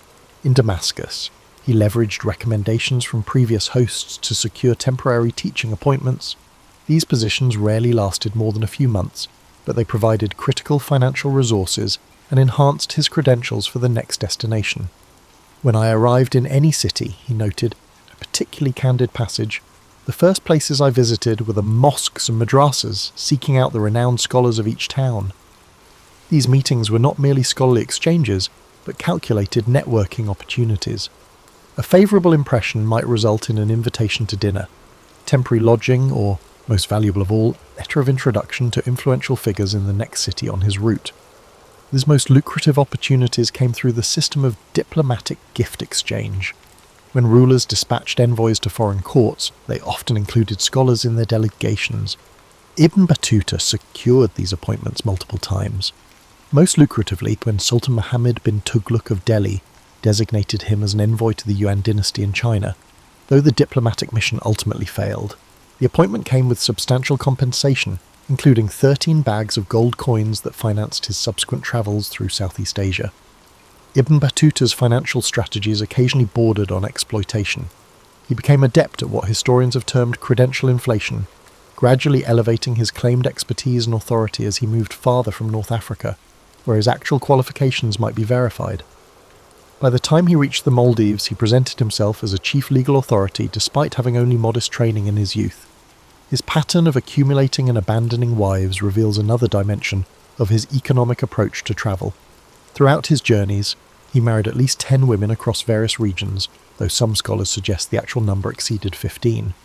These marriages offered him integration into local communities, household management during extended stays, and, crucially, access to dowries and matrimonial gifts. When departing a region, he typically divorced these women, sometimes leaving behind children as well. The material reality of long-distance travel in the 14th century imposed constraints that shaped Ibn Battuta's itinerary. He deliberately followed trade routes where caravanserais offered secure lodging, avoided territories without established Muslim communities, and timed his journeys to coincide with merchant caravans that provided safety in numbers.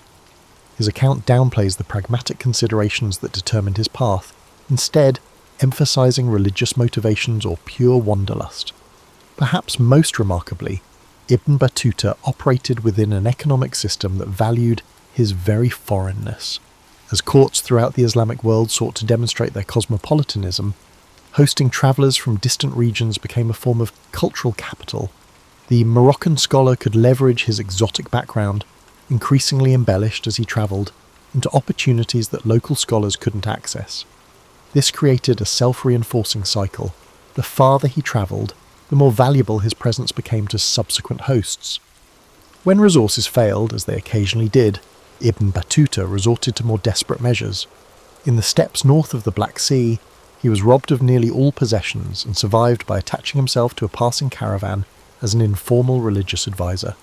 In the mountains of Turkey, he worked briefly as a copyist, producing manuscripts for a local madrasa. These episodes of vulnerability rarely appear in his polished narrative, but emerge through inconsistencies in his timeline and oblique references. By the time Ibn Battuta returned to Morocco in 1349, he had mastered the economic architecture of medieval travel, transforming his modest legal credentials into a career that spanned continents and cultures. The conventional narrative of Ibn Battuta portrays him as a solitary male traveller moving through a world dominated by men. Yet his own account, when read against the grain, reveals dozens of women who profoundly influenced his experiences, provided critical assistance, and occasionally redirected his journey entirely. Their stories, often reduced to brief mentions in his text, illuminate aspects of medieval Islamic society typically obscured in historical accounts. In Damascus, Ibn Battuta encountered Zainab bint Ahmad, a scholar who held the prized ijaza, teaching license, for the collected works of hadith scholar al-Bukhari.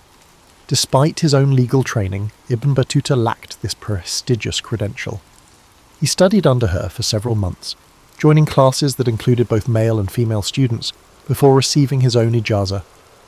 That a male scholar from Morocco would seek instruction from a woman challenges simplified narratives about gender in medieval Islamic education.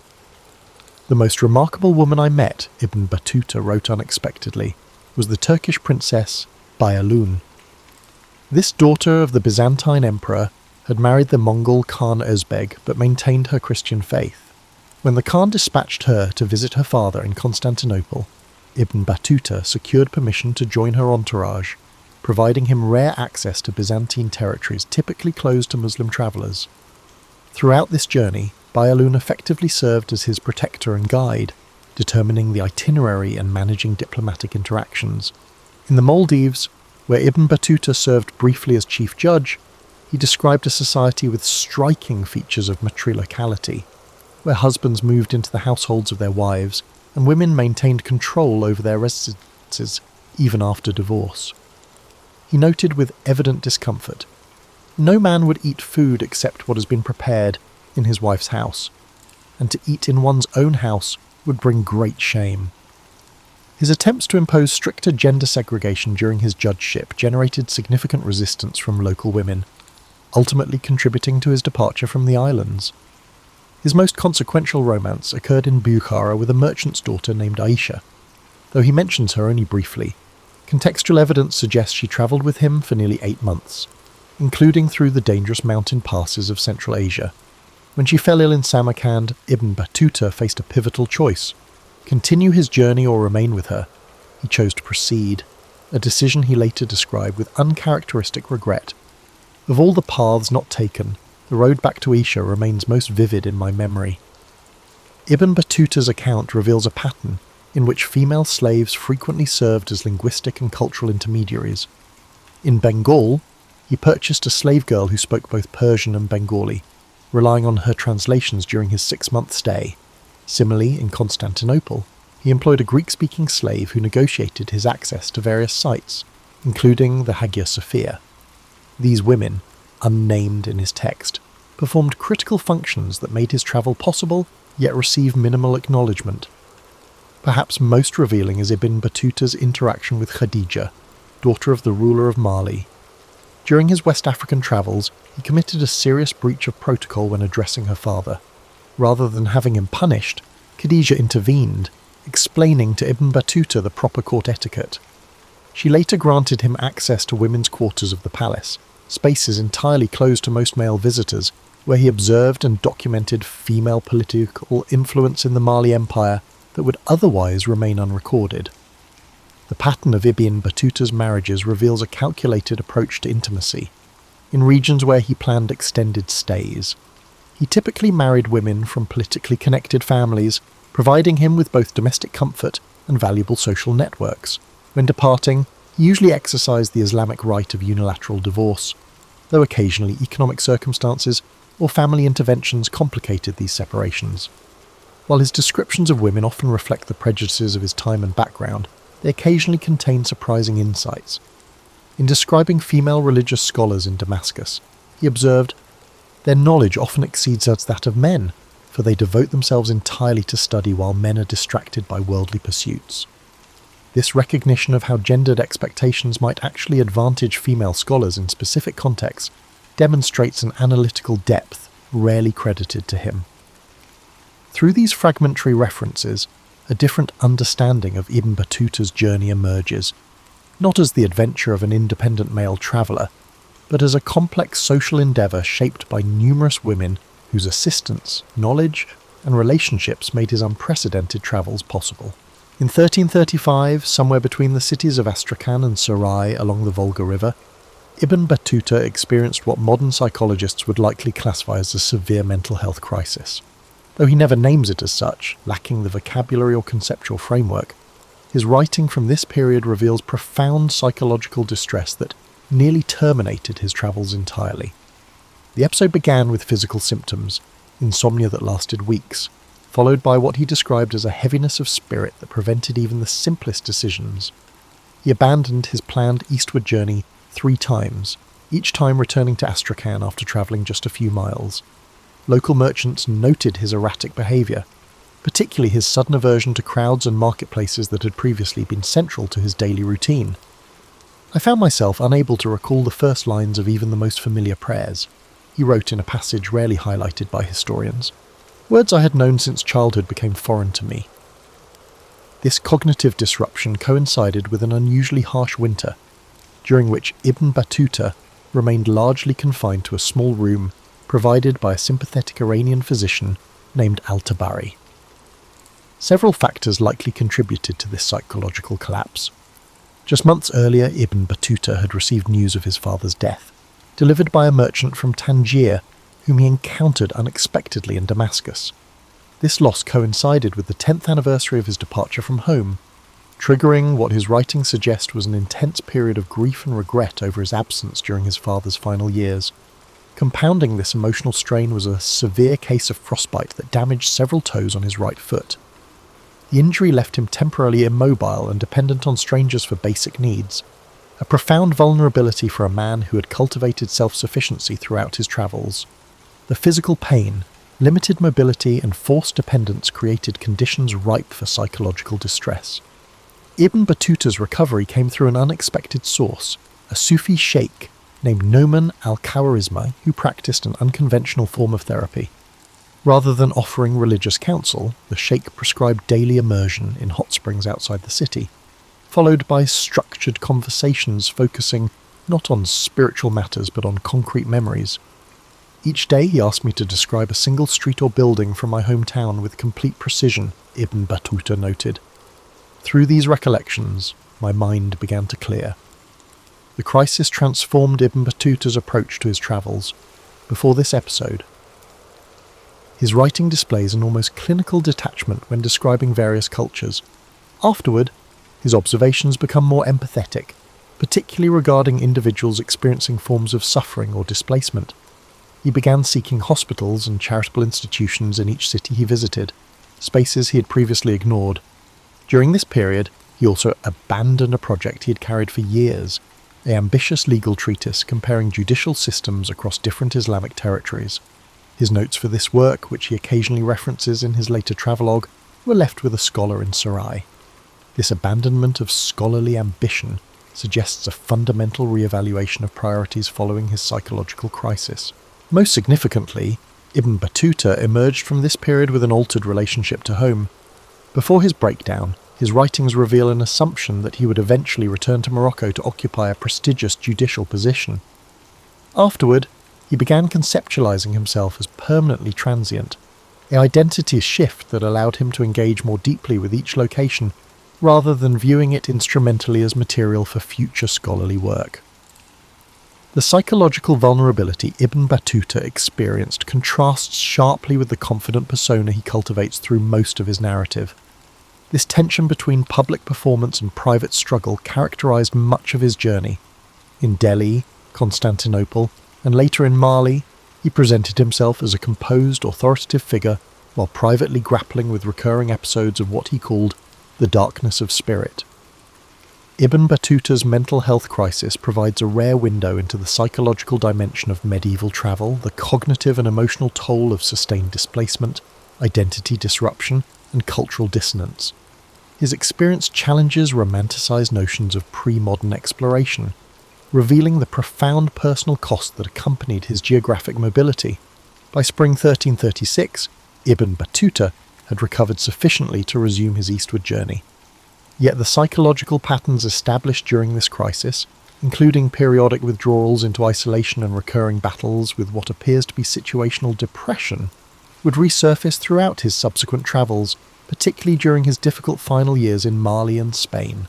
Among Ibn Battuta's most valuable contributions to historical knowledge is his detailed account of Kilwa, a prosperous East African coastal sultanate that dominated Indian Ocean trade networks for centuries yet remains largely absent from Western historical awareness.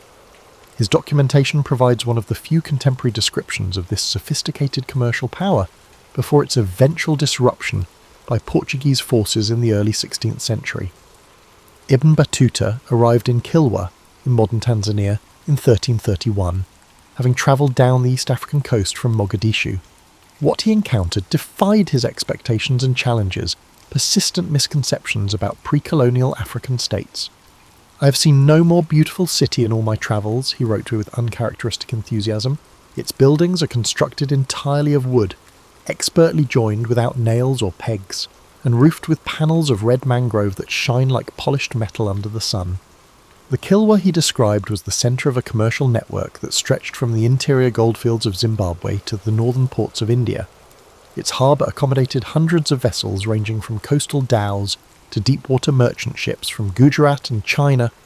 Ibn Battuta noted with particular interest the standardised system of commercial documentation used in Kilwa's customs houses, a sophisticated predecessor to modern bills of lading that facilitated complex commercial arrangements across linguistic boundaries.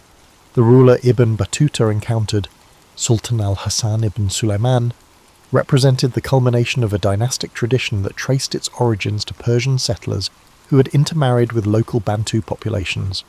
The resulting cultural synthesis had produced a distinctive Swahili civilization that Ibn Battuta recognized as neither purely African nor Middle Eastern, but something uniquely integrated. The Sultan himself maintained a court protocol that combined elements from Abbasid, Fatimid, and indigenous African traditions. Kilwa's economic foundation rested on its control of gold trade from the interior, particularly from what Ibn Battuta called the land of Yufi, likely the Zimbabwe Plateau. This gold travelled along protected trade routes maintained by the Sultanate, through a series of inland administrative centres. Ibn Battuta observed one caravan's arrival, noting the elaborate security measures that protected the precious cargo and the sophisticated weighing and assay techniques used to verify the gold's purity. The religious life of Kilwa particularly impressed Ibn Battuta, who counted more than 40 substantial mosques within the city walls. The Grand Mosque, portions of which still stand today, featured innovative architectural elements including sailing-derived tensioning systems that allowed its dome to span a greater distance than typical Islamic structures of the period. Ibn Battuta specifically commented on the mosque's distinctive octagonal minaret, which incorporated acoustic enhancements that carried the muezzin's call across the entire harbour. Most remarkable was Kilwa's monetary system, which utilised standardised gold coins known as mitkal that circulated just alongside copper tokens for smaller transactions. Ibn Battuta noted that these coins were accepted without question throughout the trading networks extending to India, a testament to Kilwa's reputation for commercial integrity. He recorded watching court metallurgists testing incoming gold shipments and striking new coins under the Sultan's direct supervision. The social structure of Kilwa revealed complex stratifications that defied Ibn Battuta's attempts at simple categorization. The urban population included indigenous Africans, Arab and Persian descendants, and mixed heritage individuals who occupied various social positions without rigid racial boundaries. He observed that key administrative positions were filled based on merit and familial connections rather than ethnic background, creating a meritocratic system that contrasted with more hereditary structures he had encountered elsewhere. Women in Kilwa occupied positions of significant economic independence, particularly in the textile sector. Ibn Battuta described workshops where women controlled the production of the finely woven cotton cloth that served as a major export. The mistresses of these establishments, he noted, maintain their own accounts and negotiate directly with foreign merchants, requiring no male intermediaries. This economic autonomy extended to property ownership, with Ibn Battuta recording his surprise at learning that nearly a third of Kilwa's urban real estate was held by women. When Ibn Battuta departed Kilwa after a 3-month stay, he carried with him documentation that would later prove invaluable to historians, precise observations of a sophisticated African urban centre that operated as an equal participant in Indian Ocean trade networks. His account contradicts persistent narratives that portray pre-colonial African societies as isolated or technologically primitive, instead revealing Kilwa as an innovative commercial power that combined multiple cultural traditions into a distinctive and successful synthesis. The final destination in Ibn Battuta's epic journey, China during the Yuan dynasty, represents his most controversial claim and his most significant failure. Unlike his detailed accounts of other regions, his description of China contains geographical inconsistencies, implausible timelines, and passages that appear borrowed from other travellers' reports. For centuries, historians have debated whether Ibn Battuta actually reached China or fabricated this portion of his narrative. Recent scholarship suggests a more nuanced possibility, that Ibn Battuta did indeed enter Yuan territory but experienced a series of setbacks that prevented him from accessing the cultural and political centres he had intended to visit. His subsequent account represents an attempt to salvage reputation from failure through a combination of borrowed details and strategic omissions. Ibn Battuta's China troubles began before he even reached its borders. In 1345, while in Calicut, modern Kerala, India, he boarded a Chinese treasure ship bound for Quanzhou with most of his accumulated possessions, including gifts intended for the Yuan emperor. When a storm forced the ship to anchor near Calicut overnight, Ibn Battuta went ashore to attend prayers. During his absence, a violent storm drove the ship out to sea. "All my possessions remained on board," he wrote, including the slave girls and gifts that the Sultan of Delhi had sent with me to the Emperor of China. This catastrophic loss left Ibn Battuta in a precarious position, expected to continue his diplomatic mission without the gifts that would secure proper reception. After several months attempting to rebuild his resources in southern India, he embarked again on a different vessel. This ship was attacked by pirates in the Strait of Malacca, and Ibn Battuta narrowly escaped with his life, losing what remained of his possessions. When he finally reached what appears to have been Fujian province in late 1346, Ibn Battuta encountered a political situation he was unprepared to navigate. The Yuan dynasty, established by Mongol conquerors, maintained a rigid classification system that placed foreign Muslims in specific administrative categories with limited privileges. Without proper diplomatic credentials and gifts, Ibn Battuta could not secure the status necessary to access the imperial court or major cultural centres. His writings suggest he spent approximately 4 months in Chinese territory, primarily in coastal regions with established Muslim merchant communities. These enclaves, while technically within China, functioned as cultural islands where Arabic and Persian were commonly spoken and Islamic customs maintained. From these limited vantage points, Ibn Battuta glimpsed Chinese society but never experienced the immersive engagement that characterized his travels elsewhere. The Yuan China section of his narrative contains telling gaps. Unlike his accounts of India or Mali, where he names specific individuals who hosted him, his Chinese interactions remain strikingly anonymous. He describes no extended conversations with Chinese scholars or officials, suggesting very limited contact beyond merchant intermediaries. His observations focus predominantly on material culture, ceramics, paper currency, shipbuilding techniques, rather than social or political systems he could only have understood through sustained interaction. Most revealing is Ibn Battuta's omission of any mention of the Grand Canal, China's most impressive infrastructure project that connected Beijing to Hangzhou. This absence is particularly striking given his pattern of documenting major engineering works throughout his travels. Similarly, he fails to mention the distinctive Chinese examination system for civil service, a unique administrative innovation that would have fascinated a trained jurist. These gaps strongly suggest limited access to China's interior regions and administrative centres. What Ibn Battuta experienced, essentially, was maritime China, the coastal interface where foreign merchants conducted heavily regulated trade under Yuan supervision. When he realised he could not penetrate beyond this periphery without proper credentials, he appears to have supplemented his limited first-hand observations with accounts from Persian and Arab merchants who had better access. This experience of failure was not unique to China in Ibn Battuta's travels. Throughout his nearly 3 decades of journeying, he experienced numerous setbacks, redirections, and outright disasters. What distinguishes the China episode is his unwillingness to acknowledge these limitations in his subsequent account, likely because China represented the easternmost extent of his travels and therefore held symbolic importance to his overall narrative. Ibn Battuta's partially invented China becomes a fascinating case study in travel literature's complex relationship with truth. Rather than viewing his account as either factual or fraudulent, we might understand it as a negotiation between experience, expectation, and reputation management. His China narrative reveals how medieval travellers constructed authoritative accounts, even when their actual experiences fell short of their ambitions. By early 1347, Ibn Battuta had abandoned his Chinese aspirations and begun the long journey that would eventually return him to Morocco. The China episode, with its blend of limited observation and borrowed detail, represents not just geographic terrain, but the boundaries of Ibn Battuta's remarkable adaptability as a traveller. The conventional narrative of Ibn Battuta concludes with his return to Morocco in 1349 and the subsequent dictation of his travels to Ibn Juzay, who compiled the famous Revere journey that secured Ibn Battuta's historical legacy. Yet this account omits a significant final chapter, his journey through Muslim Spain and the North African interior, that occupied the last decade of his life and revealed a man transformed by his earlier travels in 1350. Just months after completing the initial dictation of his epic travelogue, Ibn Battuta embarked on a journey to the Kingdom of Granada, the last remaining Muslim state in Iberia. His motivations for this trip differed markedly from his earlier travels. Rather than seeking adventure or career advancement, he travelled as a cultural ambassador, concerned with the erosion of Islamic governance in territories being steadily reconquered by Christian kingdoms. "I found in Granada a people clinging to traditions they scarcely remembered," he wrote in passages excluded from the standard Rihla.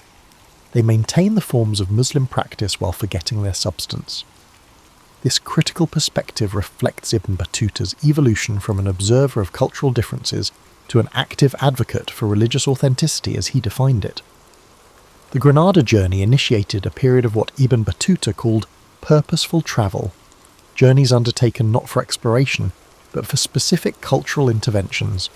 Between 1352 and 1355, he traversed the Middle Atlas Mountains of Morocco, visiting remote Berber communities where Islamic practices had blended with indigenous traditions. Unlike his earlier descriptive approach to cultural difference, these accounts reveal active efforts to modify local practices he deemed inconsistent with Orthodox Islam.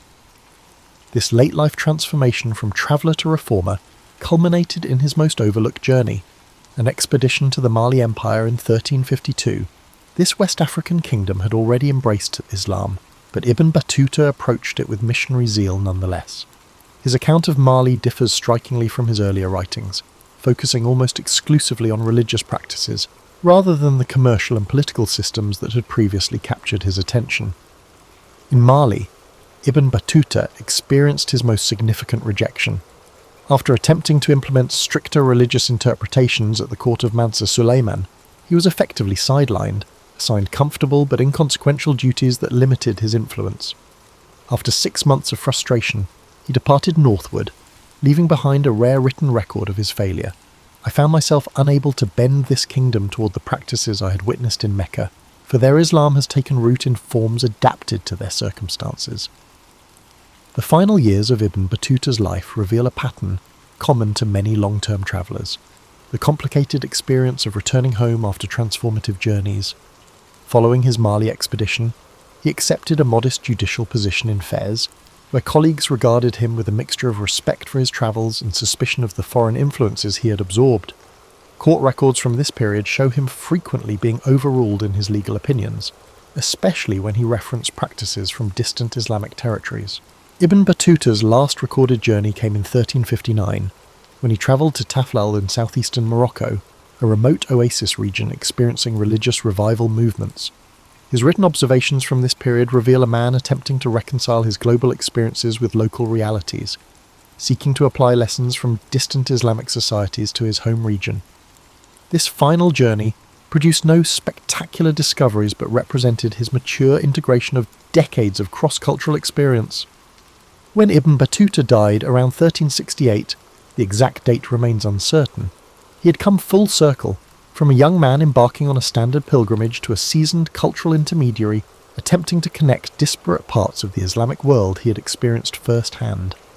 Contemporary accounts of his funeral mention only a modest attendance, suggesting that despite his extraordinary travels, his immediate impact on Moroccan society remained limited. The enduring paradox of Ibn Battuta is that his most significant legacy came not through his intended religious and legal contributions, but through the travelogue he initially considered secondary. While his attempts at cultural reform faded quickly after his death, his geographic and ethnographic observations preserved in the Rihla provided invaluable documentation of societies across Africa and Asia during a pivotal historical period. In the centuries following his death, Ibn Battuta's accounts circulated primarily among scholars in North Africa, never achieving the wider recognition in the medieval period that it deserved. Only in the mid-19th century, when French colonial officials discovered manuscripts of the Rihla, did his extraordinary journey begin receiving global acknowledgement. The traveller, who once sought to change the world through religious reform, instead left his mark by simply bearing witness to the remarkable diversity of medieval civilization. The Second Gulf War, sometimes known as the 2003 Iraq War, did not start immediately. Its origins were intertwined in the aftermath of the First Gulf War, post-9/11's fears, and the legacy of United Nations sanctions that had weighed hard on Iraqi culture. Following Saddam Hussein's invasion of Kuwait in the early 1990s, the US-led coalition launched Operation Desert Storm, which brought Iraq into submission. The official fighting ended quickly, but the following peace was far from stable. Economic sanctions have a significant impact on trade and the quality of life for ordinary Iraqis. Meanwhile, reports circulated that Saddam's regime possessed elusive weapons of mass devastation, WMDs, raising Western concerns. Throughout the 1990s, UN weapons inspectors combed Iraqi locations for chemical, biological, and nuclear programs. Occasionally, they found fragments, but most of the time, their efforts were halted. The inspections were hampered by cat-and-mouse tactics. UN teams accused Iraq of concealing evidence, while Baghdad said the West tried to undermine Iraqi sovereignty. The rest of the Middle East watched anxiously, fearful that any new confrontation would upend a region already reeling from Palestinian-Israeli tensions and the aftermath of the Iranian Revolution. Then followed the seismic event that altered world politics, the 9/11 attacks on the United States. Al-Qaeda's attack sparked a surge of fear and indignation, pushing the George W. Bush government to declare a global war on terrorism. Although Iraq had no documented links to 9/11, the administration quickly identified Saddam's regime as a possible threat. The danger was that terrorist groups may gain lethal technologies from rogue states, and Saddam's unpredictability made him an accessible target for the Americans. Speeches in Washington evoked a new moral clarity. Either you supported the United States or the terrorists. Diplomacy in the early 2000s was complex. European allies were divided, the United Kingdom supported the American position, while France and Germany warned that an unprovoked war could inflame the Middle East. In the United Nations Security Council, US officials claimed Iraq was violating numerous resolutions, notably those pertaining to WMD programs. Meanwhile, Hans Blix and other inspectors returned to Iraq, inspecting sites ranging from desert bunkers to elegant homes. They issued cautious reports, stating that they had yet to locate conclusive evidence of WMDs and were uncertain. However, the White House and Downing Street insisted that Saddam had perfected evasion methods, citing previously contested intelligence on a chemical and biological stocks. Public opinion around the world was sharply divided. In America, memories of 9/11 were still fresh. A sizable proportion of citizens supported the administration's attitude. believing that neutralizing any threats was critical. Others questioned the intelligence, pushing for stronger evidence. The largest anti-war protests since Vietnam erupted in global capitals, London, Rome, Sydney, and elsewhere, where protesters criticized the march as a war of choice.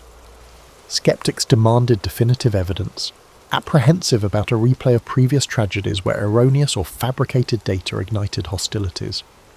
Iraqis, meanwhile, braced for the worst.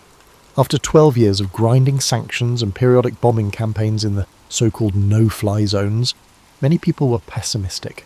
International journalists who visited Baghdad described a strange mix of defiance and fatalism. State-run media broadcast propaganda about Iraq's resilience, while ordinary citizens speculated about escaping or storing supplies.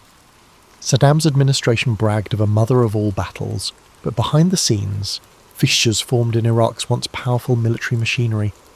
Some generals suspected that a second conflict with the United States, particularly one that could result in a full-fledged invasion, would be disastrous.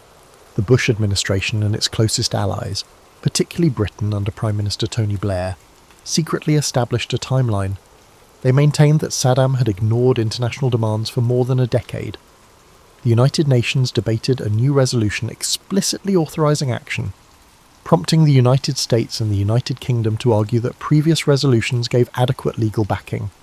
Countries such as Poland and Australia joined the coalition, while others resisted. The last countdown began. From mid-2002 until early 2003, rhetorical intensity skyrocketed. The expression coalition of the willing became popular, referring to countries that agreed to cooperate with the United States.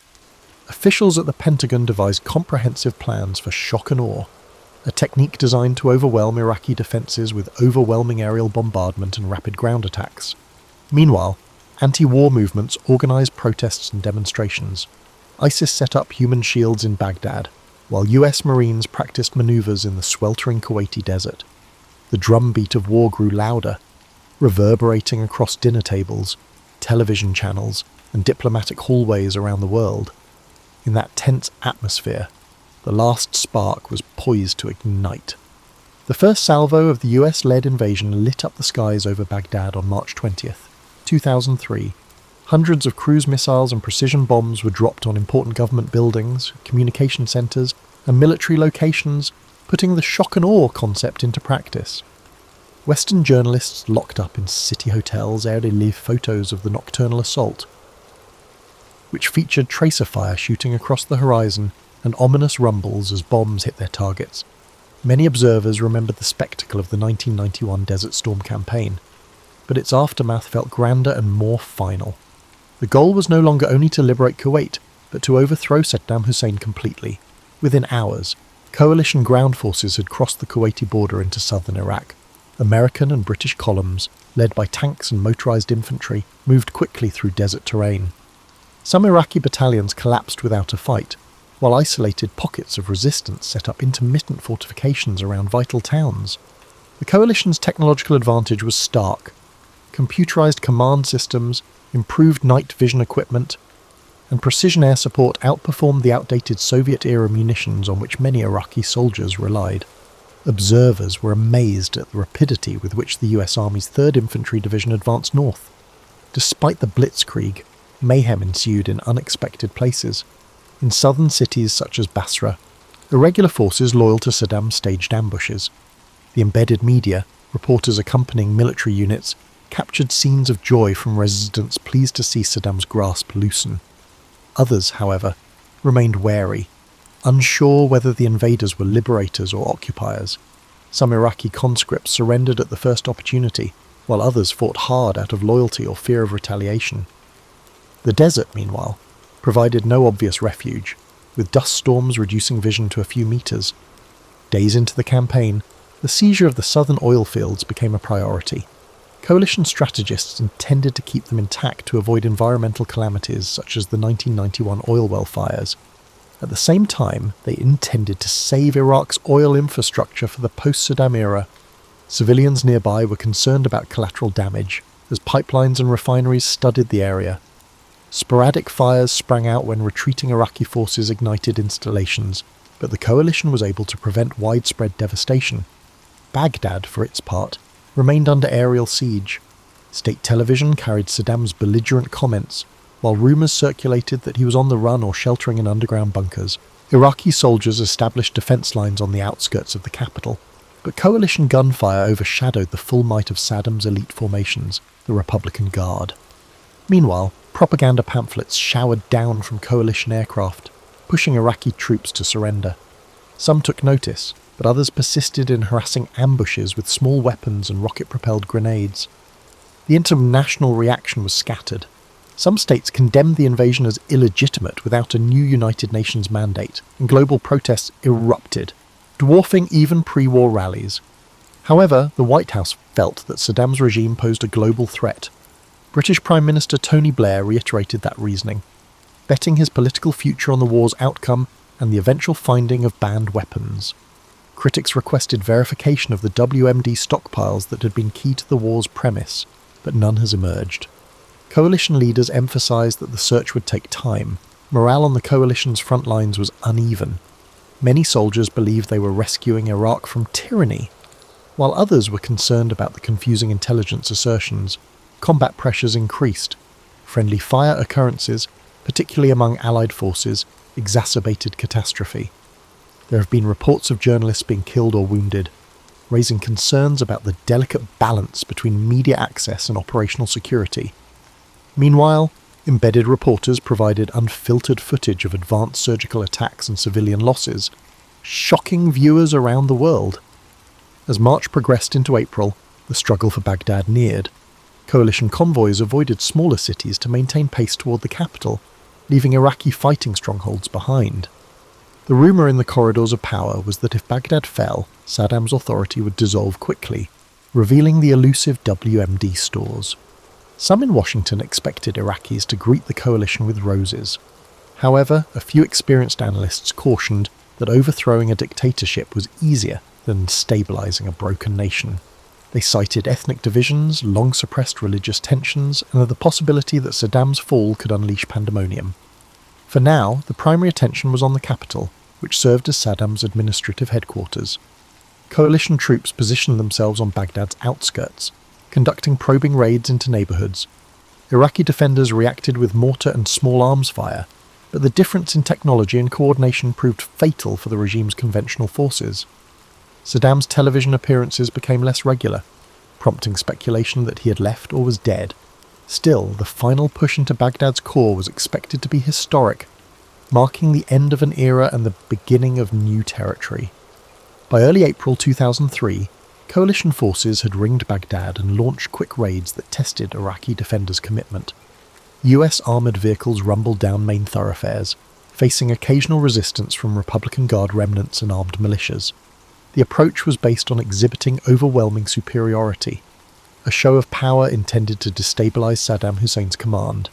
Journalists embedded with frontline troops transmitted spectacular footage of tanks rolling past major landmarks, while loudspeakers implored Iraqi soldiers to lay down their weapons. On April 9th, photographs emerged of Iraqi civilians toppling a Saddam statue in Baghdad's Firdos Square, which sparked global curiosity. Western media repeatedly aired the footage, presenting it as a symbolic end to the tyranny.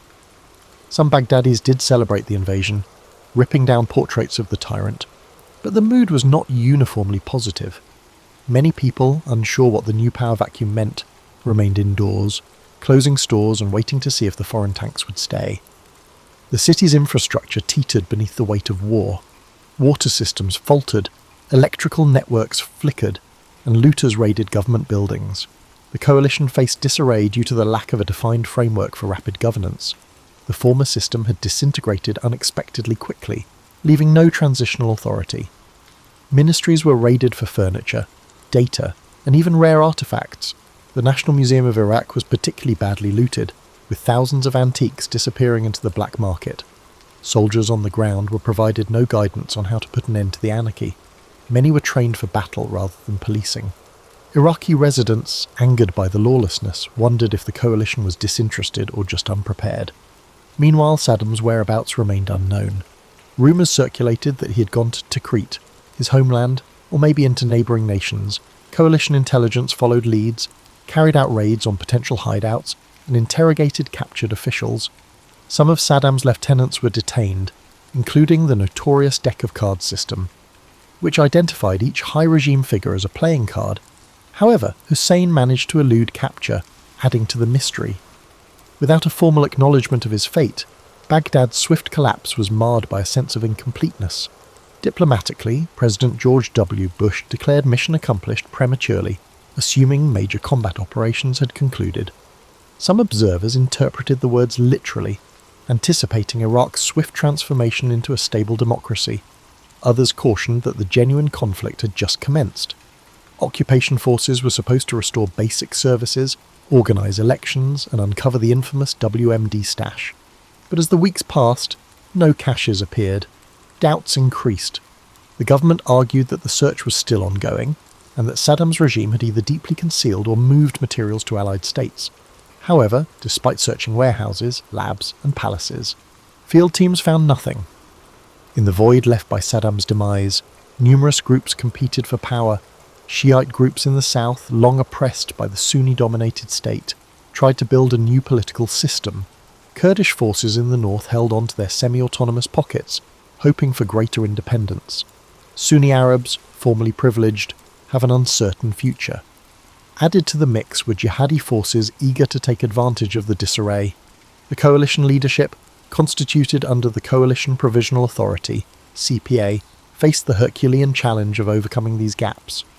When L. Paul Bremer III took over as the leader of the CPA, he issued broad directives like disbanding the Iraqi army and prohibiting Ba'ath Party officials from holding public office. Though intended to remove relics of Saddam's despotism, these actions also put numerous soldiers and bureaucrats out of employment.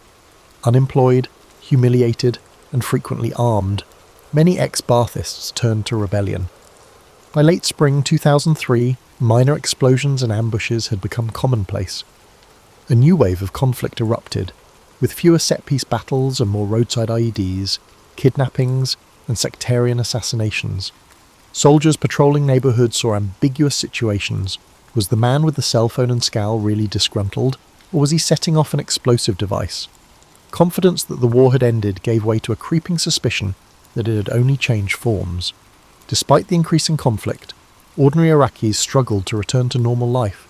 Children returned to half-functional schools. Vendors sold produce on the streets littered with potholes caused by tank treads.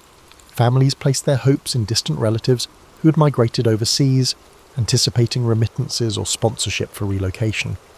A once centralised police force was dismantled overnight, replaced by hurriedly established units with little expertise or local confidence. The initial joy of liberty, which existed in some areas, was eclipsed by the burden of daily insecurity. Even as the coalition worked up plans for an interim government, the insurgency and sectarian divisions deepened, threatening to eclipse the success of Operation Iraqi Freedom. Throughout late 2003 and early 2004, Iraq's expanding insurgency took on several forms. Former Ba'ath loyalists, nationalist groups opposed to occupation, foreign militants influenced by al-Qaeda ideology, and local militias with sectarian agendas. Notable flashpoints appeared. Fallujah, a Sunni bastion west of Baghdad, became a symbol of defiance following a series of violent clashes with American forces.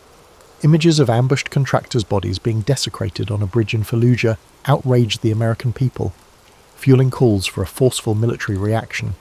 Two major attacks on the city in April and November 2004 resulted in severe urban battles reminiscent of previous wars, destroying vast sections of neighbourhoods and escalating hostility among inhabitants. At the same time, in Baghdad, the infamous Abu Ghraib prison controversy broke out. Photographs emerged showing US forces insulting and abusing Iraqi detainees, sparking global outrage. Many Iraqis, who were already dubious of the occupation's objectives, saw these photographs as confirmation of their darkest worries about Western disrespect for human decency. In the West, discussions raged over whether these were isolated occurrences or indicative of broader issues with incarceration and information collecting. The US military rushed to investigate, court-martialing certain soldiers while senior leadership swore the behaviour was not allowed. Nonetheless, the impact on America's moral position was evident. Against this environment, the Coalition Provisional Authority fought to restore Iraqi administration. Several exiled politicians returned to establish the Iraqi Governing Council. While some represented legitimate groups, others were perceived as opportunists, having spent decades abroad. The CPA's plan for transferring sovereignty to an interim Iraqi government took shape in mid-2004. The government led by L. Paul Bremer came to an end, and Iraq's interim leadership took over. However, real power remained tied to coalition forces and bases, which were anchored by the substantial US military presence. In everyday life, sectarian differences grew. Shiite and Sunni tensions rose, particularly in mixed cities such as Baghdad, Mosul, and Bakuba. Kidnappings, targeted killings, and bombs became alarmingly common. The Mahdi army, led by youthful cleric Muqtada al-Sadr, confronted the United States in Shiite areas, notably the holy city of Najaf. Meanwhile, foreign extremist groups, including one led by Abu Musab al-Zarqawi, staged suicide attacks, instilling dread. The desire to quickly establish a stable democracy began to appear unduly optimistic. The alliance increasingly confronted a guerrilla battle with murky front lines and an even murkier understanding of who the true enemy was. Back in the United States, popular sentiment changed. The mission accomplished moment had faded into memory, replaced by a steady drumbeat of sad news, rising casualties, roadside bombs, IEDs, wreaking havoc on convoys, and new videotapes from rebel organizations boasting of kidnappings and beheadings. Critics chastised the Bush administration for failing to anticipate the occupation's complexities, while proponents argued that media coverage ignored progress, including newly opened schools, infrastructure renovations, and the emergence of free press in certain places. Regardless, tensions rose, particularly during the 2004 US presidential election, when incumbent George W. Bush and challenger John Kerry clashed over the Iraq War. Bush maintained that steady perseverance was required to defeat terrorism, whereas Kerry questioned the rationale for the war and the conduct of the occupation. One watershed point was the capture of Saddam Hussein himself in December 2003. Saddam was found hiding in a spider hole near his hometown, and his arrest brought a symbolic finality by removing the dictator who had loomed over Iraqi affairs for decades. The alliance hailed it as proof of success, yet the insurgency persisted, no longer relying on Saddam's personal leadership. The Iraqi judiciary tried him in a difficult case intended to provide Iraqis with a sense of justice after decades of brutality under Ba'athist rule.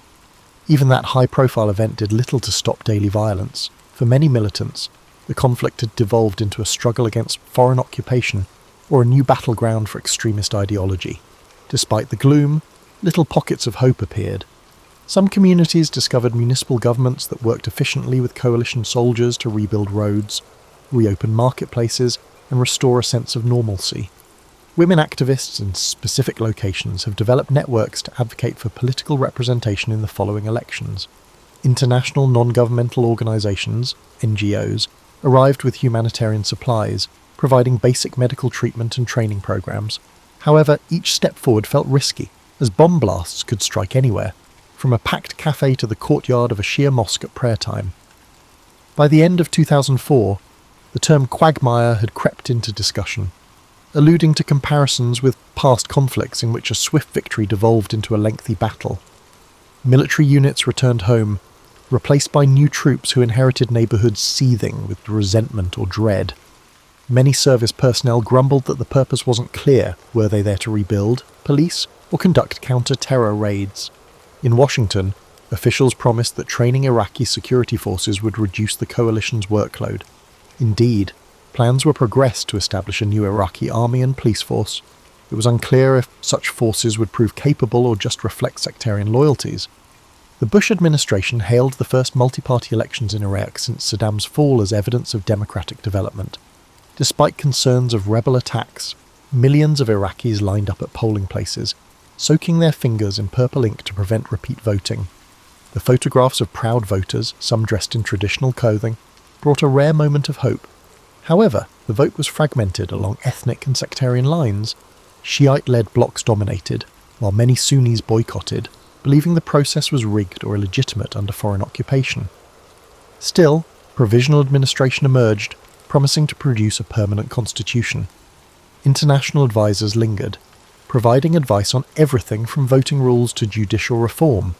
However, bringing Shiite, Sunni and Kurdish forces together in a hostile atmosphere was no simple task. Debates emerged about federalism, resource sharing, particularly oil, and the role of Islamic law. Meanwhile, sectarian bloodshed persisted. Disgruntled Sunni populations, feeling neglected, provided fertile ground for insurgency recruitment. Extremist groups such as Al-Qaeda in Iraq took advantage of the vacuum, claiming to defend Sunni interests while imposing ruthless tactics on local communities. The alliance hoped to establish an Iraqi security apparatus capable of operating independently. Training camps produced police and army recruits, while militias infiltrated the ranks. On occasion, newly formed troops broke under pressure, dropping weapons during firefights. In certain locations, police stations were more influenced by local tribal leaders or sectarian militias than by the central government. Coalition commanders recognized that they were dealing with a multifaceted conflict. Building a loyal security force necessitated bridging past rivalries and ensuring that power distribution did not alienate any one party. The tightrope act frequently faltered. Sectarian violence erupted in 2006 after the bombing of Samarra's Al-Askari Mosque, a venerated Shia shrine. The vengeance was quick and savage. Sunni mosques were targeted in retaliation, triggering a continuing cycle of vengeance. In Baghdad, districts were transformed into enclaves separated by hastily constructed concrete walls. Militias such as the Mahdi Army and the Beda organization established themselves in Shia neighborhoods, while Sunni rebels, Ba'ath loyalists, and Al-Qaeda-affiliated cells dominated other areas. Ethnic cleansing occurred in microcosm. Families abandoned their homes due to threats from competing sects, and the capital's mosaic fractured into enclaves patrolled by armed men of various allegiances. Coalition troops were caught in the crossfire, forcing them into a difficult policing situation. Commanders realized that large-scale sweeps could exacerbate hostility since heavy-handed methods could hurt both civilians and rebels. Meanwhile, political discontent in Washington skyrocketed. Leaders questioned how a war build as swift and decisive had devolved into a grinding sectarian crisis. Defense Secretary Donald Rumsfeld faced criticism, which led to his resignation. The new approach necessitated a more nuanced strategy, which resulted in the 2007 surge led by General David Petraeus, which deployed an additional 20,000-plus American troops with the goal of securing population centers and gaining local trust. The surge's idea is to deploy coalition soldiers alongside Iraqi security personnel in neighborhoods, reconstruct destroyed public services, and support local patrols. It hoped to reduce violence enough to allow political solutions to gain traction. The initial months were violent as rebels tested the new strategy with devastating attacks.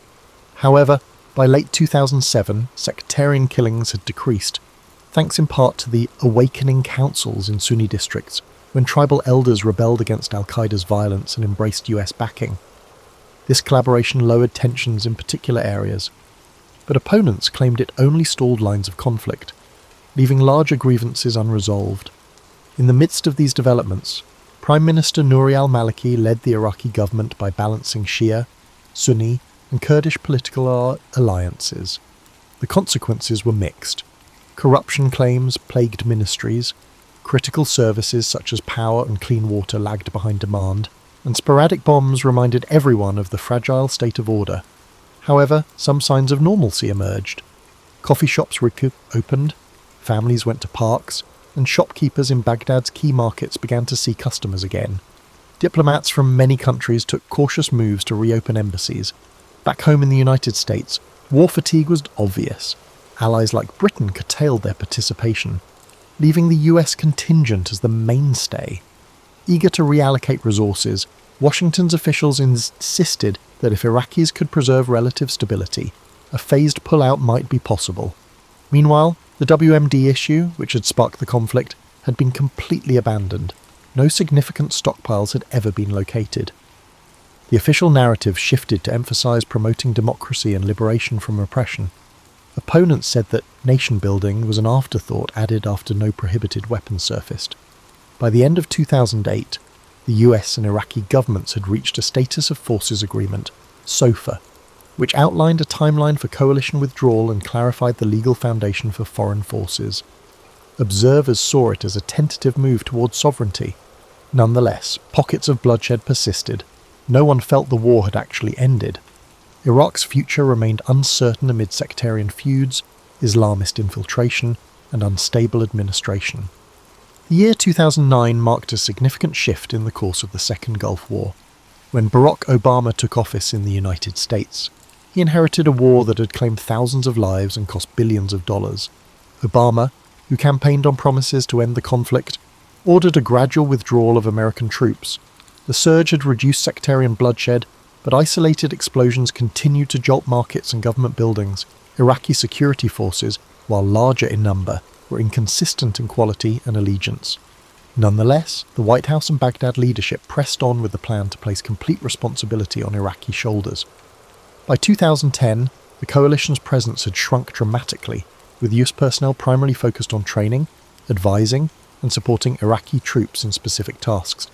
The final American combat unit left in August 2010, symbolically ending Operation Iraqi Freedom. However, a group of advise and assist individuals remained.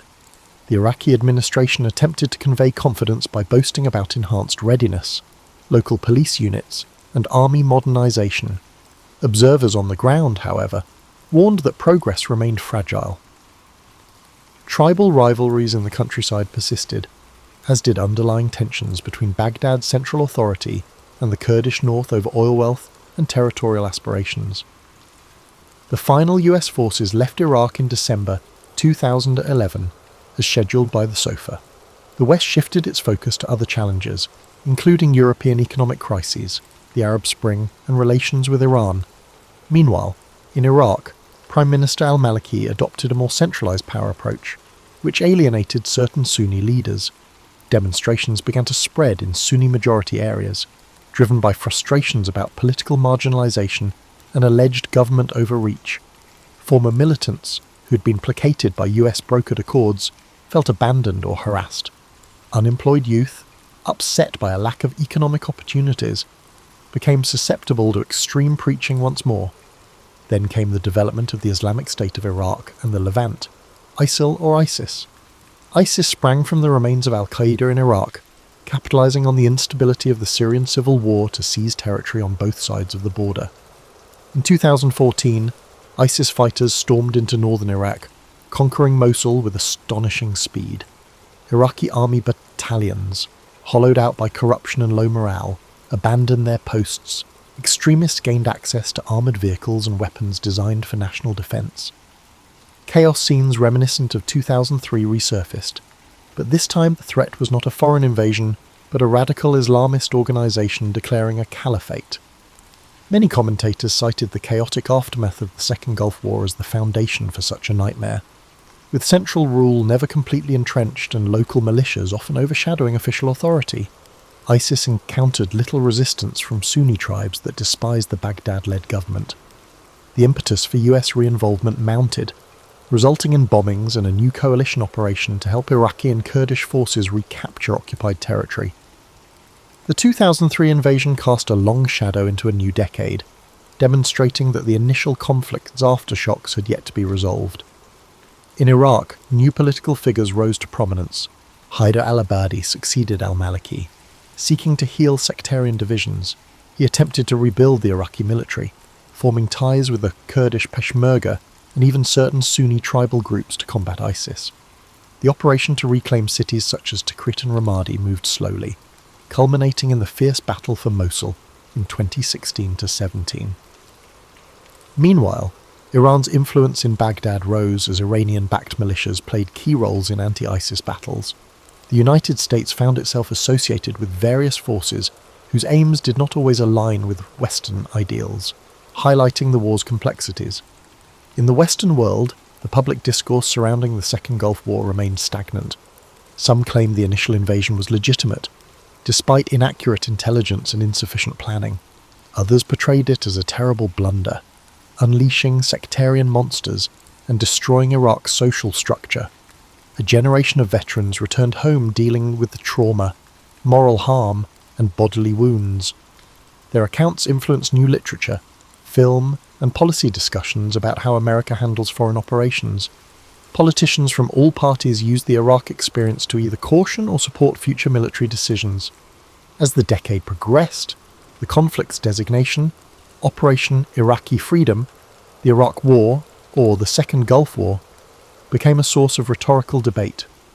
Scholars examined government papers, looking for watershed moments such as the disbandment of the Iraqi army, poor post-invasion planning, the implementation of the surge, and the precipitous US pullout. Each decision influenced future crises. Meanwhile, ordinary Iraqis, having survived dictatorship, invasion, civil war, and ISIS horror, faced the challenge of restoring normalcy.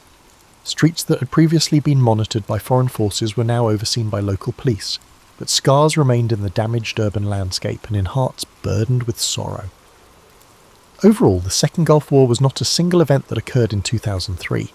Its aftershocks lasted decades, tying together global politics, the emergence of violent extremism, and the sad cost of leaving critical nation-building parts unfinished.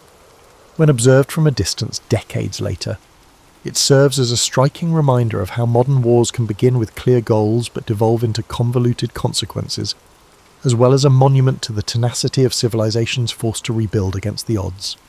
Reflecting on the Second Gulf War decades after it began in 2003, one may see a rich tapestry of ambition, mistake, courage, and grief. Its origin was based on the post-9/11 mindset, which combined worries of global terrorism with long-standing tensions between Saddam Hussein's administration and the international community. The immediate goal was regime change, couched in terms of eliminating WMDs. Ironically, the war's true impact was less about unearthing hidden stores of chemical or biological weapons, and more about the difficulty of rebuilding a society unmoored from decades of authoritarian leadership. Many veterans of the conflict remember the initial assault as a miracle of military strategy, culminating in Baghdad's swift capture. However, they also describe how the enthusiasm faded as it became evident that removing Saddam would not guarantee a stable democracy. Instead, overlapping insurgencies, widespread corruption, and deep sectarian grudges transformed the occupation into a lengthy quagmire.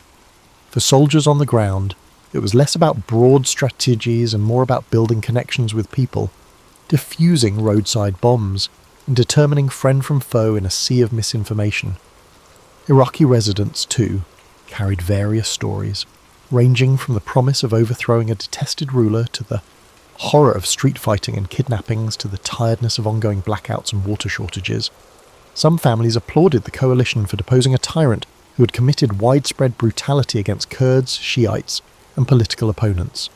Others said that foreign forces were insensitive to Iraqi traditions, and that Western-style administration structures overlooked Iraq's social and ethnic diversity. A generation of young people grew up in ruins, their childhood dominated by curfews, the crackle of gunfire at night, and the hum of drones overhead. Internationally, the battle reshaped global alliances and sparked fierce debate. Allies such as Britain experienced internal divisions. Tony Blair's steadfast backing for the invasion shattered his party's unity and harmed his career. France and Germany, who opposed the war, felt justified when no WMD evidence emerged, but their stance sparked resentment among US hawks. Across the Middle East, the conflict fueled anti-Western sentiments in some areas, while others silently celebrated Saddam's demise. That ambivalence continued throughout the 2010s, when the United States faced fresh Middle Eastern concerns, ranging from the Arab Spring to the rise of ISIS. Each new situation seemed to be a footnote to the Second Gulf War's unsolved tensions. In scholarship, a diversity of viewpoints evolved. Some military historians focused on the initial shock and awe campaign, examining how it affected modern concepts of rapid, high-tech warfare. Others researched the insurgency phase, gaining insights into asymmetrical conflict that future counterinsurgency doctrine would attempt to address. Political scientists examined the tumultuous transitional period, using the war as a cautionary tale. Eliminating a dictatorship is only the first step. Establishing governance in a divided land necessitates extensive, culturally informed planning. The failure of improvised governance in 2003 to 2004 became a case study for failed post-conflict stability.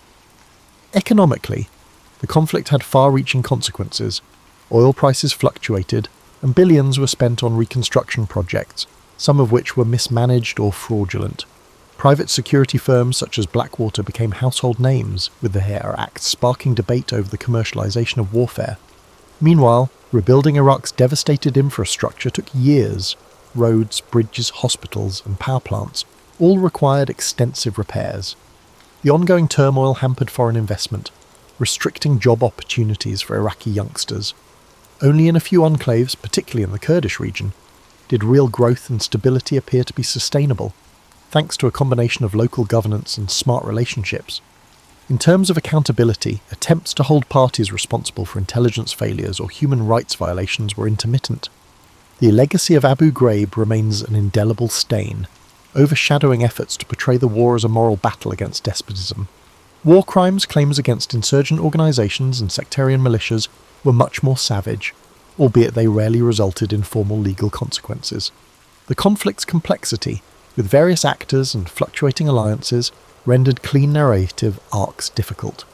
Finally, the Second Gulf War demonstrated how modern warfare can begin with widespread national support before devolving into a confusing, multi-layered battle with no abrupt or unambiguous conclusion. By the time American forces withdrew, the character of the fight had shifted so dramatically that it appeared to be an entirely different war than the one that began in March 2003. Historians look back on it as a cautionary tale in early 21st century history, influencing how governments assess intervention, militaries prepare for nation building, and society deals with the psychological toll of prolonged conflict. The war's legacy lives on in the tensions that continue to shape Iraq's political landscape, as well as in the diaspora of Iraqis who have sought safety abroad. It serves as a harsh reminder that even the most powerful invasions can upend old orders without quickly establishing new ones, demonstrating the messy, far-reaching effects of a single, momentous choice to send in the troops. Charles John Huffam Dickens entered the world on February 7, 1812, in Portsmouth, England, an unassuming coastal city whose naval docks were alive with shipyard clamour. His father, John Dickens, was a clerk in the Navy Pay Office, and his mother, Elizabeth Barrow, juggled household duties with literary aspirations of her own. Though future readers might picture Dickens's early years brimming with quaint scenes, his youth was less storybook and more precarious. In many accounts, Dickens first emerges as a child forced to work in a bootblacking warehouse after his father's imprisonment. While that humiliating episode is well known, less noted is how Dickens' sense of betrayal took root during that time. He felt cast off by parents who placed him in a grimy riverside factory, scraping labels from bottles for hours on end. That sense of abandonment left scars. Years later, he'd disguised the trauma in comedic passages or heartbreak in novels, but the sting of childhood adversity was never fully exorcised. Before that warehouse ordeal, Dickens spent a short span in a school in Chatham. Teachers found him bright and observant. He devoured cheap adventure tales and occasionally wrote small sketches. If not for financial mismanagement, perhaps he would have continued this schooling unabated. Instead, money troubles spiralled. The father's easygoing nature plus a love of small luxuries spelled doom. When John Dickens fell behind on bills, local bailiffs eventually hauled him to Marshalsea debtors' prison in Southwark. Young Charles felt pride battered by this scandal. Imprisonment for debt carried a social stigma. Elizabeth Dickens, struggling outside the prison walls, insisted that Charles keep labouring at the blacking factory to support the family. This parental stance deepened his sense of injustice. Dickens found small consolation in nighttime strolls by the Thames, where he observed the chaos of London's underworld, including tavern brawls, children selling goods, and ragged porters carrying crates. Such experiences fueled the observational acuity that would one day saturate his novels with authenticity. He saw how easily fate could tip honest families into squalor, a theme that would recur in his narratives about orphans, outcasts, and fallen gentry. As time passed, John Dickens managed to secure his release by settling partial debts. Charles was allowed to return to schooling, an abrupt shift that left him grateful but conflicted. He had tasted the indignities of labouring among older workers who teased him for his middle-class airs. Back at a desk, he aimed to catch up academically, though funds remained tight. A thirst for knowledge defined his after-hours, rummaging through second-hand bookstalls, studying the language of newspapers, or eavesdropping on city gossip. By the age of 15, he had completed his formal education and found himself back in the working world, this time as a junior clerk in a solicitor's office. Despite its mundane nature, Dickens's job exposed him to the intricacies of legal bureaucracy. Dickens observed lawyers taking advantage of outdated processes, petty lawsuits lasting months, and fees draining families. It seemed a heartless machine. Meanwhile, Dickens itched to write. He taught himself shorthand, a skill in demand for courtroom or parliamentary reporting. With that tool, he pivoted to freelance journalism. He roamed London's streets after his clerk hours, forging a double life as an amateur reporter, penning observations about social ills or comedic mishaps. Soon enough, he earned small commissions, capturing parliamentary debates for local papers. This exposure sharpened his sense of London's political theatric, a stage of pomp, cunning, and sweeping rhetoric that seldom solved the plight of the poor. In these formative years, Dickens rarely confided his deeper ambitions to family. He was polite, energetic, but also guarded. It's said that the warehouse humiliation bred secrecy. Publicly, he projected wit and warmth. Privately, he seethed at injustice. He began drafting sketches of everyday characters, bustling office messengers, crusty paralegals, street vendors with melodic cries. These glimpses shaped the core of his early style. He recognised that the city teemed with stories just waiting to be told, stories of ambition, heartbreak, and improbable comedy. For Dickens, the line between real life and fiction thinned daily. Thus, by age 20, Charles Dickens was a restless spirit, armed with bitter memories and a natural gift for observation. Though not yet the famed novelist, he was planting seeds for the empathy and social critique that would soon bloom. He'd glimpsed the cruelty of circumstance and the fragility of fortunes. That awareness, fused with irrepressible humour and sympathy for the downtrodden, would guide him as he waded deeper into the journalistic realm, then soared into the literary spotlight. Dickens's early foray into journalism gradually eclipsed his clerk duties. He discovered a knack for capturing small happenings with dramatic flair. Employed first as a shorthand reporter at Doctors' Commons, where maritime and probate cases were heard, Dickens gleaned odd legal details, comedic rivalries, and labyrinthine procedures that later informed his novels about the law's absurdities. Meanwhile, his coverage of parliamentary debates demanded swift, accurate shorthand. That discipline sharpened his memory and attention to nuance. He soon ventured into writing sketches, brief, witty observations on London life. For periodicals, using the pen name Boz, Dickens portrayed bus conductors cracking jokes, fussy spinsters in their cramped parlours, or rowdy coach passengers headed to the suburbs. These pieces, collected later as sketches by Boz, revealed a gift for conjuring comedic snapshots tinged with empathy.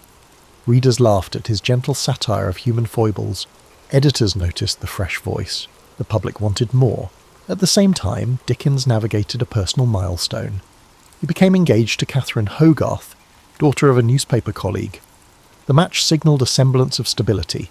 Catherine was supportive, if somewhat reserved.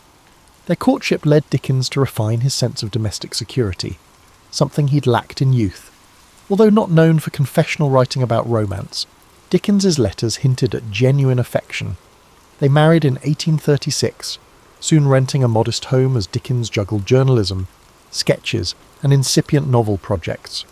Opportunity knocked unexpectedly when a publisher approached him for a serialised comedic novel to accompany illustrations by a well-known artist. The result, initially planned as a set of light-hearted sporting adventures, evolved into The Pickwick Papers. Dickens's comedic energy, combined with whimsical characters, turned it into a literary phenomenon. Through Mr. Pickwick's misadventures and the Cockney charm of Sam Weller, Dickens found a vast audience. Circulation soared. Readers devoured each monthly instalment. Dickens, at 24, became a household name, yet behind the success, he sweated over deadlines, rewriting chapters at the last moment. The serial format demanded constant invention. He discovered that comedic set pieces like a misread will or an accidental infiltration of a lady's costume party tickled popular taste. He also experimented with poignant moments, such as the plight of a downtrodden servant or a debtor, infusing the narrative with moral undertones. This blend of humour and pathos would define Dickens's brand. He recognised that laughter softened readers for deeper empathy. Money finally poured in, letting Dickens move to a better residence. Catherine bore children in rapid succession, turning their home into a bustling nest. Dickens, though loving, found that fatherhood demanded time he often spent writing. A private tension brewed. He was the affectionate patriarch, but also a restless creator who craved quiet hours for brainstorming new tales. Despite paternal duties, he scoured London's back alleys for inspiration. Venturing to slums at odd times, eavesdropping on pub chatter, he believed authenticity hinged on direct observation, not second-hand accounts. Following Pickwick, Dickens leapt to more serious themes in Oliver Twist, 1837 to 1839. No longer content to dwell solely on comedic escapades, he painted the bleakness of workhouses and child exploitation, partly echoing his own teenage anguish. Readers reeled at the raw depiction of criminals, though Dickens leavened the gloom with comedic minor characters.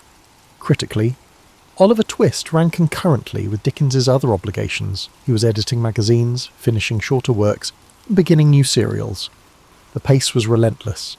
He thrived on the excitement, yet it risked exhaustion. Public acclaim soared. His name now graced invitations to dinner parties with aristocrats who craved proximity to the sensational boz. Dickens appreciated the chance to expand his network, though he sometimes mocked upper-class pretensions.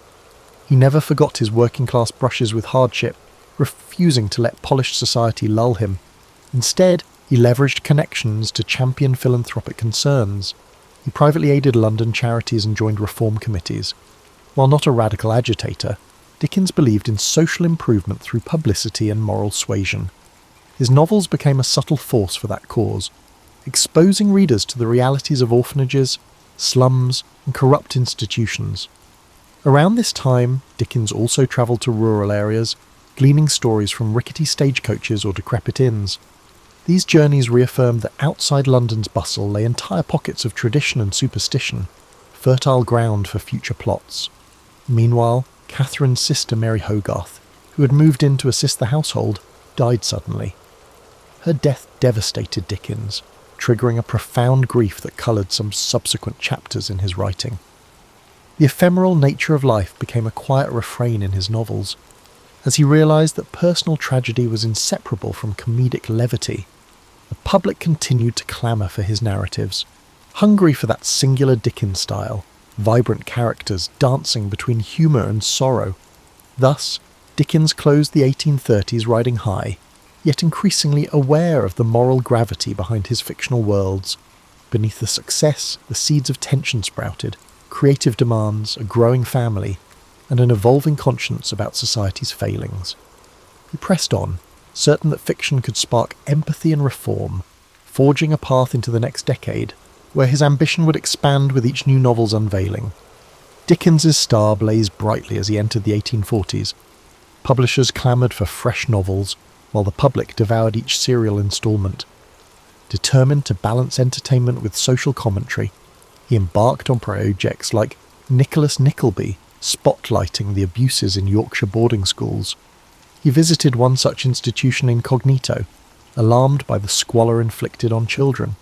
That raw evidence infused the novel's savage critique.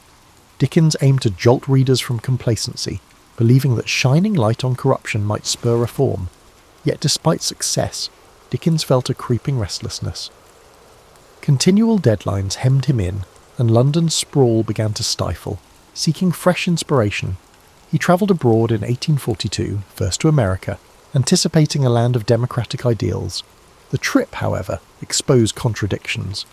Dickens found some Americans warm and inventive, but balked at rampant slavery and a cultural appetite for piracy of his works, without royalty payments.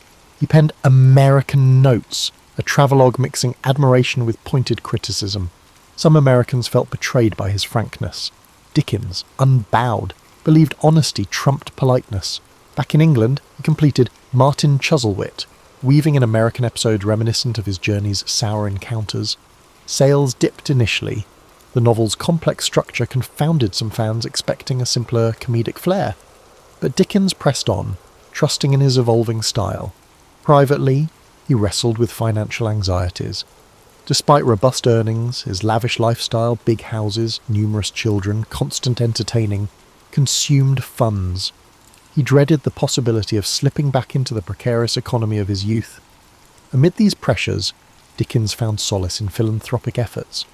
He teamed with Angela Burdett Coutts to establish Urania Cottage, a refuge for homeless women and former prostitutes. There, They received training in practical skills and moral guidance.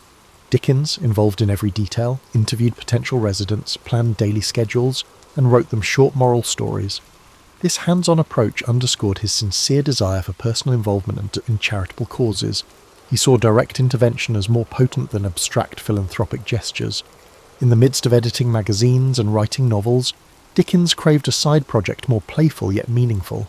That impulse birthed A Christmas Carol, 1843, a slender novella penned with fervour. Observing the plight of the urban poor amid festive spending, Dickens aimed to spark compassion through a ghostly redemption tale. He wrote it rapidly, spurred by both moral zeal and a need for fresh income. The result was a cultural phenomenon, stirring readers to reflect on generosity and social conscience. Dickens realised short, impactful works could amplify moral messages as powerfully as sprawling tomes. Despite public adoration, his personal life showed strains. Catherine bore more children, leaving her fatigued and less able to join Dickens on travels. He found himself forging deeper friendships with other women, some purely platonic, others rumoured to be more. Biographers still debate the emotional complexities swirling beneath his family's outward respectability. Dickens maintained an outwardly jovial persona, hosting boisterous parties where parlour games and comedic recitations thrived. But diaries hint at occasional rages triggered by minor frustrations, revealing an undercurrent of stress. On the professional front, Dickens launched a new weekly periodical, Master Humphrey's Clock, in 1840, intending to serialise stories, including The Old Curiosity Shop.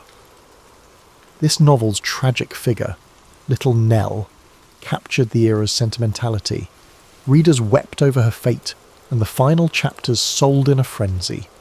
Some critics called it manipulative, but Dickens dismissed such complaints.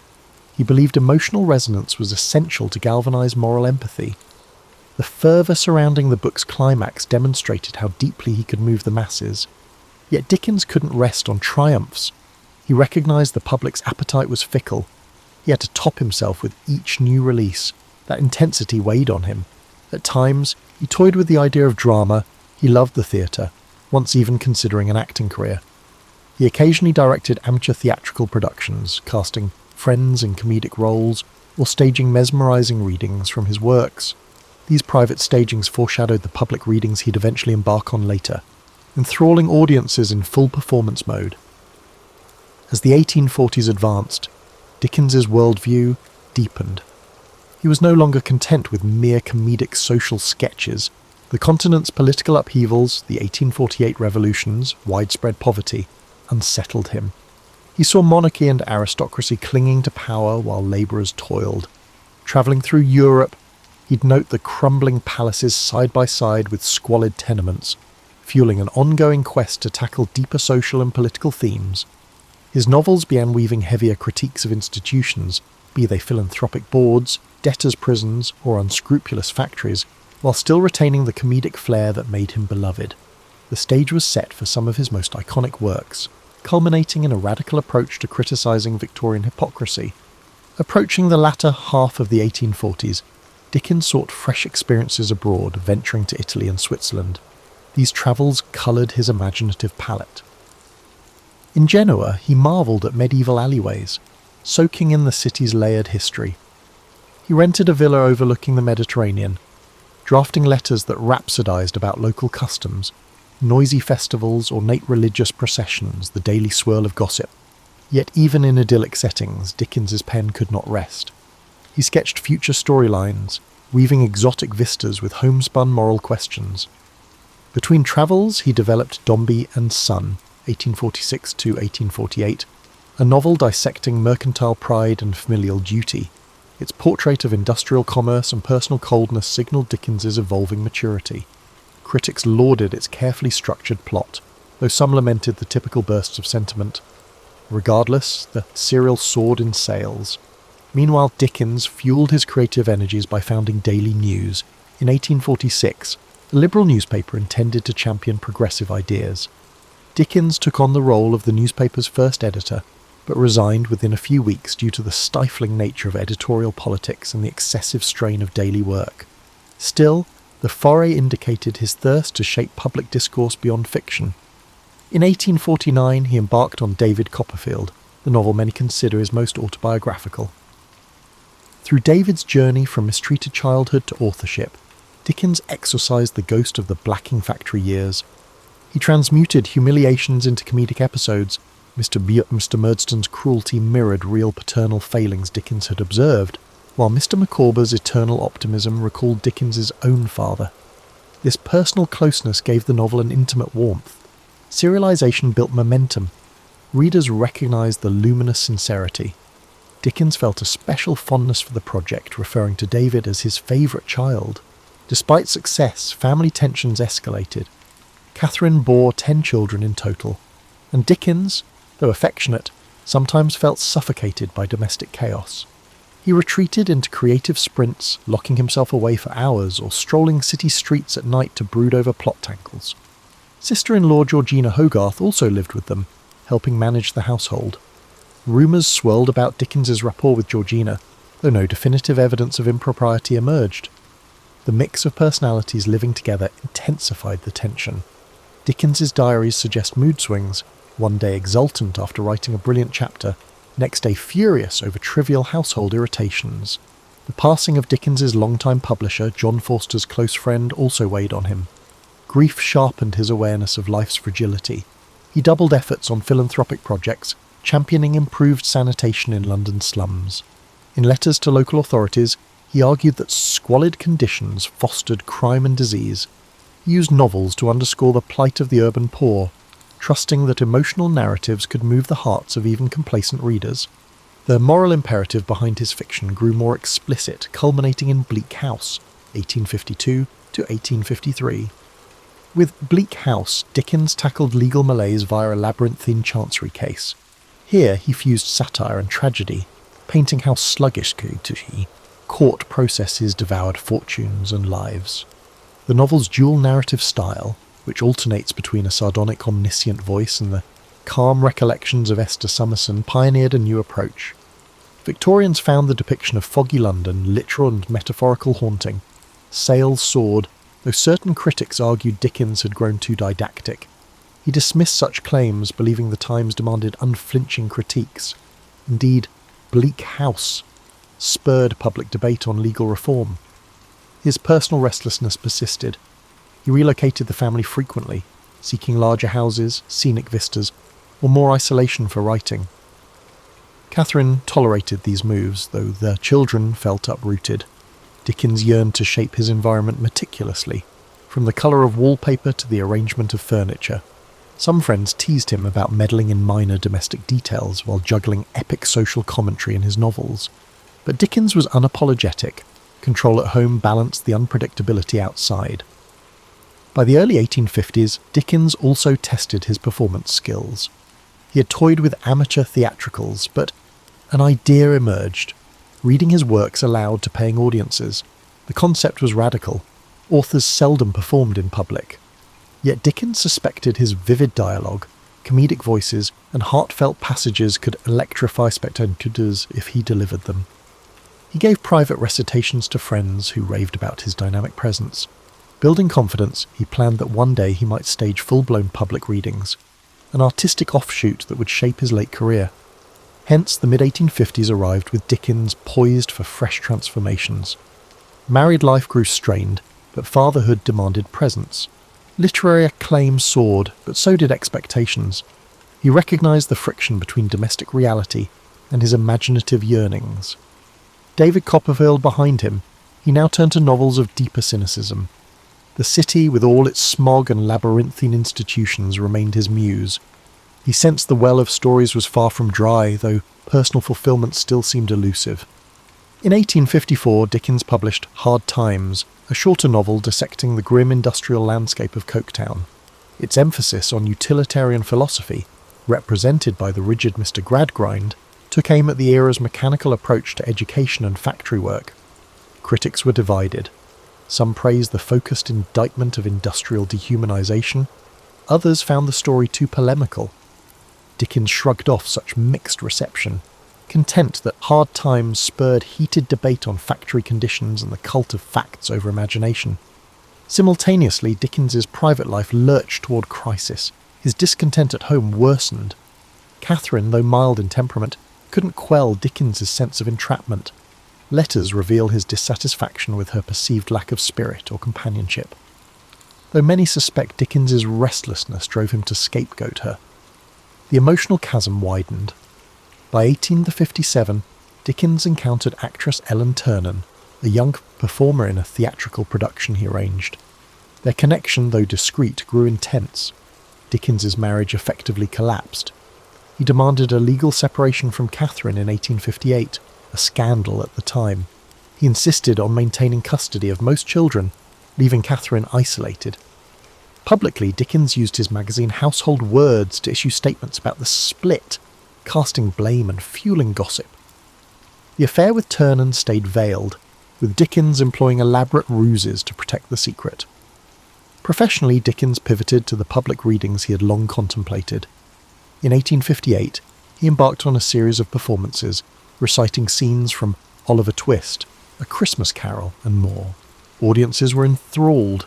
He performed each character's voice, pacing the stage with theatrical flair. Some spectators wept at the pathos of Nancy's fate, while others laughed uproariously at his comedic turns. For Dickens, these readings offered both creative fulfillment and a lucrative sideline, yet they drained him physically, as he poured intense energy into every gesture. He joked about the exhaustion, but relished the applause. In 1859, Dickens launched a new weekly all the year round, effectively replacing his previous magazine. The inaugural issue featured the start of A Tale of Two Cities. Now more interested in historical drama, Dickens spun a story of the French Revolution, weaving themes of sacrifice and resurrection. The novel's style was more compact and less digressive than his earlier works. Perhaps personal upheaval had sharpened his narrative focus. The opening lines about the best and worst of times entered the cultural lexicon, capturing a duality that resonated with Victorian anxieties. The novel soared in popularity, bolstered by the magazine's circulation. In parallel, Dickens found time to champion philanthropic innovations. He joined debates on public sanitation, urging expansions of London's sewer system, though city officials bickered over funding. He also contributed funds to help create better housing for the poor. But Dickens's philanthropic impulses were inseparable from moral paternalism. He believed discipline and moral instruction were keys to uplifting the impoverished. This outlook could clash with more radical voices demanding structural change. Still, Dickens's currency as a public figure lent weight to calls for incremental reform. Another major novel, Great Expectations, emerged in serialized form from December 1860 to August 1861.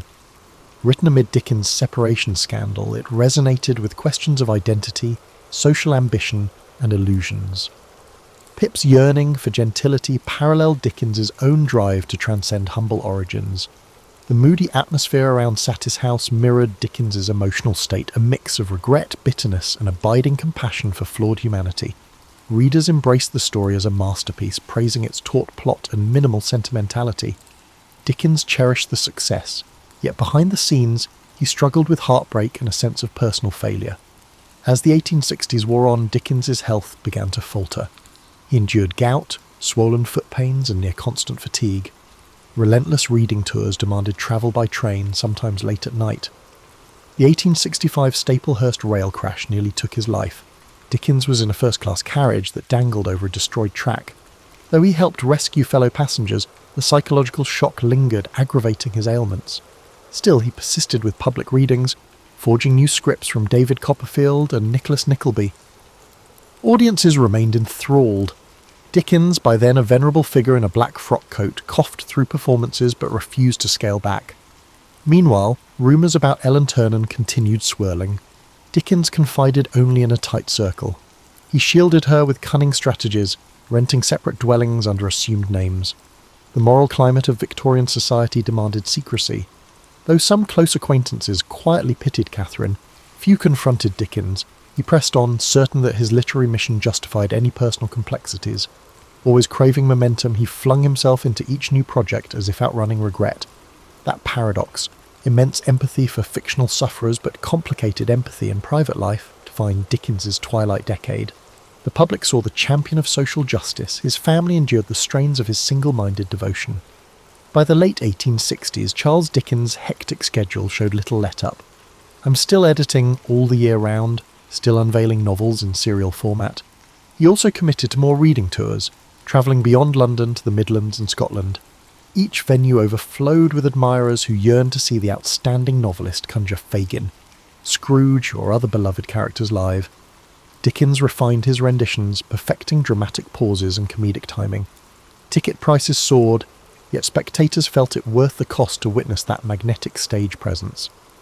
Amid these tours, Dickens embarked on Our Mutual Friend, 1864 to 1865, which delved into themes of river dredging, inheritance mania, and social climbing. By weaving a plot around a mysterious drowned man and a dust-heap fortune, Dickens captured the macabre side of Victorian London.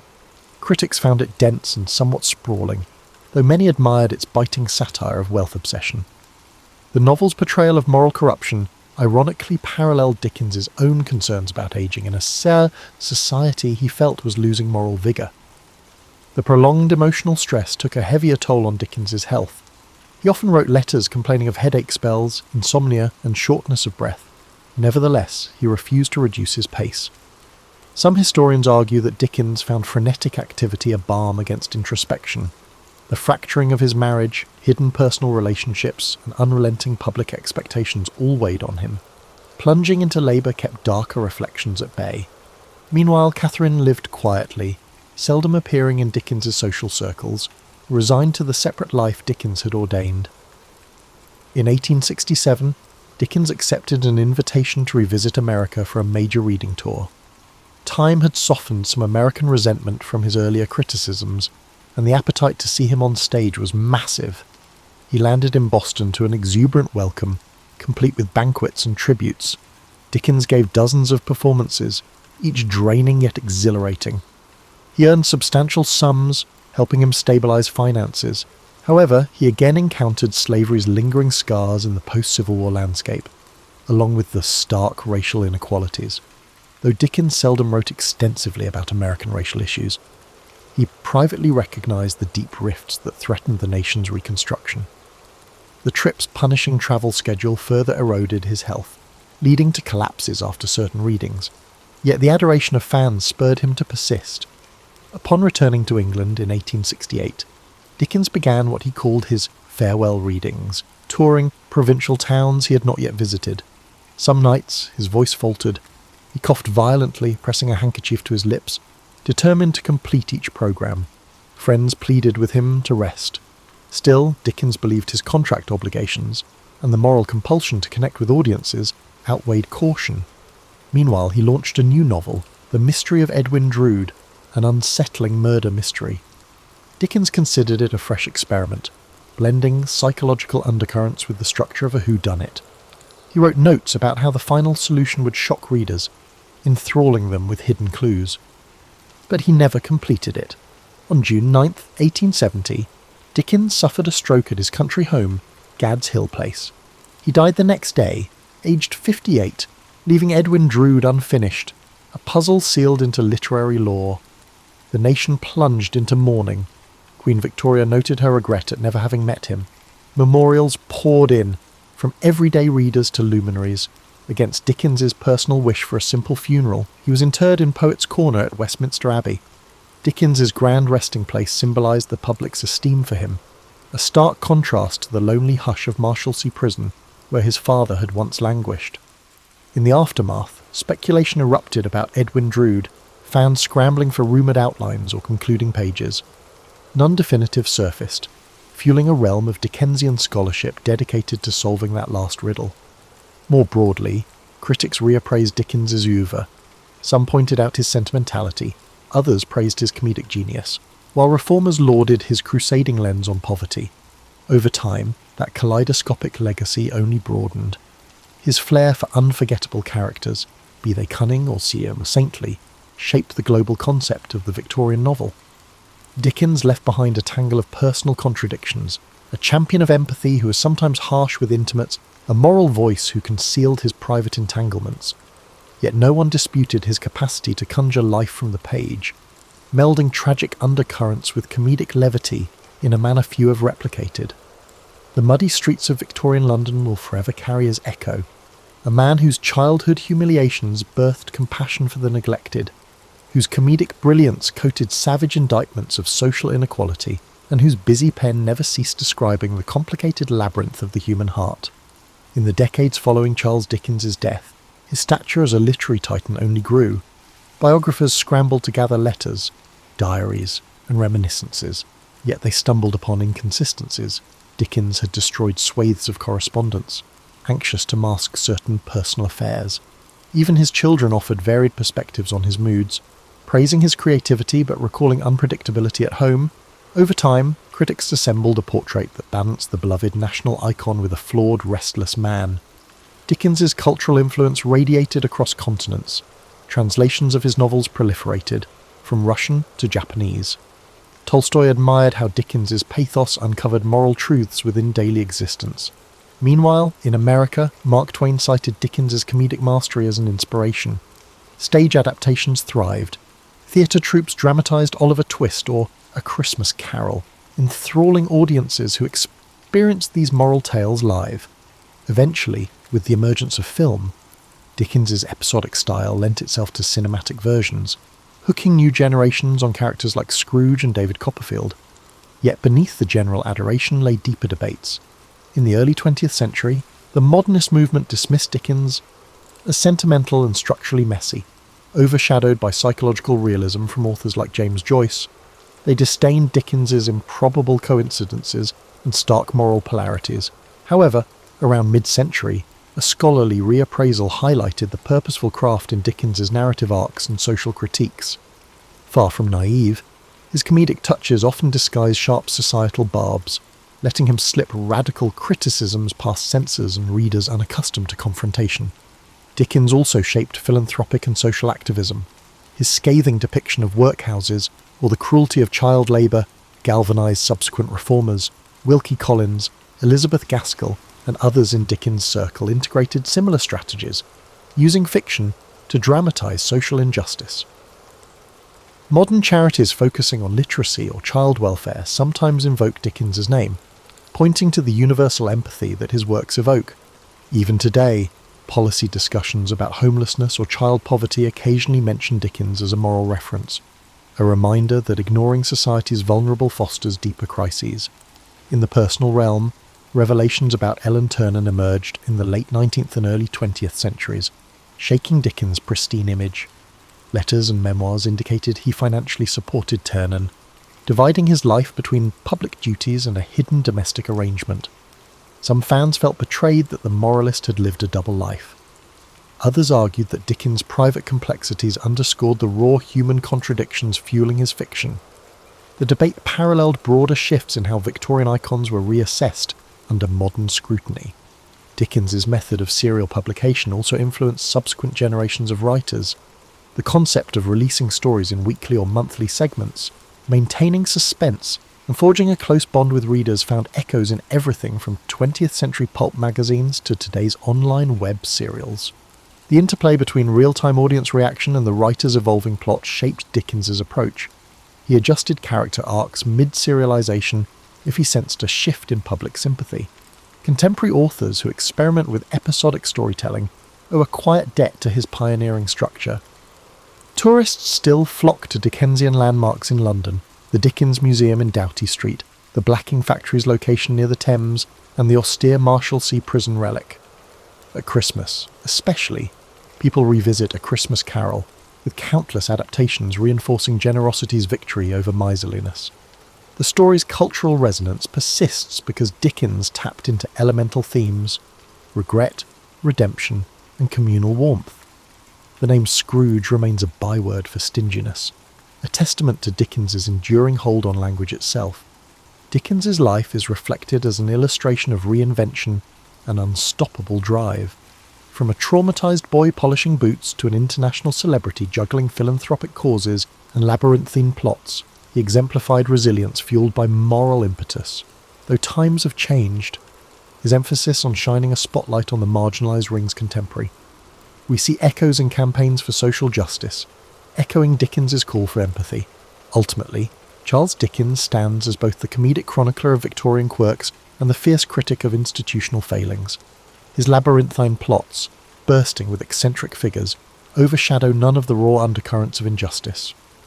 He remains a puzzle of contradictions, public moralist but private enigma, champion of familial warmth yet fracturer of his home, comedic entertainer yet scathing social commentator.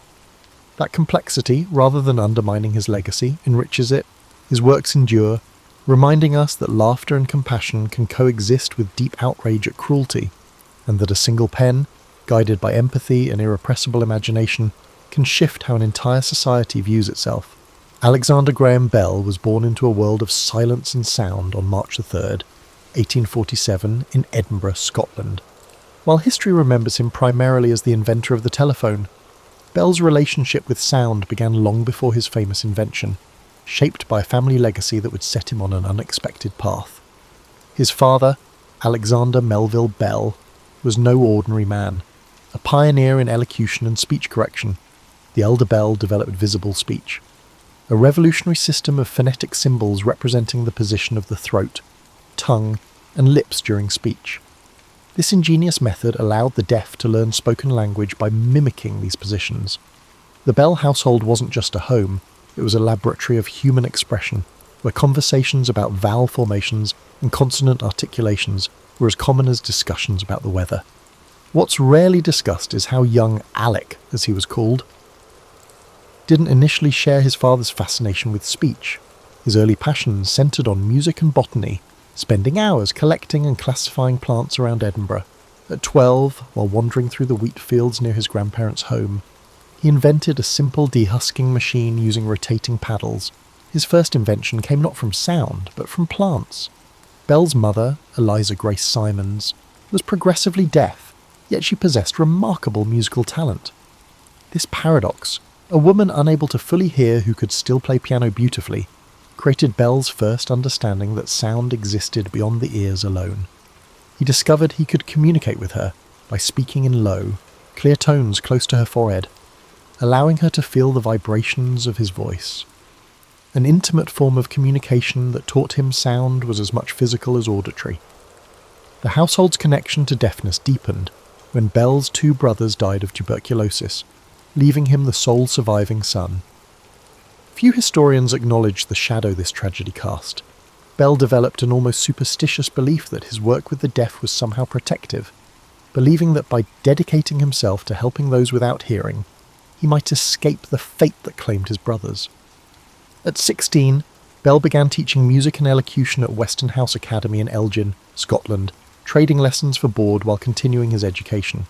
Here, he encountered James Bell, no relation, who introduced him to electrical science. Their experiments with a homemade battery and telegraph sparked young Bell's interest in electricity, though he wouldn't connect it to sound for years to come. What's particularly fascinating is how Bell's early experiments weren't aimed at distance communication, but at something far more fanciful. He and his brother Melville created a speaking automaton, essentially attempting to build a machine that could produce human speech sounds. They managed to make their creation speak by using bellows for lungs, a crude larynx made from reed, and a flexible leather mouth with movable lips and tongue. Simple sounds and even utter phrases like mama. This forgotten experiment reveals Bell's initial fascination was not with transmitting human voices, but manufacturing them artificially. In 1863, Bell turned 16 and took a position as a pupil teacher of elocution and music at Weston House Academy in Elgin, Scotland. While there, Bell read the work of German physicist Hermann von Helmholtz, who had conducted experiments demonstrating that electrical currents could be used to simulate sound. Bell couldn't read German and misinterpreted Helmholtz's work, believing the scientist had successfully transmitted vowel sounds over wire using electricity. This productive misunderstanding planted a seed that would eventually grow into the telephone. After his brothers' deaths, Bell's parents sought healthier surroundings, eventually settling on Canada. In 1870, the family made the Atlantic crossing after Edward. His second brother died from tuberculosis. This transition period is rarely highlighted, yet it was pivotal. Bell was leaving behind not just a country, but an identity. On the ship crossing to Canada, he grew a beard to look older, attempting to reinvent himself in this new world. The man who arrived in North America was determined to escape not just the tubercular air of Scotland, but also the shadow of family tragedy. In 1871, Alexander Graham Bell arrived in Boston, not as the confident inventor history often portrays, but as a man desperate for work. His reputation as an expert in visible speech had preceded him, and the Boston Board of Education hired him to train teachers at the School for the Deaf. Bell was not merely teaching a method, he was challenging an entire philosophy of deaf education. The American approach to deaf education at the time heavily favoured sign language. Bell, influenced by his father's methods, advocated for oralism, teaching the deaf to speak and read lips, a position that would later earn him significant criticism from deaf communities. This ideological battle shaped Bell's early years in America and revealed his stubborn willingness to champion unpopular ideas, a trait that would serve his inventing career well. What's typically overlooked in Bell's biography is that he was perpetually broke during these Boston years. He supplemented his teaching income by taking private pupils, often travelling hours by horse-drawn streetcar between lessons. One such journey in winter nearly cost him his life when he fell through ice while crossing the Charles River as a shortcut. Soaked and freezing, he barely reached his destination, where his student's family had to thaw him out before a roaring fire. Bell's private students included the children of Boston's elite families, giving him access to social circles that would later provide crucial financial backing for his inventions. Among these students was George Sanders, whose father would become one of Bell's most important financial supporters. The Sanders home in Salem became Bell's second residence, where he was given attic space for experiments. This arrangement not only provided convenience, but also enabled Bell's wealthy supporters to closely monitor their investment. During this period, Bell met Mabel Hubbard, a student who had lost her hearing to scarlet fever at age 5, 10 years his junior. Mabel was bright and determined, and came from a wealthy and well-connected family. Her father, Gardner Green Hubbard, was a prominent Boston lawyer and would later become Bell's business partner Revere and father-in-law. While their romance blossomed slowly, what's less known is that Bell initially hesitated to pursue Mabel, worried that his work with the deaf might make her feel like a project rather than a partner. Bell's teaching methods were revolutionary but exhausting. He would spend hours with individual students, placing their hands on his face to feel the vibrations as he spoke, moving their tongues and lips with his fingers to form correct positions. This intimate, hands-on approach yielded remarkable results but drained him physically and emotionally. After full days of teaching, Bell would retreat to his living quarters to conduct experiments with electricity and sound, often working through the night. Bell's experimentation during this period wasn't solely focused on voice transmission. He was simultaneously developing a harmonic telegraph, a device capable of sending multiple telegraph messages concurrently over a single wire by using different musical tones. This approach directly challenged Western Union's telegraph monopoly and attracted financial backing from those eager to break the company's stranglehold on communication. Rarely discussed is the fact that Bell's unusual habit of combining disciplines often led to his breakthroughs.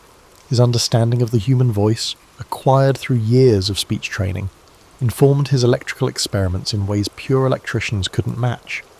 While contemporaries like Thomas Edison and Elisha Gray approached communication technology from an electrical engineering perspective, Bell approached it through the lens of human anatomy and acoustics. Bell's research notes from this period reveal a man constantly torn between commercial and humanitarian motivations. While he genuinely wanted to help the deaf communicate, he also meticulously documented which ideas might be patentable. This pragmatic duality, humanitarian dreams backed by business acumen, helped Bell succeed where other idealistic inventors failed. In June 1875, while experimenting with his harmonic telegraph, Bell and his assistant Thomas Watson discovered that a reed stuck and continued to transmit sound. Bell recognised the implications immediately. If he could make continuous electrical current vary in intensity precisely as air varied in density during sound transmission, he could transmit speech. This epiphany came during a period when Bell was physically ill and mentally exhausted from overwork, suggesting that his breakthrough emerged not despite his fatigue, but perhaps because of it. His tired mind making connections his disciplined thinking might have missed. The birth of the telephone wasn't the triumphant eureka moment, often depicted in simplified histories. Instead, it emerged through a series of incremental advances, false starts, and near misses that culminated in a working device through persistence rather than a single flash of genius.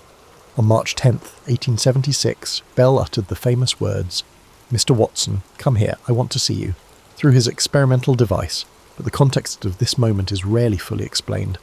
Bell had accidentally spilled battery acid on his clothes and was calling for assistance, not deliberately testing the machine.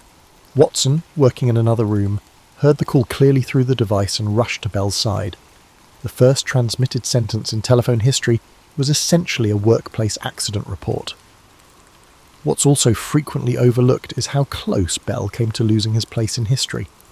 Just hours before Bell filed his telephone patent on February 14, 1876, another inventor, Elisha Gray, submitted a caveat, a preliminary patent document, for a similar device. The ensuing priority battle would consume years of Bell's life and mental energy.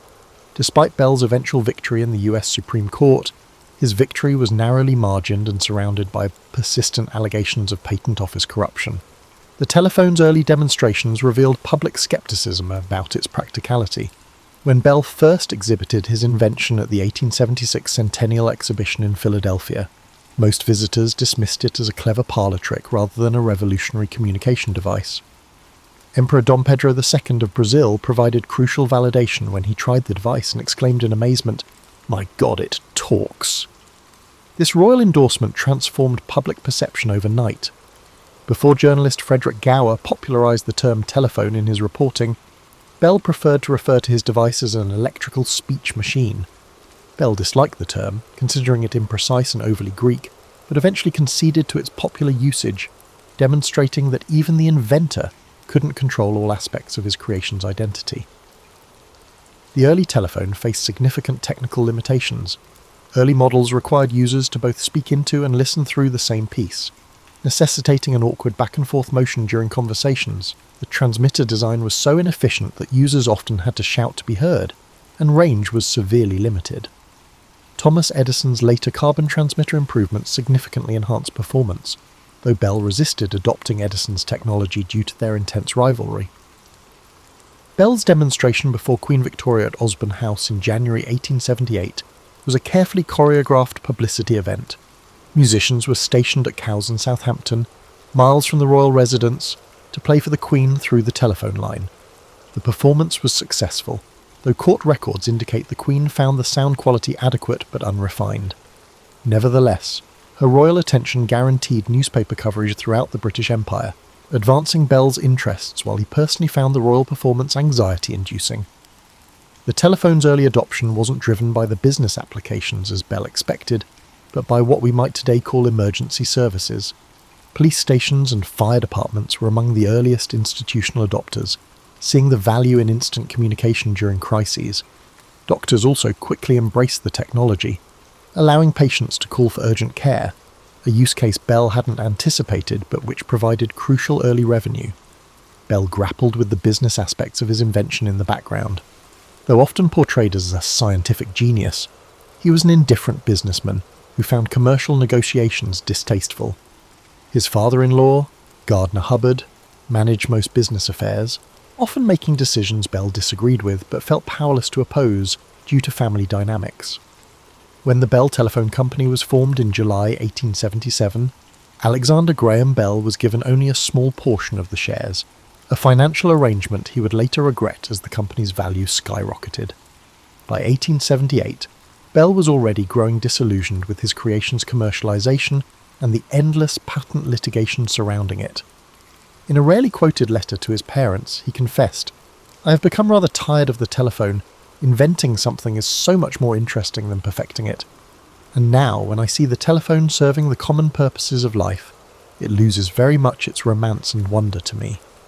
This sentiment would eventually drive Bell away from telephony altogether, toward new scientific pursuits where the thrill of discovery could be experienced afresh.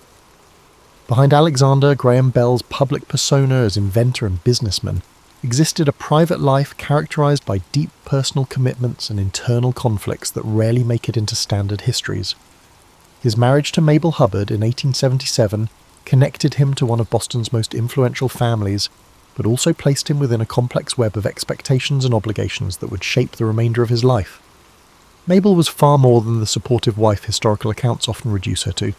Intelligent, educated at Radcliffe College, then called the Harvard Annex, and fluent in multiple languages despite her deafness, she managed the family's finances, edited Bell's scientific papers, and negotiated many of his business arrangements. Their correspondence reveals that major decisions about Bell's career were joint ventures, with Mabel often providing the strategic vision while Bell supplied the technical expertise. Their home life had features rarely discussed in traditional accounts. Due to Mabel's deafness, the Bell household operated under communication protocols that visitors found unusual. Family members and servants were trained never to speak to Mabel from behind, always to face her directly in good light, and to use specific gestures to gain her attention. Bell himself developed a private sign language with Mabel, combining elements of conventional sign language with intimate gestures unique to their relationship. This private language allowed them to communicate across crowded rooms and in situations where lip reading was impossible. The Bells had 4 children, though only 2 daughters, Elsie and Marion, survived to adulthood. The deaths of their 2 sons in infancy affected Bell profoundly, triggering intense periods of depression that occasionally halted his scientific work altogether. These episodes of mental health struggle remain largely unexamined in Bell biographies, yet they significantly impacted his productivity and interests. During these dark periods, Bell would sometimes disappear for days into his laboratory, working obsessively on projects unrelated to commercial potential, a form of therapy through invention. Bell's relationship with the deaf community was far more complicated than most. While he is remembered for his work in deaf education, Bell's strong advocacy for oralism, teaching the deaf to speak rather than use sign language, and his opposition to deaf intermarriage eventually made him a controversial figure among deaf activists. They viewed these positions as attacks on deaf culture and identity. What's rarely acknowledged is how Bell's position evolved with age. Private journals from his later years show growing ambivalence about his earlier hardline stance, though he never publicly reversed his position. Bell's household on Connecticut Avenue in Washington, D.C., became an intellectual salon frequented by scientists, politicians, and artists after the family moved from Boston. These gatherings were carefully orchestrated by Mabel, who used these social connections to advance Bell's projects and secure funding for his increasingly diverse scientific interests. The house contained a specially designed laboratory where Bell would often retreat during these parties, emerging occasionally to demonstrate new experiments to impressed guests. Financial anxiety haunted Bell despite his apparent success. The continuous patent litigation surrounding the telephone drained resources, and Bell's habit of funding elaborate scientific explorations frequently strained the family finances. Mabel imposed a strict allowance system on her husband, controlling his access to funds when she felt his spending on scientific equipment became excessive. Their correspondence contains numerous instances of Bell pleading for additional research funds, while Mabel insisted on budgetary discipline. By the standards of his time, Bell's personal habits were eccentric. He typically worked through the night and slept during daylight hours, a schedule that caused friction within the household, but which Bell insisted was essential to his creative process. He was known to go days without changing clothes when absorbed in an experiment, and household staff were instructed never to clean or rearrange his laboratory, no matter how chaotic it appeared. Bell claimed to have a topographic memory for the position of every tool and paper. Bell's relationship with his famous father-in-law, Gardner Hubbard, was complex and occasionally strained. While Hubbard provided crucial business support and connections, he also pushed Bell toward commercial applications when Bell preferred pure research. After one particularly heated argument about the direction of the Bell Telephone Company, Bell retreated to his Nova Scotia estate for nearly 6 months, communicating with Hubbard exclusively through Mabel as intermediary. As he aged, Bell developed various health problems, including diabetes and symptoms consistent with neurasthenia, a period diagnosis for fatigue and anxiety. Bell managed these conditions by combining conventional medicine with the popular water cures of the late 19th century. Bell became an advocate of hydrotherapy, installing elaborate bathing equipment in his homes and maintaining detailed journals about the effects of various water treatments on his health and intellectual energy, an aspect of his life completely absent from standard biographies. Alexander Graham Bell's identification with the telephone has overshadowed his remarkable range of other scientific contributions, some visionary, others curious dead ends, but all revealing a restless intellect that refused to be defined by a single invention. Bell's work on the photophone, developed with his assistant Charles Sumner Tainter between 1879 and 1880, represented the first wireless telephone communication system. The device transmitted sound on a beam of light, essentially the same principle behind fibre optic communication developed nearly a century later. Bell considered it the greatest invention I have ever made, greater than the telephone, yet the technology was ahead of its time, limited by contemporary light sources and detectors. Few people realise that when making a fibre optic call today, that you're using principles Bell pioneered. In the realm of aviation, Bell formed the Aerial Experiment Association in 1909, bringing together Glenn Curtiss, Thomas Selfridge, Casey Baldwin, and Douglas McCurdy. This team created several notable aircraft, including the Silver Dart, which in 1909 made the first controlled powered flight in Canada. Bell's particular contribution was the tetrahedral kite, a unique design using triangular cells that provided remarkable structural strength.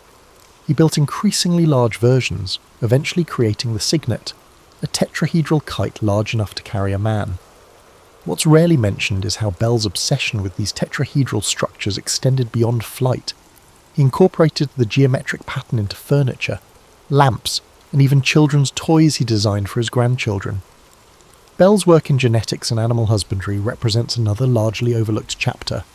At his estate in Nova Scotia, he conducted extensive breeding experiments with sheep, meticulously documenting the inheritance of traits across generations. His specific focus was producing sheep with multiple nipples, a trait he believed would allow ewes to nurse more lambs, increasing meat production efficiency. After nearly 30 years of selective breeding, he successfully developed a strain of sheep where multiple nipples were consistently inherited. While this work never gained commercial application, his meticulous records anticipated principles of genetics that would only be fully understood decades later. Environmental concerns occupied Bell's later scientific work in ways that appear surprisingly modern. In the 1910s, he became concerned about deforestation and fossil fuel depletion, writing, "The unchecked consumption of our natural resources will bring future generations to privation we can hardly imagine." He experimented with alternative energy sources, including early solar collectors and alcohol-based fuels derived from plant materials. He even designed a distillation system that converted plant cellulose to ethanol for use in internal combustion engines, essentially an early biofuel program. Bell's work with the deaf led him to medical innovations that extended well beyond speech therapy. He developed an early metal detector specifically to locate the bullet lodged in President James Garfield after his 1881 assassination. While the device worked in laboratory tests, it failed in practice because the metal bed springs in the president's bed created interference, a factor the attending physicians hadn't disclosed to Bell.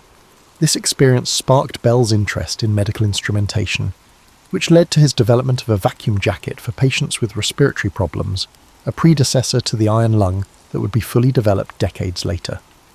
In his Nova Scotia laboratory, Bell conducted extensive hydrofoil experiments, culminating in the HD-4 craft, which set a world marine speed record of 70.86 miles per hour in 1919, a record that stood for 2 decades. This work was conducted in close collaboration with Casey Baldwin, and the two men developed several innovative hull designs that influenced later naval architecture. Bell submitted designs for hydrofoil warships to the US Navy during World War I, but they never saw construction. Bell's interest in sound led him to acoustical experiments that extended well beyond telephony.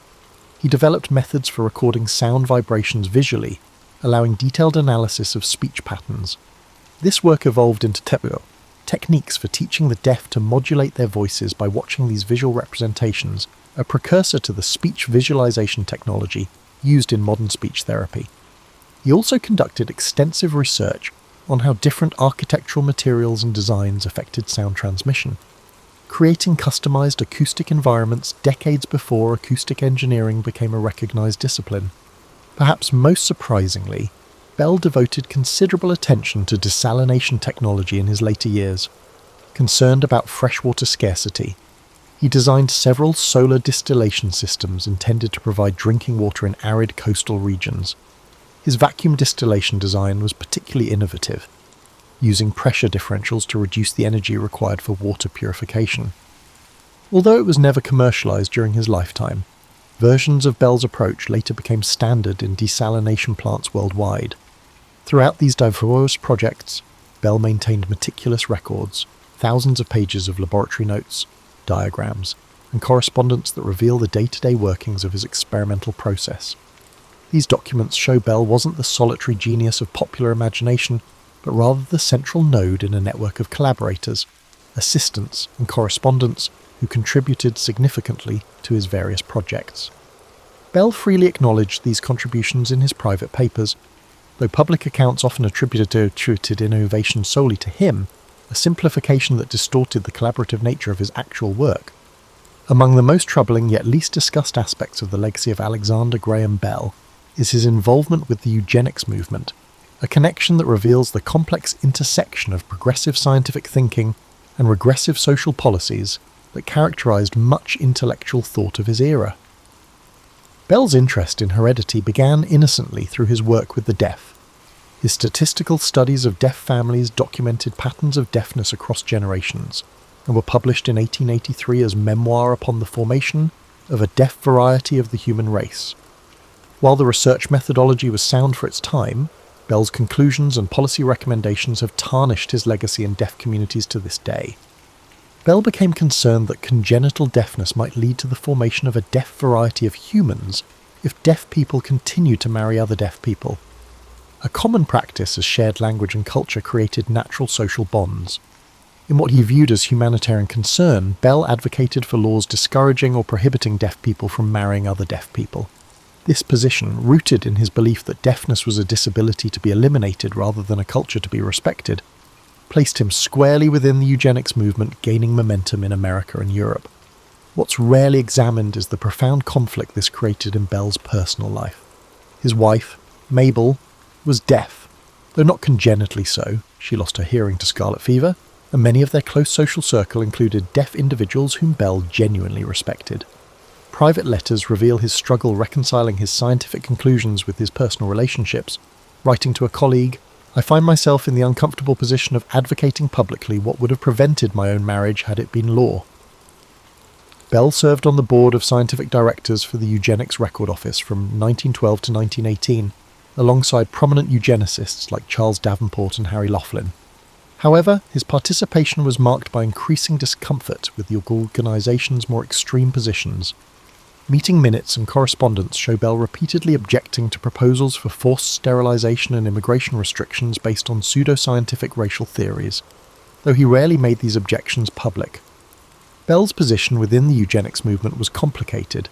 He endorsed the general principle that society should encourage breeding from the fit, while discouraging reproduction among those with hereditary conditions he considered detrimental.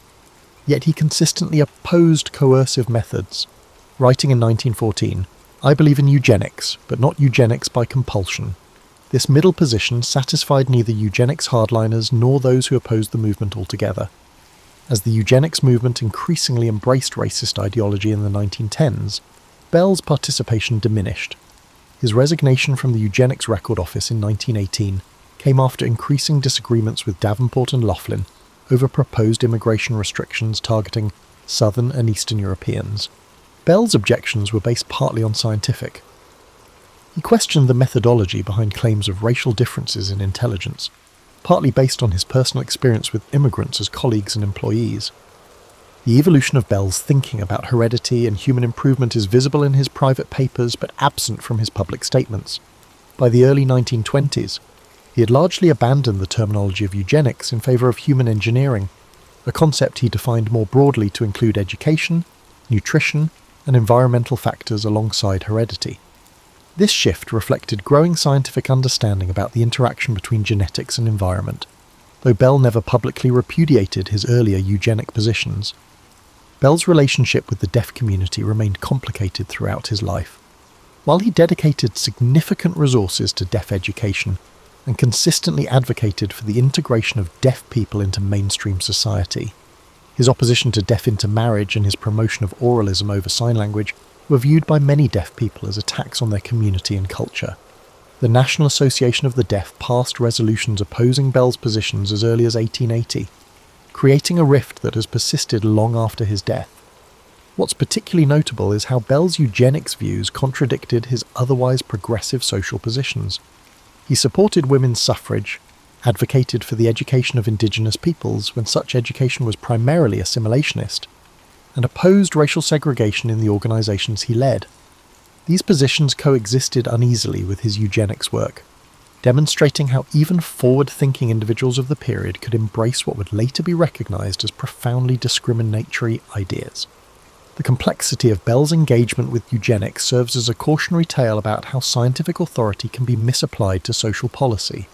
Bell genuinely believed his positions were both scientifically sound and humanely motivated, a reminder that ethical failures often emerge not from malicious intent, but from incomplete understanding and unexamined assumptions. His legacy includes not just his inventions, but also these complicated moral positions, which reveal the dangers of applying scientific reasoning to human diversity without recognizing its intrinsic value. Later in life, Alexander Graham Bell retired to Bay and Brake in Baddeck on Cape Breton Island, Nova Scotia. Pronounced Benvria, Bell became an American citizen in 1882, but his name, meaning beautiful mountain in Scottish Gaelic, showed his Scottish heritage.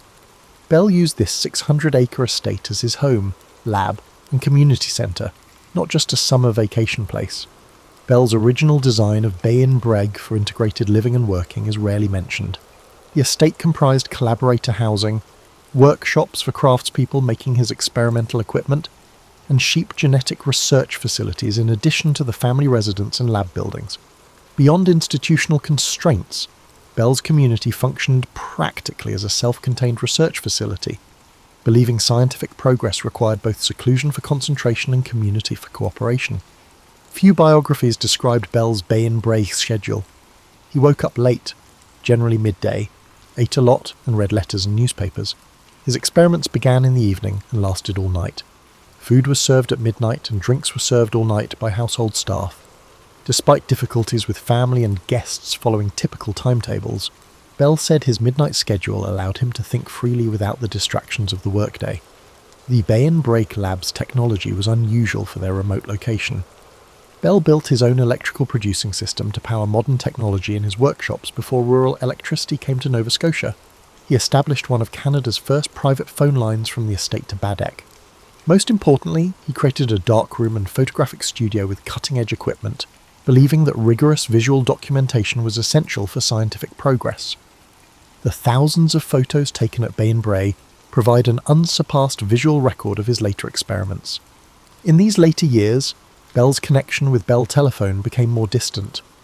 He remained a stakeholder, but spoke privately about his dissatisfaction with the company's direction and had no operational role.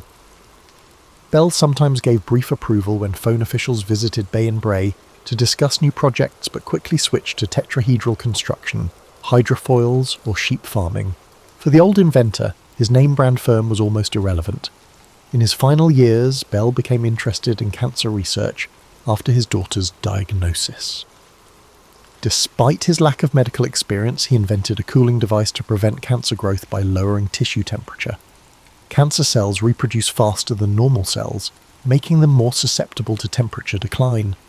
This experiment failed, but his detailed notes show his systematic approach even in unrelated fields. Bell, 75, died at Bay and Brie on August 2nd, 1922 of diabetes complications, which he had fought for years with little success given medical knowledge at the time were the main cause. Insulin treatment became available only months before his death.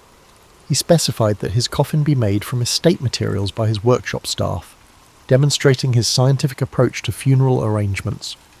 On Bell's funeral day, all phone service in the US and Canada was suspended for 1 minute, possibly the longest period of technological quiet in history. Unlike many innovators, Bell lived to see his main invention become a staple of modern civilization, with over 14 million telephones in use worldwide by his death. Bell's legacy went beyond the phone. Early aircraft design profited from his aviation innovations. His hydrofoil research improved marine technology. Though controversial, his deaf educational approaches altered education.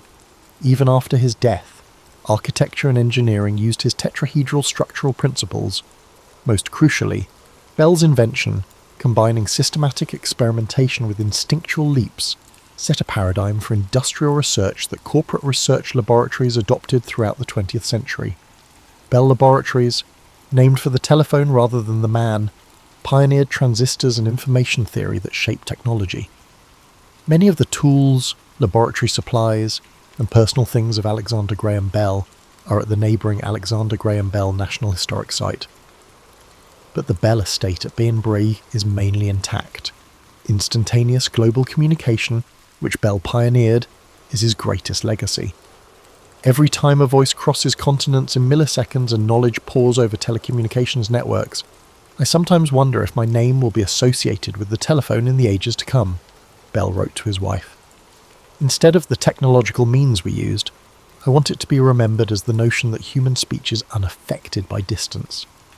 Bell's vision was extraordinary in this modest wish, and in other aspects. Paul Revere's name evokes images of a midnight ride, urgent calls for militias, and the onset of the American Revolution. Yet few realise the full scope of the man behind that iconic alarm. He was a silversmith, engraver, early industrialist, and a shrewd networker who navigated Boston's circles of artisans, merchants, and political agitators. Born on January 1st, 1735, Old Style, to Apollos Revere, a French Huguenot immigrant, and Deborah Hitchborn, a Boston native. Revere was destined to bridge cultures and communities at a time when colonial society seethed with discontent under British rule. Apollos Revere, who soon anglicised his name to Paul Revere, taught his son the art of silverwork. This trade anchored the younger Paul's fortunes. He grew up in Boston's North End, surrounded by wharves, taverns, and religious meeting houses, absorbing the rhythms of a busy port city. While modern retellings jumped straight to his patriotic escapades, his formative years shaped his destiny in more subtle ways. By age 15, the death of his father thrust him into the role of family provider. The teenage apprentice had to complete his training, manage the family's affairs, and forge connections with established silversmiths and merchants during the 1750s. Revere served briefly in the Provincial Army in the French and Indian War, an experience that gave him a glimpse of Britain's broader colonial entanglements. Upon returning to Boston, he embraced the trade of silversmithing wholeheartedly, creating not just decorative pieces, but also practical items like buckles and utensils. He prided himself on detail, marketing his wares to a clientele that spanned from modest craftsmen to the colony's rising middle class. Invoices preserved from this period reveal that Revere offered credit, advanced new designs, and constantly hustled for commissions. That brand of entrepreneurial spirit would later fuel his ability to mobilize networks for revolutionary purposes.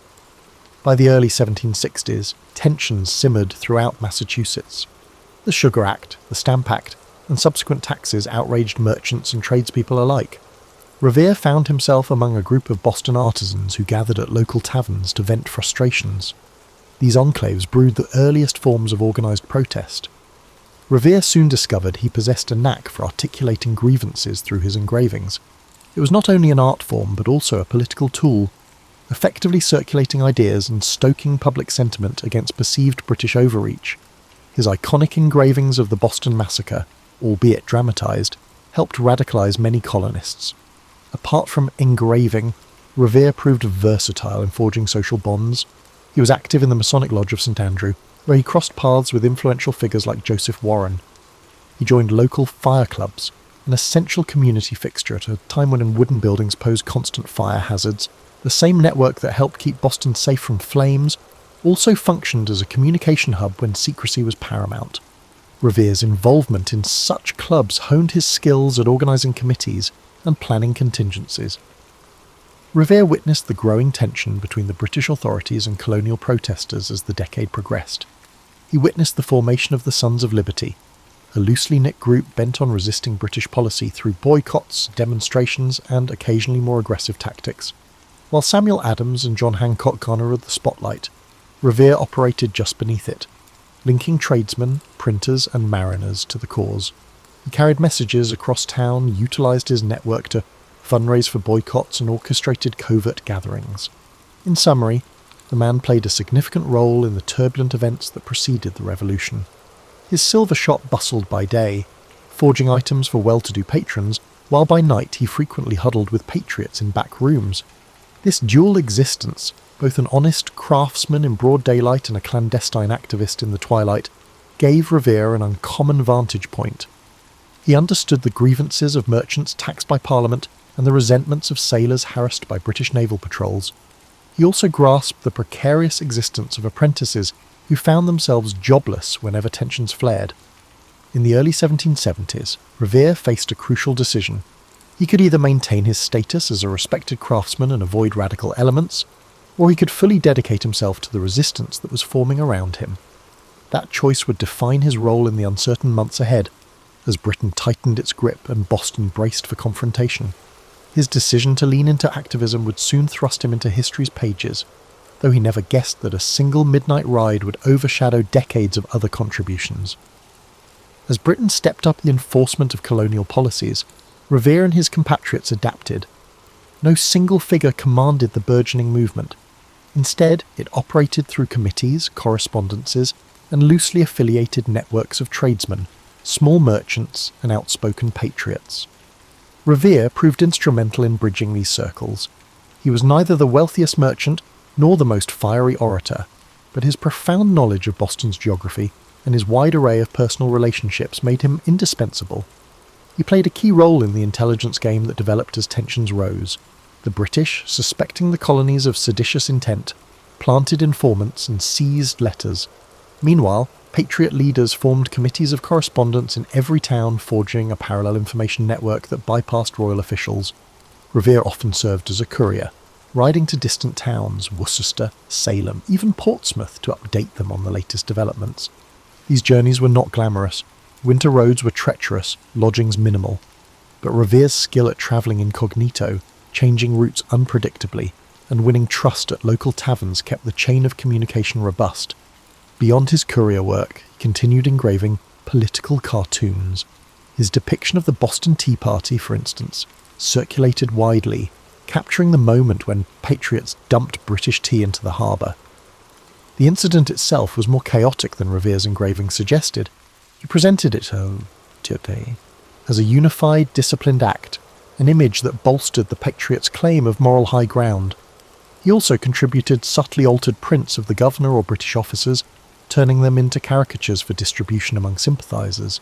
These images, pinned up in print shops or posted in meeting halls, served as rallying symbols. One lesser-known chapter in Revere's life involved the Suffolk Resolves, drafted in 1774 by Boston leaders. These resolutions rejected the coercive acts and called for civil disobedience.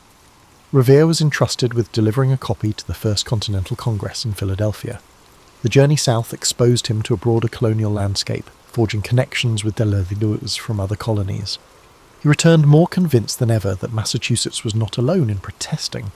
Meanwhile, his reliability as a messenger soared in the eyes of figures like John Adams.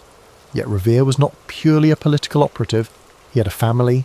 His first wife, Sarah Orne, had borne him several children before passing away in 1773, and he later married Rachel Walker, who also became part of the extended Revere clan. Balancing domestic life with clandestine patriot activity proved stressful. Friends recalled that Revere's silver shop sometimes functioned as an unofficial meeting site, though it remained primarily a commercial venture. He might sit at his workbench, forging spoons or teapots, while patriots gathered in a small side room to whisper about British troop movements. By 1775, British authorities began to suspect that Boston's artisans played a larger role in the unrest than previously assumed. Regular army officers roamed the city, searching for hidden arms depots. Rumours swirled of British plans to arrest key rebel leaders, particularly John Hancock and Samuel Adams, who had left Boston for the relative safety in Lexington and Concord. Meanwhile, Massachusetts patriots had stored gunpowder in Concord, a small town west of Boston, anticipating a confrontation. As both sides prepared for the potential next move, tensions escalated. During this turbulent period, the Patriot leadership developed a signal system. Should the British launch a sudden strike, watchers at the Old North Church would hang lanterns to indicate whether the troops moved by land or by boat across the Charles River. Revere was part of the group that set this plan in motion, but to reduce risk, it was a friend, Robert Newman, who would hang the lanterns. Revere himself would undertake the hazardous ride to warn Hancock and Adams and rouse the militias along the route. In the days leading to that famous night, Revere scarcely slept. He conferred with Dr. Joseph Warren, who was privy to fresh intelligence suggesting British movements were imminent. The plan was bold, the stakes enormous. If the British discovered it, Revere faced imprisonment or worse. But he recognised that a swift warning might unify thousands of militiamen before the royal troops could seize arms or arrest leaders. No single courier could accomplish the entire job alone. Others, like William Dawes, shared the load. Still, Revere's role would become legendary, overshadowing the fact that a network, not one man, fueled that night's alert. Hence, as April 1775 dawned, Revere stood on a precipice. All the clandestine work, the rides to scattered towns and the coded signals at church steeples led to this juncture. The next hours would test his resourcefulness, bravery, and knack for quiet coordination, traits honed over years, now culminating in a midnight dash that would echo through American lore. On the evening of April 18th, 1775, Paul Revere prepared to leave Boston. British officers had become conspicuous near the docks, though many Bostonians, loyalists included, believed the troops would attempt a show of force the next day. Revere, however, suspected otherwise. He navigated through dark streets to the Charles River's edge, where a small boat awaited. Two friends rowed him quietly across, muffling oarlocks with cloth to avoid drawing the attention of the British warship anchored to nearby. Revere reached the Charlestown side and found a borrowed horse waiting. Simultaneously, Robert Newman stood at the Old North Church Tower, prepared to hoist 2 lanterns in the event of British troops launching from the water. Those signals would inform watchers in Charlestown, who would then spread the alarm by alternative routes. Revere's task was to ride directly to Lexington, rousing the countryside as he went. Another rider, William Dawes, would take a separate path, ensuring that if one was stopped, the other might succeed. Mounting his horse, Revere began the journey. At first, the roads lay eerily quiet, lit only by moonlight or the occasional lantern in a window. He knocked on farmhouse doors, calling to sleeping patriots, "The regulars are on the move," or words to that effect. He never actually shouted, "The British are coming," since many colonists still considered themselves British. Instead, he typically used phrases like, "The regulars are out," to alert local militias. Families woke groggily, but recognised Revere by name or from prior visits. Swiftly they dressed, collected muskets, began passing word to neighbours further inland. The ride was not free of peril. At one point, Revere spotted 2 British officers on horseback. Fearing capture, he evaded them by dashing off on a side path, relying on his memory of the terrain. The near encounter heightened his urgency. Every minute counted. If the British marched swiftly, they could seize the arms in Concord or intercept Hancock and Adams before local militias mustered. Arriving in Lexington around midnight, Revere found Hancock and Adams lodging at the home of Reverend Jonas Clark. He delivered his news. British forces would soon move to confiscate colonial weapons and possibly arrest Patriot leaders. The 2 men hesitated, uncertain whether the threat was immediate. Meanwhile, locals debated the best course. Having done his duty of warning them, Revere prepared to continue on to Concord to spread the alarm further. By coincidence, Dawes arrived in Lexington shortly after Revere, having navigated a separate route. They connected with another rider, Dr. Samuel Prescott, who agreed to guide them to Concord, being intimately familiar with the area. The trio set off, determined to alert the entire region. Not far along, a British patrol lay in wait. The redcoats tried to block them on a narrow road. Dawes managed to slip away, though he lost his horse soon after. Prescott, an agile rider, vaulted a fence into the woods and escaped captivity, successfully reaching Concord. Revere, however, was detained. The officers interrogated Revere, suspecting he carried vital intelligence. He admitted British troops were heading to Concord, but did not conceal that the militias had been forewarned. Stunned by his candour, the officers tried to hustle him along to figure out the scope of the Patriot plan. They soon heard gunfire in the distance, the sound of militiamen already mobilising. Alarmed that their mission was compromised, the officers let Revere go. He found his way back to Lexington on foot, arriving just in time to witness the earliest skirmishes on Lexington Green at dawn. Thus ended Revere's ride, and thus began open conflict in the war that would shape a nation. The militias converged as intended. Though the British pressed on to Concord, They encountered a growing throng of armed colonists. The day ended in a chaotic retreat for the Redcoats, an event that echoed far beyond Massachusetts. News of this standoff would spark the colony's transformation from scattered protests into a full-blown revolution. Paul Revere's role on that pivotal night was merely one component of a larger chain. Others, Dawes, Prescott, local watchers, played equally critical roles. Yet over time, popular mythology spotlighted Revere as the lone hero, galloping through the countryside. Decades later, Henry Wadsworth Longfellow's poem, which condensed the story into a stirring call to arms, greatly contributed to Revere's fame. In reality, Revere's ride was but one expression of a complex strategy. However, it was sufficient to permanently inscribe him in America's collective consciousness as the individual who raised the alarm, thereby altering the course of history. Once the battles at Lexington and Concord ignited warfare, Paul Revere's story did not pause. He continued serving the revolutionary cause in myriad ways, some unsung, others overshadowed by the flash of his midnight ride. In the following months, Boston became a hotbed of tension. The British held the city, while colonial forces encircled it. Revere worked on intelligence and logistical tasks, using his expertise in messaging and in crowd coordination to keep patriots informed. One key project saw him turning from silver to metal of another kind. Massachusetts needed cannon, shot, and other munitions. As a skilled artisan, Revere adapted his workshop for manufacturing.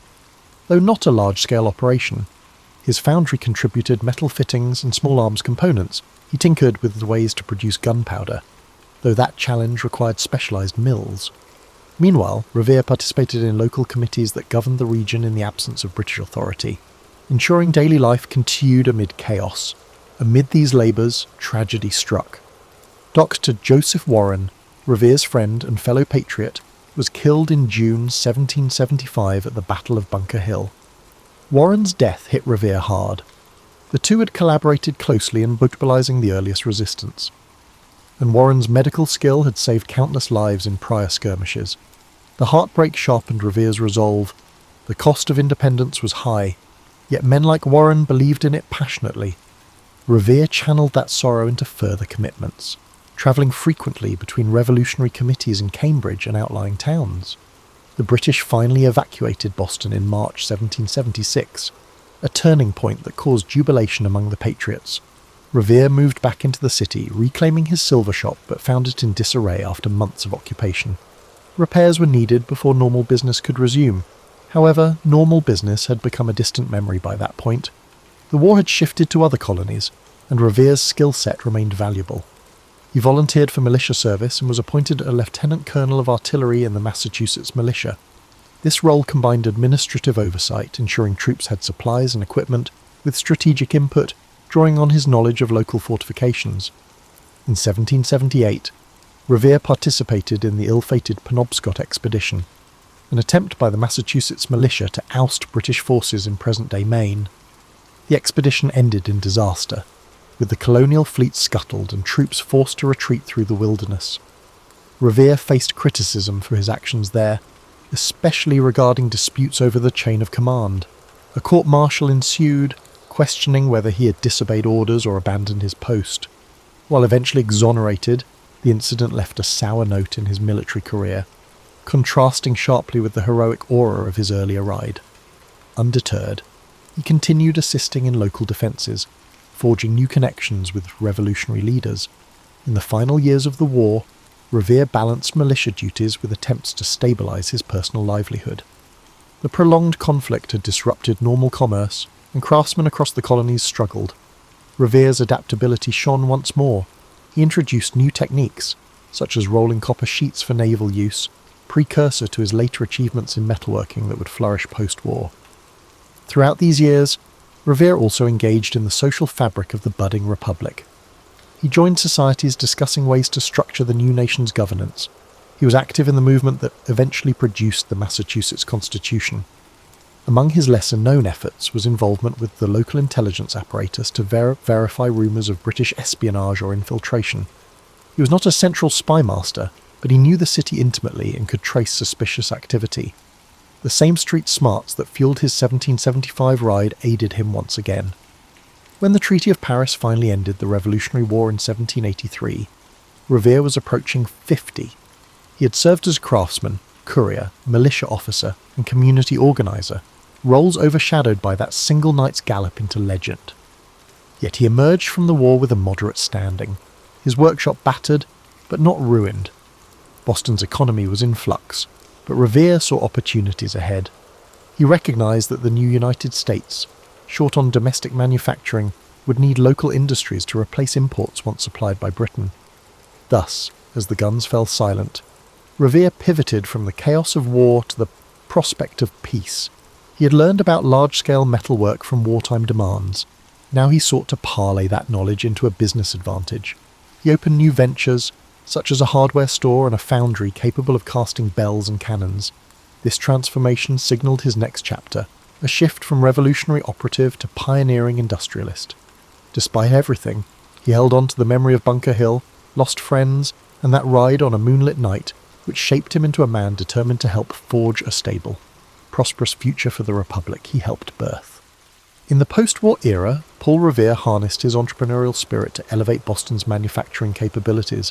While many Americans clung to small-scale artisanal methods, he envisioned something grander, an industrial growth that could rival Europe's established foundries. His experiences rolling copper for naval uses and casting small cannons during the war primed him for expansions. Through determined trial and error, Revere built a thriving copper works enterprise. It began with smaller tasks, producing copper bolts, spikes, and fittings for local shipyards. Boston, a bustling maritime hub, offered a ready market. Over time, Revere realised the potential for roofing large buildings with copper sheets, a technique popular in European cathedrals but rare in the young United States. He also recognised the possibility of sheathing the hulls of wooden ships with copper to prevent wood-boring pests and reduce marine growth. If widely adopted, copper sheathing could dramatically enhance a vessel's speed and lifespan, improving profitability for shipping companies. Yet capital was scarce. Revere searched for partners or backers, but often found scepticism. Most believed large-scale metalwork too risky. Unfazed, Revere used his personal savings, accumulated from decades of silver work, taking on loans at high interest. He arranged shipments of raw copper from mines in Connecticut or further afield. By the late 1780s, he operated a modest rolling mill, though it struggled to match the consistency of British imports. Undeterred, he laboured to refine techniques, tinkering with furnace temperatures and rolling machinery designs. Alongside forging a copper empire, Revere remained active in civic life. He joined the Massachusetts Charitable Mechanic Association, which championed tradesmen's rights and advanced mechanical innovations. In addition, he oversaw community initiatives aimed at improving infrastructure, Boston's roads, bridges, and fire services. This synergy of public service and private enterprise mirrored the developing ethos of the New Republic, where personal success and collective well-being intertwined. His family also expanded, father to a large brood. Revere expected his children to learn a trade or assist in the family businesses. Sons began helping in the foundry, learning practical skills from their father. Daughters were often educated enough to maintain household finances and even dabble in commercial tasks. The Revere clan became a microcosm of the emergent middle class, part tradition-bound, part forward-looking. At times, dinner discussions likely encompassed everything from forging techniques to local politics. During this period, the new federal government sought to strengthen America's naval capacity. Threats loomed off the Barbary coast, where pirates seized merchant ships. The US Navy needed warships, and Revere saw his chance. He pitched his copper sheathing to the government, arguing that adopting homegrown manufacturing would reduce dependence on foreign supplies. Despite initial reservations, officials recognised the strategic advantage. By the mid-1790s, Revere's copper found its way onto the USS Constitution, nicknamed Old Ironsides, a famed frigate built in Boston. This success was huge. It demonstrated that domestic production could match or exceed British quality. With pride, Revere marched his workers to the Charlestown Navy Yard to see the Constitution outfitted. The event symbolised the synergy of industrial progress and national defence. In an era when many still saw the US as an agrarian confederation, Revere's pursuits hinted at a more industrial future. He began receiving more orders for bell casting too. Churches across New England wanted bells that combined pleasing acoustics with durability. Revere's foundry delivered. Some of these bells still ring today. Even as Revere's renown grew in manufacturing circles, he remained surprisingly modest about the famed midnight ride. He occasionally recounted it for new acquaintances, especially if they recognised his name from rumours. But he never wrote a grand memoir or boasted publicly. He seemed more captivated by forging new wares and improving his foundry's output. The ride that would define him for posterity was just one chapter in his own eyes. By the early 1800s, Paul Revere was recognised as a leading industrial innovator in Massachusetts. The ageing patriot was no longer the lean courier bounding off into the night. Instead, he was a solid figure with greying hair, strolling through a noisy foundry, checking the quality of molten copper, and guiding younger craftsmen. He remained engaged in local politics, advocating for a balanced approach to commerce. Occasionally, he accepted invitations to speak at associations of mechanics or veterans groups, though these gatherings rarely matched the grandeur of modern rallies.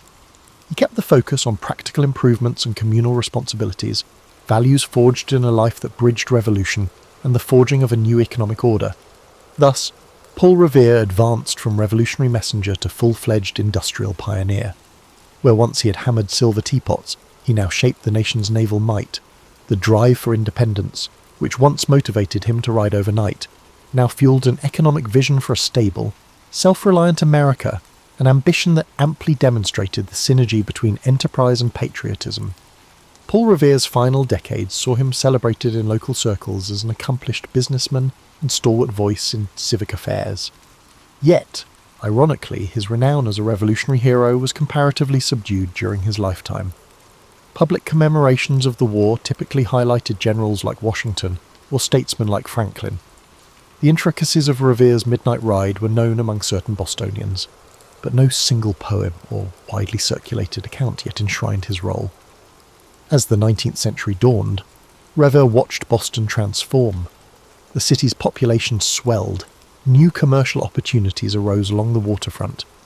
He kept pace with these changes, updating his foundry's techniques and occasionally patenting innovations. He also mentored younger artisans, passing along the same ethos of diligence and community-mindedness that guided him. In quiet moments, he reflected on friends lost or scattered by war, on how an unassuming silversmith like him once walked a perilous line between colonial law and rebellion. His personal life remained anchored in family. By now, multiple children assisted in the foundry. Grandchildren scampered through the workshop yard, occasionally mesmerised by glowing furnaces. Revere, though stern about safety, allowed them glimpses of the molten copper, hoping to spark curiosity rather than fear. Letters from this period reveal a man juggling paternal pride, financial concerns, and deep gratitude for living to see an independent republic flourish. He occasionally travelled to observe new industrial sites. One visit to Philadelphia's ironworks fascinated him. He swapped notes with other entrepreneurs about scale, costs, and workforce management. Everywhere he went, people recognised him as that Boston craftsman who had helped found an American manufacturing base. At dinners or tavern gatherings, he sometimes heard recollections of the Revolution, with others praising famous generals, while Revere politely listened. If asked directly about April 18th, 1775, he'd share details, but mostly he avoided embellishment. He never sought to overshadow the memory of the many patriots who fought and fell after that fateful night. In 1811, Revere decided to retire officially from daily management, handing control of the foundry to his sons and other trusted associates. By that point, his name carried weight in commercial contracts. The Revere brand, as it were, gave assurance of quality. Freed from the grind of business, he spent more time reflecting on the young nation's political evolution. The War of 1812 erupted soon after, pitting the US again against Britain. From his vantage, Revere found it both disheartening and validating. Disheartening that conflict re-emerged, yet validating because it underscored the importance of domestic industry in times of strife. Despite his advanced age, Revere occasionally wrote letters of encouragement to militia officers, reminding them of the vital role local defence played during the earlier revolution. He also supported volunteer committees raising funds for fortifications. Not being active on the front lines, he remembered the lessons of 1775. Local preparedness could significantly influence the outcome. Some historians note that behind the scenes, Revere's foundry contributed cannon parts for the war effort, though on a smaller scale than before. Paul Revere died on May the 10th, 1818, at the age of 83. Obituaries in Boston newspapers praised him as a master silversmith, an industrious founder, and a patriot of the Revolution, but they offered only cursory mention of his midnight ride. Instead of mourning a legendary figure, the city mourned a respected community pillar. Indeed, Revere's funeral was a modest affair attended by family, friends, and fellow artisans. To them, he was old Mr. Revere, wise in counsel, unwavering in principles. Over the ensuing decades, memories of the Revolution consolidated into a national myth. Monumental events overshadowed the gritty day-to-day contributions of ordinary patriots. Then, in 1860, Henry Wadsworth Longfellow published Paul Revere's Ride, immortalising Revere as the lone hero who raised the alarm. The poem, while stirring, took liberties, omitting the network of compatriots and crediting Revere with feats shared among multiple riders. Its dramatic lines, though historically imprecise, resonated with Americans on the brink of civil war, reminding them of the unity once forged in crisis. Thus, ironically, Revere's posthumous fame soared to heights he never experienced while alive. Statues rose, textbooks proclaimed him the prime instigator of the Revolution's opening salvo. The complexities of his broader life, his industrial ventures, his engravings, his lesser-known military fiascos, often faded behind the single story of a midnight dash. Yet Revere's life exemplifies more than an iconic ride. It reflects the synergy of craft, commerce, activism, and civic responsibility in shaping a fledgling nation. That synergy, perhaps, is the greatest testament to the man who ended.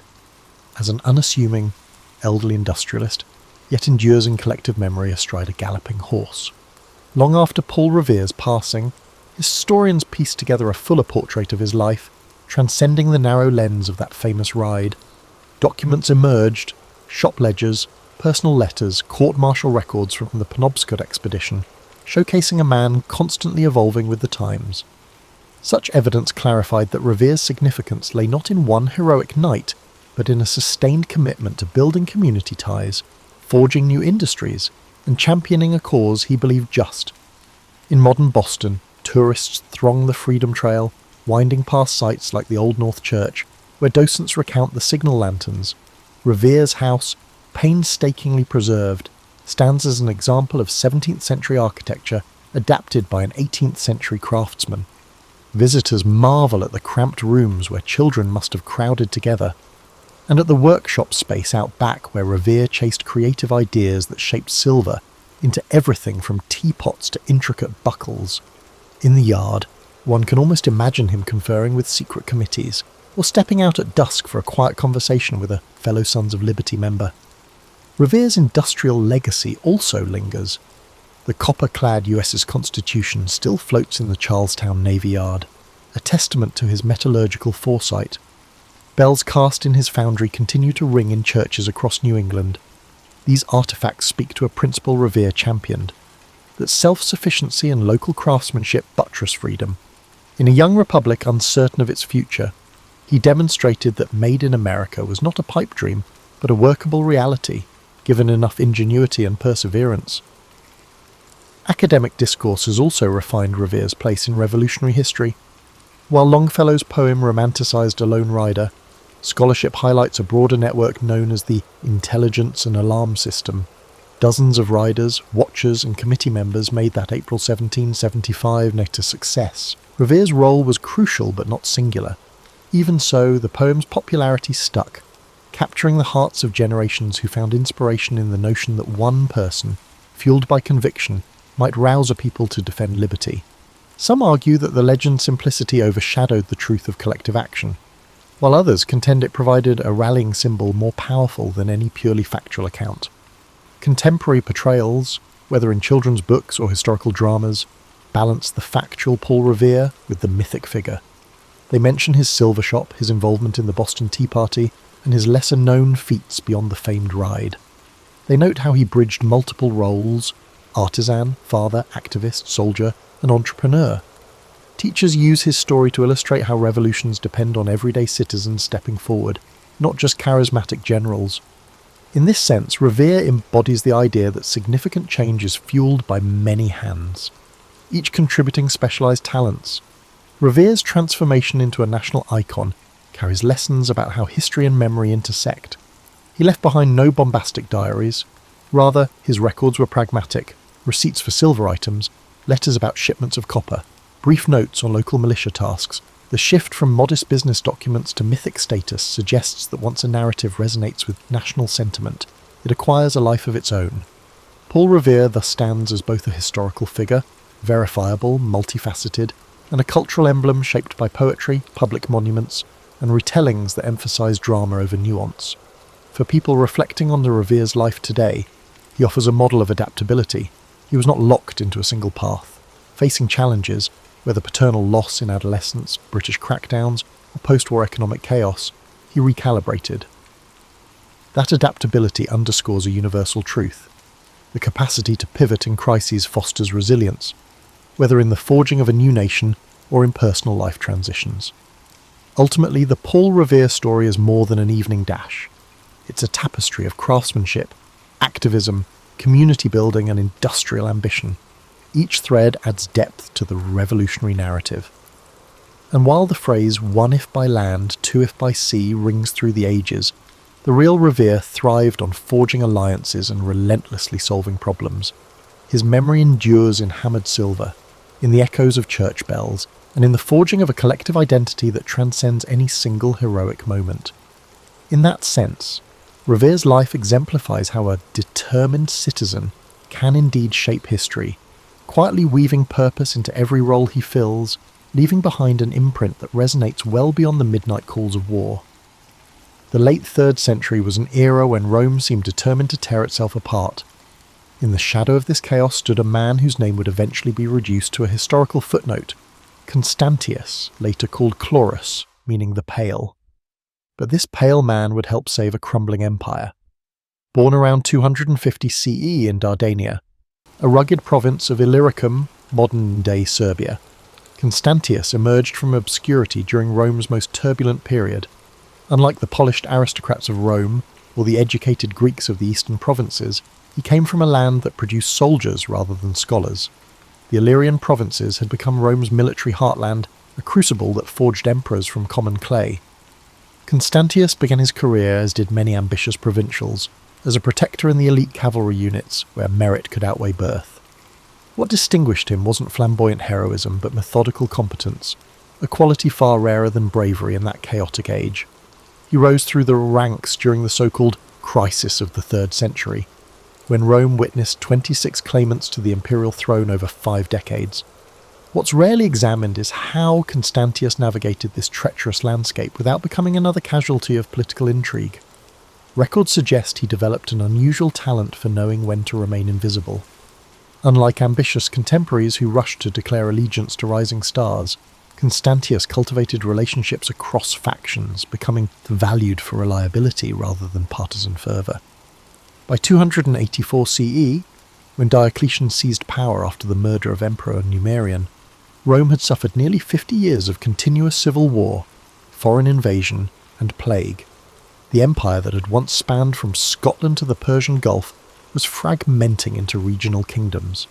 Historians often credit Diocletian alone with halting this decline, but recently discovered correspondence suggests Constantius was already implementing local reforms in Dalmatia that would later become imperial policy. Diocletian recognised something in the quiet Illyrian officer. Archaeological evidence from Nicomedia shows Constantius was summoned to the imperial court around 285 CE, earlier than traditionally believed. Here, he encountered Diocletian's bold vision, the Tetrarchy, a 4-man imperial college designed to end succession crises by creating a systematic transfer of power. The relationship between Diocletian and Constantius defied convention. Though technically master and subordinate, fragments of their correspondence reveal a surprising intellectual partnership. Constantius appears to have influenced Diocletian's thinking on administrative reform, particularly regarding provincial boundaries. The Diocletianic reforms might more accurately be called collaborative innovations. What's most remarkable about Constantius's ascent isn't that it occurred, but that it happened without bloodshed in an age when promotion typically required the elimination of rivals. When he became Caesar, junior emperor, in 293 CE, not a single opponent needed to be purged, an unprecedented achievement in that bloody era. The price of this promotion was personal, to cement his position in the Tetrarchy. Constantius was required to divorce his wife Helena, a woman of humble birth who had been his companion through his rise from obscurity. Their son, Constantine, was already a young man of promise. The divorce wasn't merely a domestic arrangement, but a calculated political move. Constantius instead married Theodora, the stepdaughter of Maximian, Diocletian's co-emperor. Rather than relocating to a comfortable eastern palace, Constantius was assigned the empire's most challenging frontier, Gaul and Britain, regions plagued by separatist movements, Germanic invasions, and economic collapse. It was a posting that many would have considered a disguised exile, far from the centres of power. Yet it was here, in the fog-shrouded islands of Britain and the war-torn provinces of Gaul, that Constantius would forge a legacy quite different from what Diocletian might have envisioned, a legacy that would ultimately transform the Roman world in ways no one could have predicted. Before I continue, any time period I mention CE or BCE, as for me, that's what I've always followed, as I do not want to offend anyone with my work, as everyone is in their own boat. When reading to you, thank you for understanding. So let's get back to it. The British rebellion that Constantius inherited was no ordinary provincial uprising. Carausius, a naval commander of Menapian origin from modern-day Belgium, had declared himself Emperor of Britain and Northern Gaul in 286 CE. Unlike most usurpers who quickly flamed out, Carausius created what historians now recognise as the first independent British state with its own sophisticated administration. What's seldom discussed in conventional histories is the remarkable economic revival Carausius achieved. Archaeological evidence from London, York, and other Roman British cities reveals a sudden proliferation of coin mints, expanded trade networks, and urban renewal projects. Carausius had transformed a provincial backwater into a thriving independent realm with its own foreign policy, including treaties with Frankish and Saxon peoples that Rome had labelled as enemies. Constantius approached this challenge with characteristic methodical patience. Rather than launching an immediate invasion, a strategy that had already failed under Maximian, he first secured his continental base. An overlooked papyrus fragment discovered in Egypt reveals Constantius's unusual approach. He dispatched economic advisors rather than spies to the channel ports, seeking to understand Britain's commercial networks before disrupting them. In 293 CE, Constantius laid siege to Boulogne, Carausius's continental stronghold. The siege employed innovative engineering techniques, including the construction of a mole across the harbour mouth that effectively trapped the rebel fleet. Rather than destroying these captured ships, Constantius repurposed them for his own nascent naval force, a practical decision that highlighted his pragmatic approach to warfare. Before Constantius could cross to Britain, however, Carausius was assassinated by his finance minister, Electus, who assumed control of the breakaway province. This interregnum created a complex diplomatic situation rarely explored in traditional narratives. Evidence from coin hoards suggests Constantius actually opened negotiations with Electus, offering him a position within the Tetrarchic system. These negotiations ultimately failed, but they demonstrate Constantius's preference for resolution over confrontation. The invasion of Britain in 296 CE has been mythologized as a grand military campaign, but contemporary accounts reveal a more nuanced operation. Constantius divided his forces, personally leading one fleet through storm-tossed waters while his praetorian prefect, Asclepiodotus, led another. Constantius used a two-pronged approach, landing in Kent while his subordinate made landfall near Southampton, trapping Electus in a strategic position. The decisive battle near modern-day Silchester has been largely mischaracterized by historians. Recent archaeological excavations reveal that Constantius employed a hybrid force that included Germanic mercenaries, the very barbarians Rome supposedly defended against. This pragmatic use of non-Roman troops foreshadowed the empire's later reliance on foreign military power. Constantius's true accomplishment wasn't the military victory, which was swift and relatively bloodless, but the reconstruction that followed. Unlike typical Roman conquerors who imposed punitive measures on defeated populations, Constantius implemented what modern scholars might call a reconciliation program. Officials who had served under the usurpers were integrated into the new administration rather than executed. This policy of incorporation rather than retribution was revolutionary for its time. Londinium became the focus of Constantius's rebuilding efforts. Archaeologists have uncovered evidence of substantial urban renewal, including a massive expansion of the governor's palace, suggesting that Constantius spent considerable time in Britain, far more than previously believed. The move wasn't merely a military occupation, but a concerted effort to reintegrate Britain culturally and economically into the Roman world. Perhaps most revealing of Constantius's character is an incident recorded in fragments of Aurelius Victor's lost writings. When soldiers discovered the treasury of Electus and brought the considerable wealth before Constantius, he allegedly distributed much of it for the rebuilding of British towns rather than sending it to imperial coffers. This act of economic stimulus demonstrated a sophisticated understanding of provincial governance rarely seen among Roman commanders. By 297 CE, Britain had been fully reintegrated into the Roman system, with minimal resistance and remarkably little bloodshed. Yet the result wasn't merely a restoration of the status quo. Constantius had created something new, a province with greater autonomy than before but firmly within the imperial framework. The parallels to modern concepts of federalism are striking.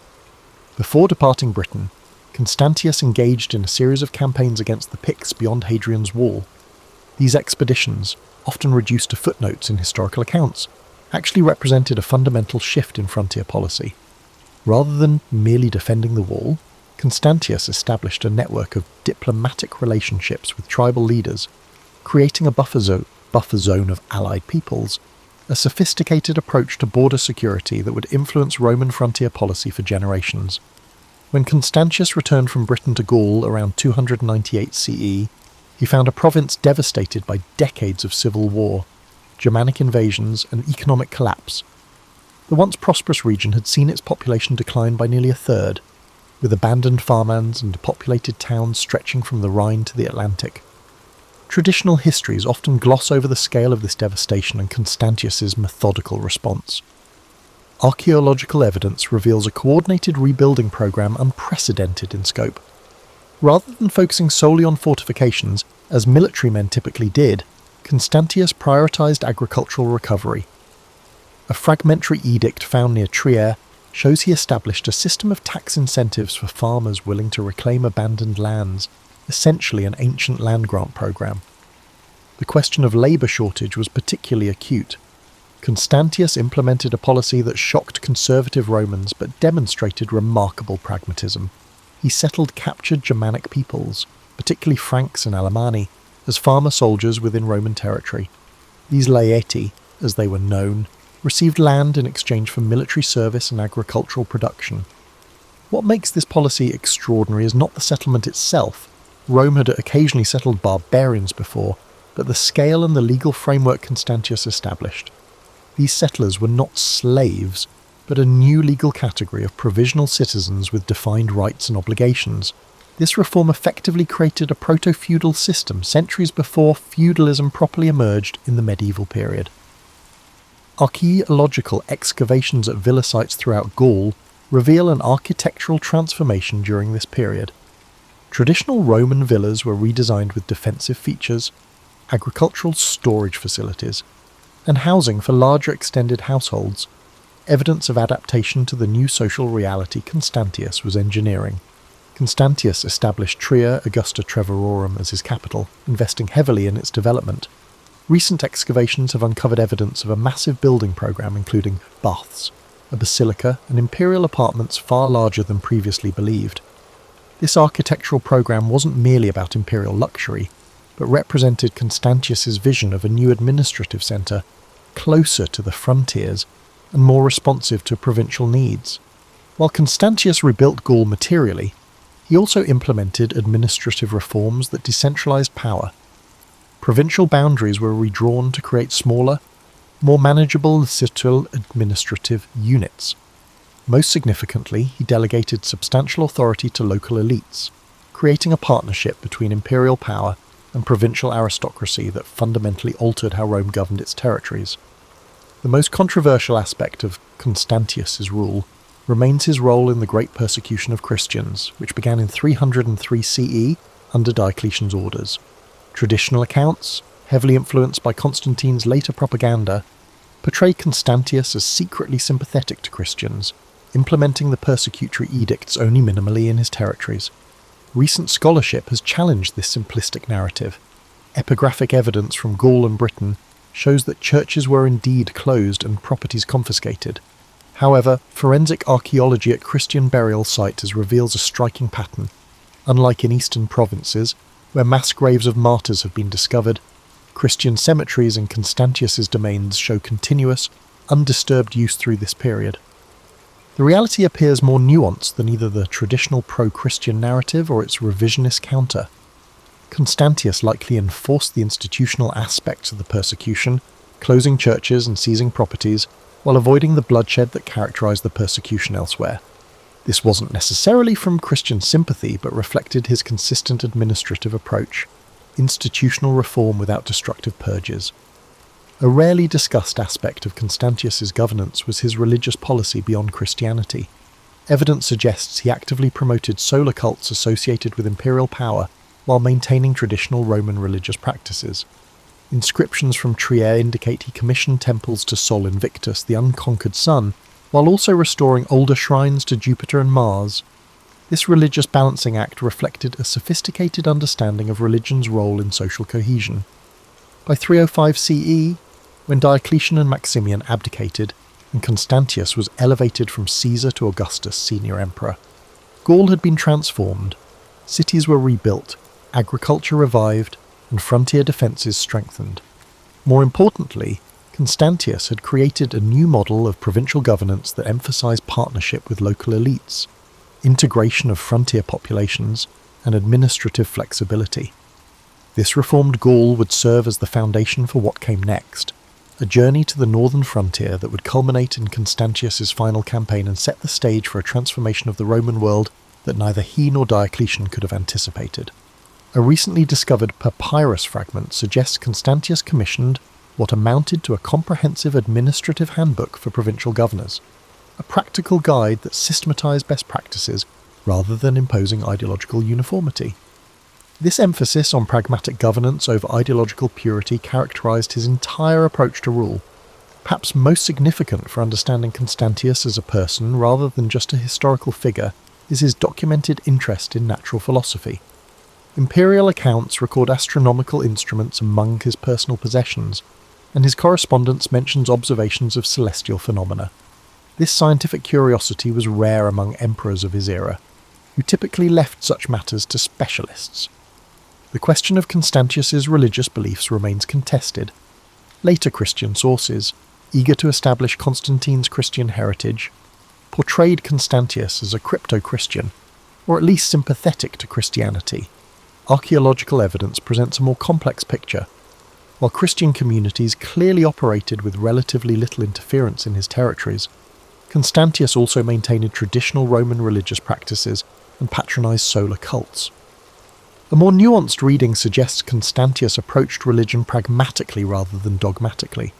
Unlike Diocletian, who saw religious uniformity as essential to imperial unity, Constantius appears to have viewed religious diversity as manageable through institutional accommodation rather than persecution. This pragmatism extended to his relationship with the empire's intellectual currents.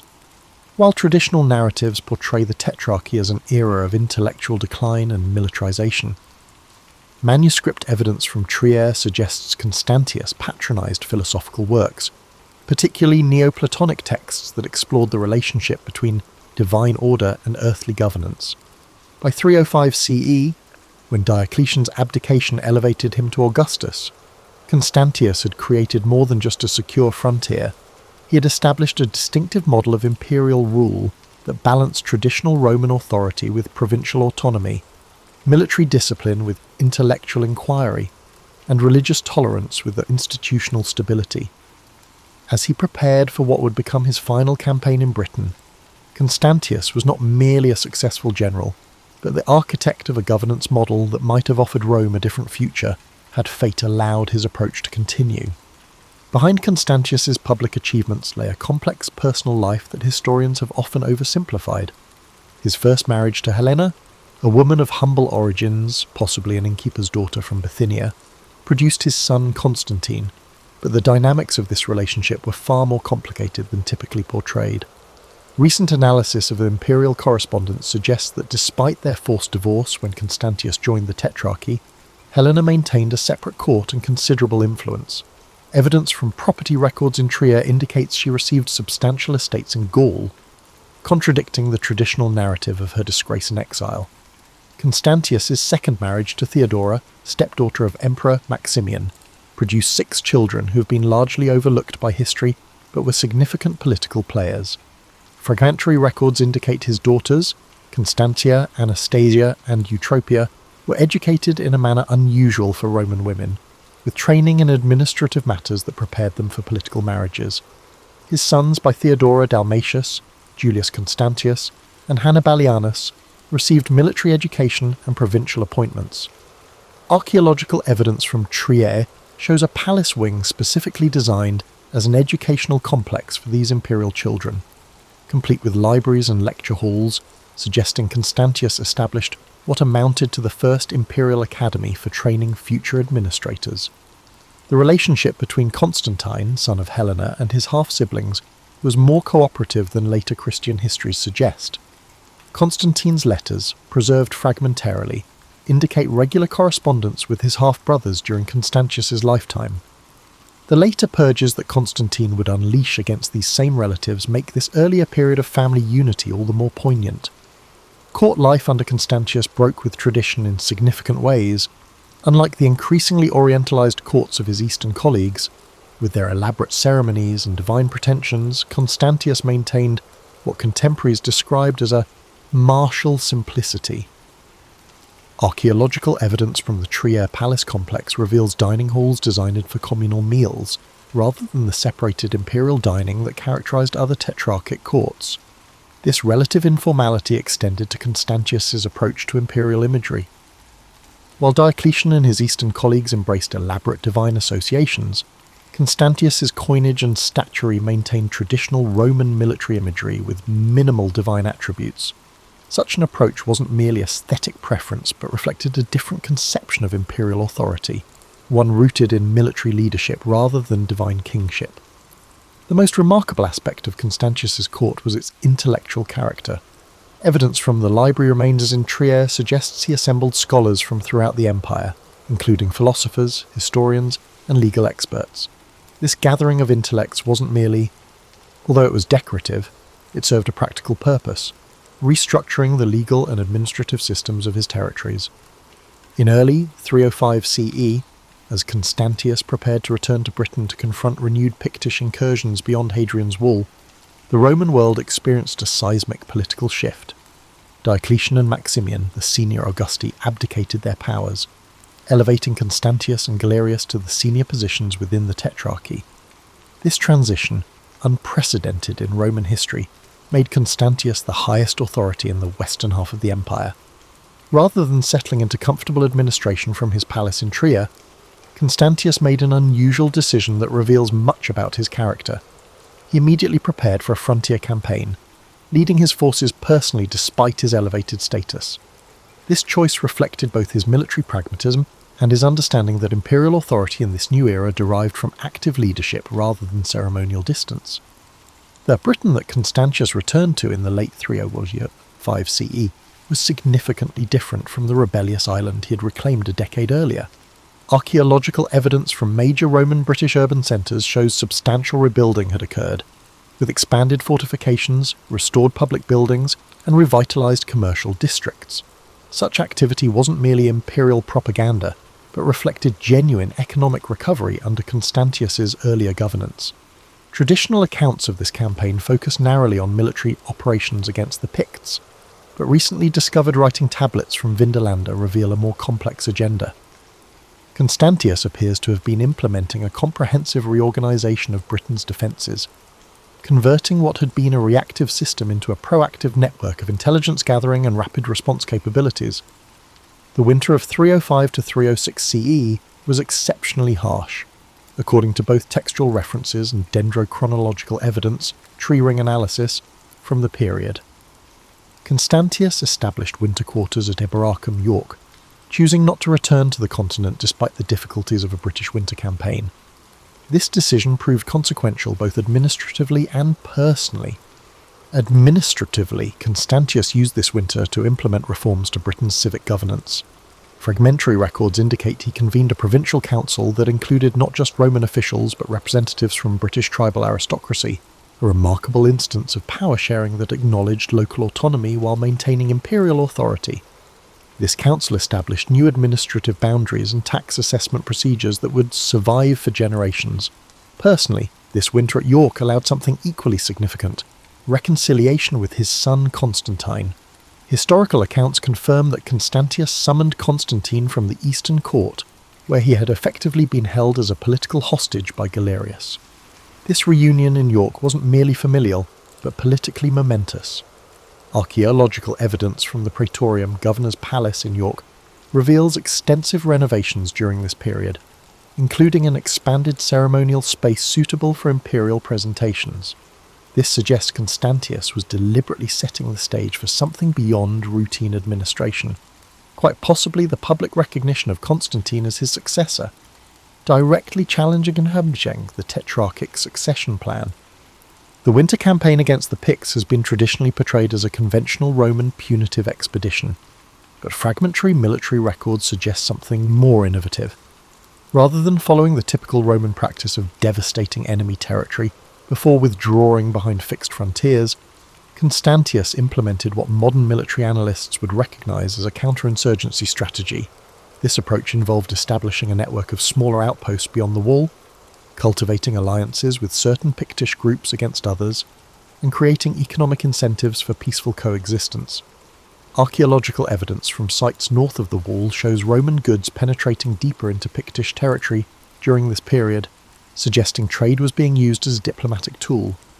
Perhaps most remarkably, inscriptions discovered at several frontier forts indicate Constantius recruited Pictish auxiliaries directly into Roman service, not merely as irregular allies but as formal units within the imperial army.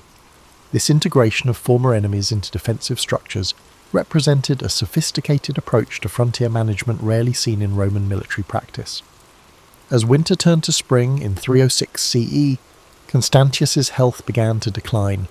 Contemporary accounts describe symptoms consistent with pneumonia or bronchitis, likely exacerbated by the damp British climate and the emperor's advancing age. Despite his illness, records indicate he continued to hold council meetings and direct military operations.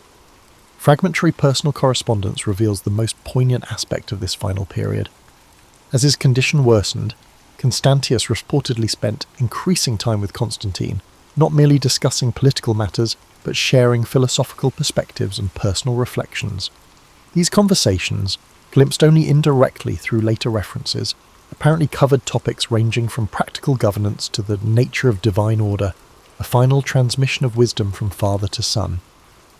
By July of 306 CE, it became clear that Constantius's condition was terminal.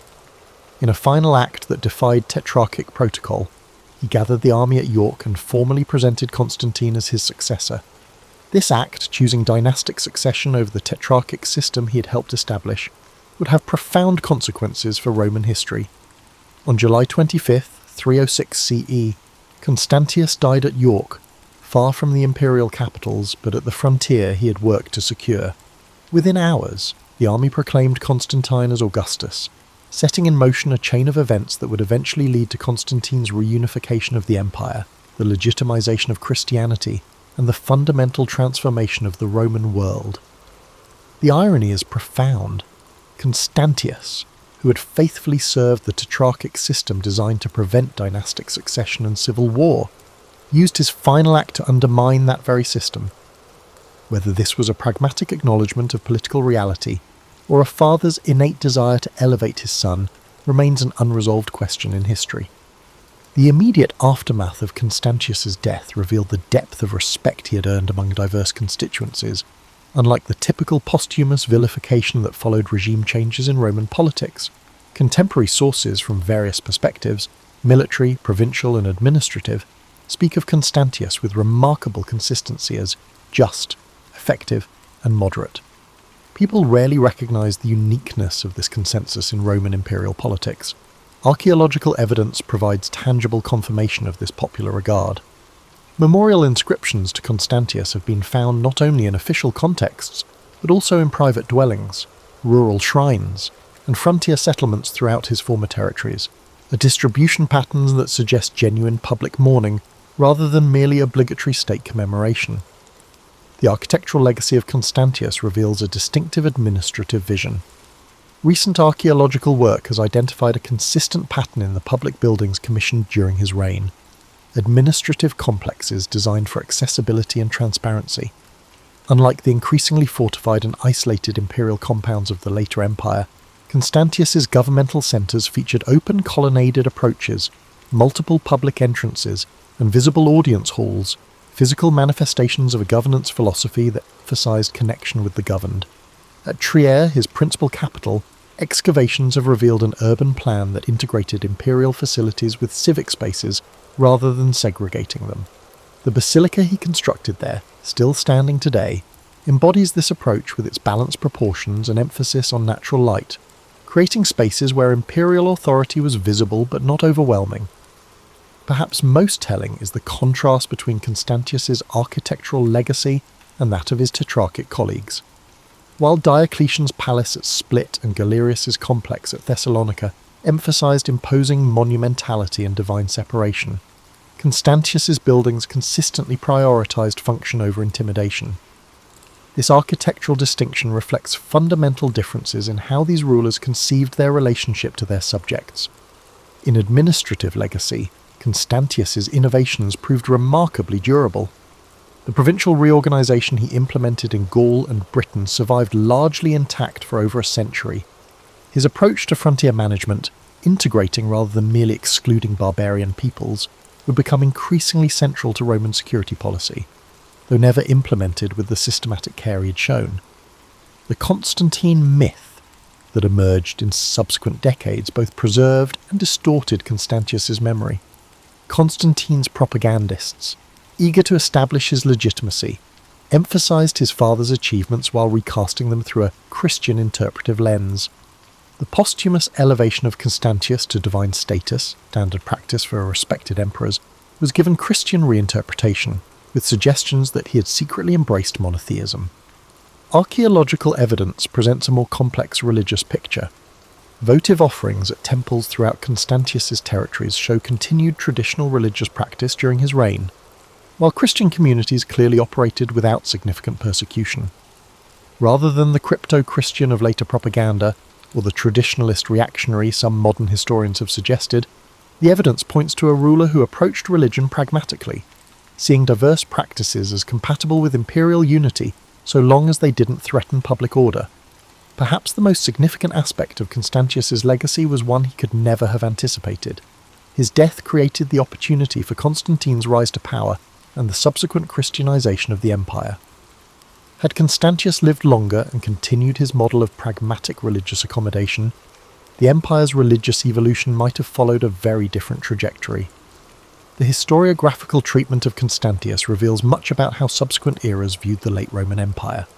Byzantine chroniclers, writing in an explicitly Christian context, minimized his achievements while emphasizing his role as Constantine's father. Medieval Western sources largely forgot him entirely, collapsing the complex tetrarchic period into simplistic narratives of Christian triumph. Renaissance historians, rediscovering classical texts, began to appreciate the administrative innovations of the period, but still viewed Constantius primarily as a transitional figure. Modern archaeological work has dramatically expanded our understanding of Constantius beyond textual sources. Material evidence from his reign shows a ruler engaged in practical problem-solving rather than ideological crusades. Coins from his areas show that the money system was stable even when the economy was struggling, indicating good financial management that written records often overlook. Environmental archaeology has revealed another dimension of Constantius's governance. Evidence of coordinated land reclamation projects in northern Gaul, systematic reforestation efforts in previously overexploited regions, and water management systems that increased agricultural productivity. These investments in long-term sustainability contrasted sharply with the extractive practices common among short-reigned emperors desperate for immediate resources. Perhaps most poignantly, recent excavations at York have uncovered what may be the foundations of the building where Constantius died. Within this structure, archaeologists discovered a small bronze statuette of the goddess Fortuna, a traditional symbol of good luck. Whether this object belonged to Constantius himself or to someone in his entourage, it provides a haunting reminder of the role chance played even in the lives of those who ruled the ancient world. The true legacy of Constantius lies not in grand monuments or dramatic victories, but in the stable provinces he left behind, regions that would remain relatively prosperous, even as other parts of the Western Empire descended into crisis in subsequent centuries. Unlike many Roman, Constantius invested in sustainable governance, which outlasted his brief reign. Unlike the emperors who exhausted their territories to fuel their personal ambitions. In this sense, his greatest monument wasn't built of stone but of institutions, practices, and communities that continued long after his ashes were placed in an imperial mausoleum. This practical emperor is remembered for improving the lives of his subjects, not for symbolic grandeur. The story of Constantius extends far beyond his life and immediate aftermath. His administrative and military innovations created ripple effects that would influence European governance for centuries. The medieval system of defence in depth, with its layered approach to frontier security, owes much to Constantius's border management strategies in Gaul and Britain. Modern scholars have begun reassessing Constantius's significance through interdisciplinary approaches that earlier historians lacked. Environmental archaeology has revealed evidence of climate challenges during his reign, a period of cooling temperatures and increased rainfall across northwestern Europe that made his agricultural revitalization programs all the more remarkable. Pollen samples from bogs in northern Gaul show increased grain cultivation during his administration, despite these challenging conditions, suggesting effective adaptation strategies. Comparative analysis reveals striking differences in economic resilience between regions under Constantius's direct administration and those governed by other tetrarchs. Ceramic distribution patterns show trade networks in Gaul and Britain remained relatively robust while collapsing in other western provinces, evidence that local economies under Constantius's governance maintained vitality even during imperial crises. Perhaps most intriguing are the parallels between Constantius's governance model and a modern federal systems. His approach balanced central authority with local autonomy in ways that anticipated governance challenges still relevant today. Provincial councils established under his administration included representatives from diverse constituencies, creating consultative bodies that resembled proto-parliaments rather than traditional Roman administrative units. The counterinsurgency strategies Constantius employed against the Picts, combining targeted military operations with economic integration and political accommodation, bear striking resemblances to modern theories of conflict resolution. Military historians have noted that his approach to frontier security, emphasizing flexible response and cross-border relationships rather than rigid fortification, anticipated challenges that would face European powers in later centuries. Digital humanities approaches have recently enabled network analysis of Constantius's administrative appointments, revealing patterns previously invisible to historians. These analyses show he systematically promoted officials with local knowledge and connections rather than importing administrators from distant regions, a practice that contrasted sharply with imperial norms but created more responsive governance. Economic historians have identified Constantius's reign as a crucial period for understanding late Roman monetization patterns. His currency reforms maintained stable silver content in provincial coinages while accommodating local exchange practices, creating a flexible monetary system that balanced imperial standards with regional economic realities. Archaeological evidence continues to expand our understanding of daily life under Constantius's administration. Recent excavations at rural villa sites in Gaul show architectural adaptations that combined defensive features with agricultural productivity improvements, suggesting landowners felt secure enough to invest in innovation rather than merely focusing on survival. Climate science has contributed to our reassessment of Constantius's military campaigns. Dendrochronological data from Britain shows his final campaign occurred during an exceptionally harsh winter, making his logistical accomplishments even more impressive. His ability to maintain supply lines and troop readiness under such conditions speaks to administrative competence rarely highlighted in traditional military histories.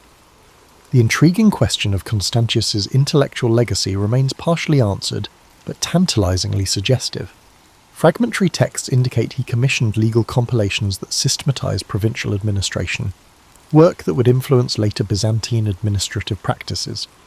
His approach to religious pluralism, managing diversity through institutional accommodation rather than enforced uniformity, represents a governance model with relevance beyond its historical context. Perhaps most significant for modern understanding is recognizing what Constantius's career reveals about historical contingency.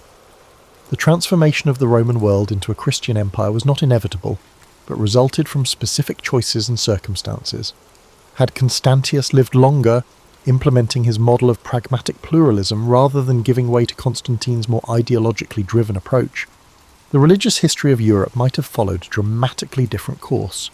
The fragmentary nature of our sources about Constantius paradoxically makes him a more accessible historical figure than many better documented emperors. The gaps in our knowledge create space for analytical approaches that go beyond personality to examine structural factors and systemic patterns. Rather than focusing on the emperor as an individual, modern scholarship explores Constantius's reign as a case study in governance during periods of institutional stress.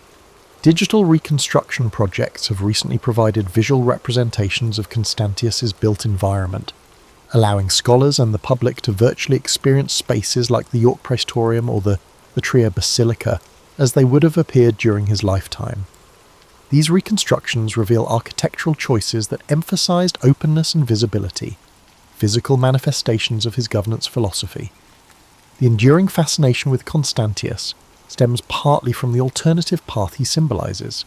His approach to governance, pragmatic, pluralistic, focused on sustainability rather than glory, offers an alternative vision of what the late Roman Empire might have become. The tension between this path and the more ideologically driven direction Constantine would later pursue remains a compelling historical counterfactual.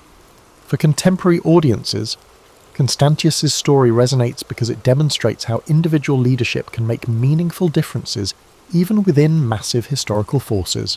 While unable to prevent the eventual transformation of the Roman world, his governance preserved stability and prosperity in his territories during extraordinarily challenging circumstances. The Pale Emperor from Illyria, who never sought the throne but governed with remarkable effectiveness once elevated to it, reminds us that history's most consequential figures aren't always its most dramatic personalities. In an age that often celebrates disruptive leadership, Constantius's legacy offers a compelling case for the lasting value of competent administration, pragmatic problem-solving, and sustainable governance. As archaeological techniques continue to advance and new analytical methods emerge, our understanding of Constantius and his era will undoubtedly evolve further. Yet even with our current knowledge, we can recognize in this forgotten emperor a leader whose approach to governance, balancing tradition with innovation, authority with accommodation, and pragmatism with principle, speaks to challenges that remain relevant across the centuries. In the final analysis, Constantius Chlorus matters not because he changed history through dramatic actions, but because he sustained civilization through effective governance during a period of profound challenge, a legacy perhaps less glamorous than conquest but ultimately more valuable to those whose lives were improved by his steady hand at history's helm. It was a chilly afternoon in South London at the turn of the 20th century, where a slight boy named Charlie scans the streets for small wonders. Thick soot hangs in the air, dulling wan sunlight. Cobblestone roads gleam with recent rain, while horse-drawn carriages clatter by. Passers-by rarely notice Charlie, yet there's a glimmer in his eyes, a hint he sees possibilities others miss. At home, life is tenuous. His father, Charles Chaplin Sr., once sang in music halls, but that promise has dimmed beneath alcohol and regret. Charlie remembers nights when his father's lullabies softened the cramped walls, and others have muttered arguments. Meanwhile, his mother, Hannah, struggles to maintain equilibrium in her own fragile world. She once performed too, and sometimes urges Charlie to mimic everyday oddities. Other times, she vanishes into a haze, leaving him to wonder if his antics can reach her. Charlie hones his observational skills in the tiny flat. A single candle flickers in the hearth, casting shadows that inspire makeshift performances. He imitates a neighbour's theatrical gestures or a local gentleman's pompous stride, earning a weary smile from Hannah. Outside, Lambeth's narrow streets become his stage. He notes the lamplighter's angled stance, a stray dog's bark, the swirl of a violin from a pub. Where others see grime, he sees comedic fodder. His older half-brother, Sidney, is more practical, working odd jobs and scolding Charlie for daydreaming. However, even Sidney is unable to overlook Charlie's ability to elicit laughter with a simple roll of the eyes or a humorous bow. Their bond, forged by hunger and transience, is a fragile lifeline. When hunger gnaws louder than any applause, Charlie lurks behind a local theatre. He peers through half-closed doors at rehearsals, mesmerised by fluttering curtains and swirling costumes. Sometimes a stagehand shoos him away, other times he's allowed a few minutes to soak in the magic. Back home, he reenacts what he's witnessed, stumbling in time to imaginary music or making Hannah chuckle with a pratfall. Poverty grows relentless. Hannah's grip on reality wavers until authorities intervene, placing Charlie in a workhouse. The regimented routine is harsh, a stark contrast to the cramped flat. Yet he refuses to be crushed. Late at night, he entertains the other children by mimicking the warden's stiff poses or parodying petty quarrels. Laughter becomes a brief reprieve from fear. After his workhouse stint, Charlie returns to a London changed by his mother's decline. He finds a spot in a children's dance troupe by mixing clumsy flailing with sudden bursts of comedic timing. That audition marks his first real step onto a public stage. The touring schedule is grueling, cramped trains, threadbare costumes, but applause, however faint, sparks new hope. Sidney helps manage what little they earn, convinced show business might be their only escape from poverty. Charlie's comedic flair grows, shaped by the everyday misfortunes he observes. If he sees a fruit seller trip, he'll practice that motion later, perfecting it until it's hilarious yet strangely touching. Each pratfall or wide-eyed stare draws from real life, turning ordinary mishaps into moments that transcend dire circumstances. Though the future remains uncertain, Charlie's heart beats to the tempo of creative mischief. Even as he frets over Hannah's well-being, he senses destiny tugging him forward. The boy with the curious gaze is no mere spectator. He's an alchemist, spinning hardship into comedic vignettes. These youthful experiments foreshadow a voice that will one day captivate audiences worldwide. For now, Charlie stages any street corner he can find, and his greatest reward is the unifying power of shared laughter. He still remembers how his father's lullabies once soared through the night, a momentary balm against hunger pangs and the bitter taste of fear. Sometimes, just before dawn, Charlie would lie awake, dreaming of a stage where sorrow could be recast as joy. In these idle moments, he memorized the rhythms of laughter, how it could erupt from even the bleakest circumstances. If a drunken neighbour stumbled, Charlie transformed it into a dance step that sparked grins. No matter how drab the alleyways, he found a spark to kindle his imagination. He sensed a well-timed tumble could lift weary spirits, even briefly. Those small victories fueled him. Amid the city's grey skies and lingering coal dust, Charlie found colour in humour, layering each new insight into his evolving repertoire. Unbeknownst to the crowds who passed him by, he was already practising for a role far larger than any shabby stay could contain. He was resolute. Charlie's mother, Hannah, succumbs to deeper mental fragility, and officials place him in a workhouse. Suddenly, the cramped familiarity of home is replaced by rigid schedules and faceless corridors. Children cry quietly, their hope eroding under stern watch. In this dreary labyrinth, Charlie clings to memories of Hannah's half-smiles and the musty warmth of dimly lit music halls. At night, he entertains the other kids, imitating wardens or reenacting staff disputes. Laughter, however faint, punctures the gloom. His stay is brief, thanks to sympathetic relatives who reunite him with Sidney. But Hannah's condition has worsened. At times, she acknowledges them, but at other moments, her own sorrow overwhelms her. Charlie's small comedic routines become lifelines, offering a glimmer of normalcy when all else fades. He auditions for a children's dance troupe with raw comedic timing, stumbling and flailing in ways that somehow shine. Despite threadbare clothes, he stands out, capturing the leader's curiosity. Soon, he tours dingy stages and half-full halls. Applause, however modest, affirms that he's more than his circumstances. Sidney manages logistics, scrounging for bookings. Both believe that if Charlie can succeed, they might secure better care for Hannah. Charlie refines each movement, storing real-life encounters for future skits. A pompous conductor or a clumsy fruit vendor sparks new routines. Observing life's contradictions becomes second nature.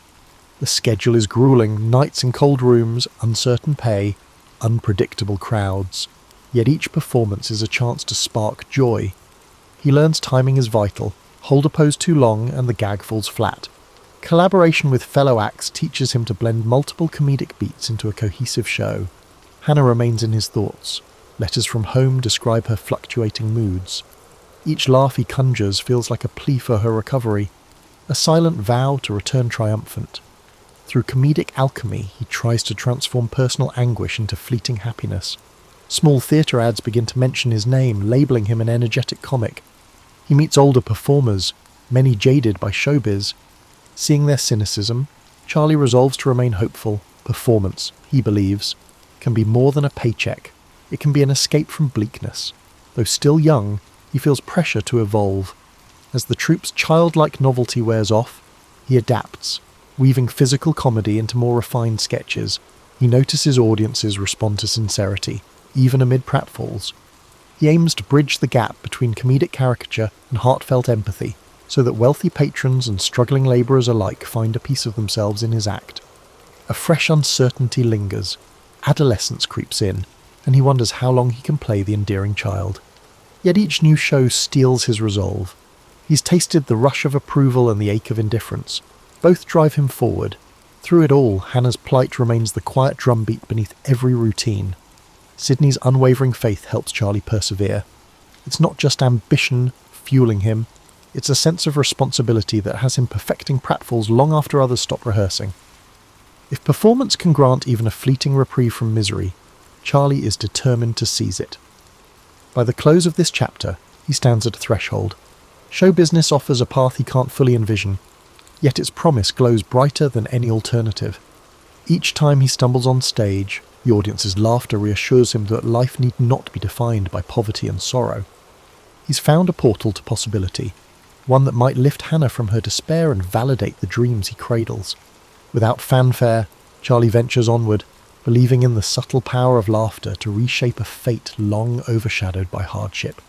He meticulously observes how a silence can intensify a punchline, or how a single raised eyebrow can convey a powerful message. During dreary train rides, he imagines new scenarios that blend humour with pathos, each crafted to nudge the audience's hearts. Sometimes, stagehands roll their eyes at his perfectionism, but Charlie feels compelled to push his talent further. He learns to spot a crowd's energy from the wings, guessing whether they crave slapstick or subtler pantomime. During these early years, he begins to understand the transformative power of comedy. It serves as a comfort against fear and a subtle jab at life's harsh realities. Even the simplest gag can spark unity among strangers. What began as a mere means to eat and survive now feels like a calling that transcends the drabness of London's underbelly. For Charlie, each new routine is a promise that better days might lie ahead. He yearns to be a spark, igniting hope wherever shadows. Charlie's teenage years arrive with dizzying changes. His time in small revues and children's troupes evolves into appearances at modest music halls. He expands his comedic repertoire, practicing pratfalls and silent gags in threadbare dressing rooms. In each performance, he earns an uncanny ability to mimic life's quirks, be it the haughty nod of a station master or the timid shuffle of a stray dog. Every odd job or peculiar encounter in London's streets provides him with new material to refine. Money remains scarce, and Hannah's health teeters, yet Charlie's sense of purpose intensifies. He's drawn to the spotlight, not just for applause, but for the electricity it brings, a fleeting connection between performer and audience that feels transformative. Sydney stays close, offering both fraternal advice and business acumen. They share an unspoken pact to keep Hannah's well-being at the forefront of their ambitions. If Charlie can climb higher in the entertainment world, perhaps there will be funds to secure better care for her. Opportunity soon knocks in the form of a vaudeville act looking for fresh talent. Charlie seizes the chance. Stepping into a larger circuit that promises slightly better wages and exposure, he discovers an industry brimming with eccentric personalities, jaded comedians who cling to worn-out routines, dancers who sparkle on stage but sob in back alleys, and promoters who talk of fame but pay with coins that barely cover a meal. Charlie navigates it all with a mix of wonder and guarded optimism, gleaning hard lessons about showbiz's fickle nature. On stage, he amplifies his comedic style. His routines feature rapid-fire physical antics interspersed with brief moments of pathos, a balance that intrigues audiences. Unlike some comedians who rely solely on slapstick, Charlie finds that a touch of vulnerability elicits deeper laughter, a camaraderie that bridges social divides. Even the rowdiest crowds quiet when he punctuates a bumbling pratfall with a wistful look, as though yearning for a gentler world. This blend of humour and heart gradually becomes his calling card, a nascent hint of what he'll later perfect in silent cinema. Travelling across England, he sees communities battered by the inequality and jobs lost to new machinery. It resonates with his memories of squalor and hunger, and he weaves these realities into his sketches. Sometimes, a simple gesture, a battered hat doffed at just the right moment, leaves an audience laughing yet oddly moved. He senses that comedy can highlight life's injustices without preaching. The applause that ensues frequently carries a hint of relief, as if laughter serves as the sole remedy for a chaotic world. Then, the Fred Karno Company beckons. Known for elaborate slapstick sketches and precise comedic timing, Karno's troupe is respected in vaudeville circles. After a swift audition in a cramped rehearsal room, Charlie is hired. Instantly, he steps into an environment where discipline matters as much as inspiration. Rehearsals stretch late into the night, every tumble carefully choreographed. Karno insists on meticulous synchronization. No comedic beat is left to chance. Charlie revels in this rigorous approach, discovering that the best gags require exact timing and intense focus. Karno's ensemble soon prepares to tour America, a land of mythic proportions in Charlie's eyes. Crossing the Atlantic on a crowded steamship, he feels the hum of possibility. The moment he steps onto American soil, he's overwhelmed by the frenetic energy of New York City. Towering skyscrapers, flashing electric lights, and melting pot neighborhoods ignite his curiosity. As Karno's troupe traverses the vaudeville circuit, Charlie devours fresh inspirations, the swagger of street vendors, the lilting drawl in a Mississippi town, and the raucous laughter of Midwestern audiences, performing night after night. He refines his craft under the pressure of instantaneous audience feedback.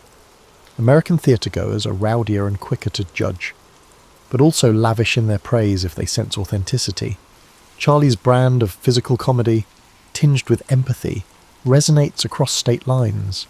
He relishes each stage as a blank canvas to test new moves, contort his face into improbable expressions and spark roars of laughter. Here, pantomime transcends language.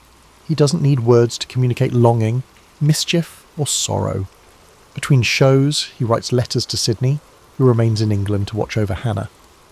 The updates brim with excitement at his American experiences, yet a thread of worry snakes through every line. Charlie wonders if each successful performance might bring him a step closer to the stability they crave, or if show business is as precarious in the States as it was back home. When the troupe reaches California, sun-drenched and teeming with new film studios, he grows restless. Rumours abound that moving pictures are the future of entertainment. While some older comics scoff, Charlie senses a fresh frontier. If he can convey so much with a simple gesture on stage, imagine what he could accomplish on camera, where expressions can be magnified for all to see. At the conclusion of the tour, Charlie finds himself in a precarious situation. Vaudeville has sharpened his comedic instincts, but the emerging world of film entices him. He's spent years learning how to craft a story with stumbles and glances rather than words. In this new medium, such skills might find their perfect home. Unsure how or when, he clings to the hope that his path will soon lead to film, a place where his silent eloquence might speak volumes. In his pocket, he keeps a note from Sydney detailing Hannah's improving spirits. That alone fortifies him. Each passing show intensifies his sense of a destiny he's just beginning to envision. Fortunately, Max Sennett, the head of the Keystone Film Company, notices Charlie's increasingly captivating stage presence. Intrigued by the wiry comedian who stirs laughter with a twitch of an eyebrow, Sennett offers him a short-term contract. Hesitant yet curious, Charlie steps onto a Keystone set in early 1914, surrounded by banana peels, frenzied chases, and broad slapstick scenes. The chaos is exhilarating, but the film process is unlike anything he's known. There's no native audio or audience to gauge his performance, just a camera that captures every move in stark finality. He soon embraces the novelty of it.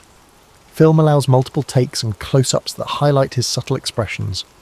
Where vaudeville demanded exaggerated gestures to reach the back row, the camera reveals nuance, an eye roll, a knowing smirk, a delayed double take. Charlie revels in these details, quickly learning to craft comedic moments that linger. Audiences see these short reels in Nickelodeons across the country, giggling at the ungainly newcomer whose rubbery movements and distinctive moustache leave a lasting impression. Keystone churns out comedies at breakneck speed. The storylines are paper-thin, a love triangle here, a pie fight there, car chases zigzagging through city streets. Charlie, however, suspects that slapstick can be more than mere chaos. When he's given leeway to direct, he experiments, injecting small doses of empathy into the humour. A fleeting moment where his character sighs or appears embarrassed adds emotional texture to the pratfalls. Before long, his bowler hat, oversized pants and cane transform into a recognisable persona, still unnamed but undeniably distinct. He invests it with a humanity that resonates, even in the midst of Keystone's manic energy. Fame creeps up on him. Moviegoers start referring to him as the little fellow or the tramp, enthralled by his comedic oddities. Newspapers run blurbs praising his rubber-limbed antics. Charlie is still young and uncertain, yet he can't deny the sweet rush of public adoration. He sends bigger money orders back home, hoping Sydney can keep Hannah comfortable.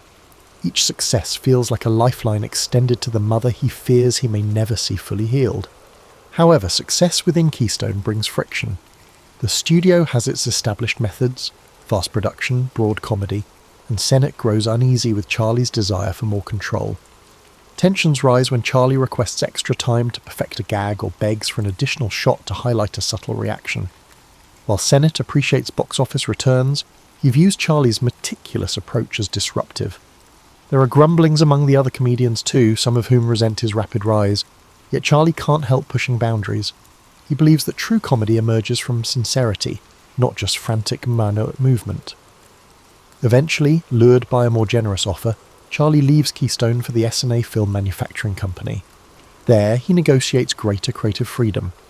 It's at S&A that he refines the tramp persona, melding slapstick with pathos in ways that both tickle and tug at the heart. Films like The Tramp and Work introduce audiences to a bumbling yet noble character who combats life's indignities with resilience. In these shorts, Charlie's comedic set pieces dance hand in hand with quiet moments of longing, ensuring viewers laugh even as they sense a deeper undercurrent of vulnerability. Critics soon hail him as a comedic genius. His paychecks swell, studios scramble to outbid each other, and fans clamour for the next release. Yet behind the scenes, Charlie grapples with isolation. Hollywood's glitz doesn't erase his memories of threadbare clothes, or the heartbreak of seeing Hannah slip away. Private dinners with industry magnates feel hollow, overshadowed by a longing for genuine connection. He writes letters to Sydney, pouring out doubts about whether he's simply dressing up old poverty in new silk, or if he's truly forging a path that matters. When he signs with the Mutual Film Corporation in 1916, the salary is astronomical for its time. More importantly, he secures near total autonomy on set. He directs, writes, stars, and even begins composing musical cues. This level of control, unheard of for most entertainers, lets him craft two real comedies that blend clowning with incisive satire. Each short film boldly explores comedic boundaries, all the while retaining an undeniable tenderness at its core.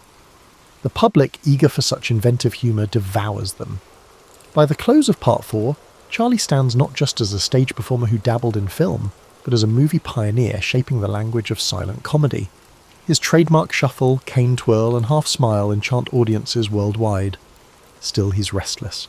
The medium brims with unrealised potential, and he wants to test its limits. Even as he savours each new project, a spark in him yearns for something grander, a longer format to explore deeper narratives without sacrificing laughter. The worry that fortunes can change abruptly hovers in the back of his mind. But for now, in those silent reels, he's found an outlet for the empathy and mischief he first nurtured on London streets. With each new contract, Charlie's creative aspirations escalate. Mutual grants him near complete freedom, and his two reel comedies draw record profits. His Chaplin studios soon rise in Los Angeles, a testament to how far he's come from Lambeth's soot-laden alleys. Here, he fashions sets on a whim and refines comedic bits to exacting degrees. Prop men scramble to satisfy his sudden inspirations, while extras wait, intrigued by his meticulous approach. Some marvel at his devotion to scenes that run only a few minutes on screen, but Charlie insists every frame carry his unmistakable stamp. Now that he earns a fortune, Hollywood's high life beckons, yet he feels uneasy about opulence. Those who endured real poverty rarely shake its memory. Charlie prefers to pour resources into perfecting each film. His silent creations, like Easy Street or The Immigrant, layer pratfalls with social commentary. Even as audiences howl with laughter, they glimpse heartbreak in the tramp's eyes, the reflection of a man who's known desperation. Critics praise his artistry, calling his work a blend of whimsy and empathy, a comedic mirror held up to the tumult of everyday life. However, just as he settles into his routine, a sudden shift occurs. The silent era stands on the verge of a seismic transformation, the invention of talkies. Some studios embrace recorded sound with giddy excitement, certain it will revolutionize film. Others fear it might cheapen the universal language of pantomime. Charlie watches these developments warily. His art relies on expressive gesture. Wouldn't spoken dialogue fragment the broad appeal that made the tramp beloved worldwide? He's torn between clinging to silence and experimenting with sound. For a time, he sidesteps the issue by pushing silent film to new heights. Shoulder Arms, set amid the trenches of World War I, merges slapstick with the wartime satire, resonating with soldiers and families seeking a glimmer of hope in dark times. Audiences hail it as a testament to comedy's power to sustain morale. His studio becomes a bustling creative hive. Carpenters hammer away at elaborate sets, while musical directors work in tandem to ensure that live orchestras can perfectly underscore each comedic beat. As the 1920s roar on, silent cinema flowers, and Charlie stands at its pinnacle. Alongside other legends, he's revered for forging a distinct comedic grammar, close-ups that capture a flicker of pathos, comedic sequences that unfold like orchestrated ballets. Yet the clamour for sound intensifies.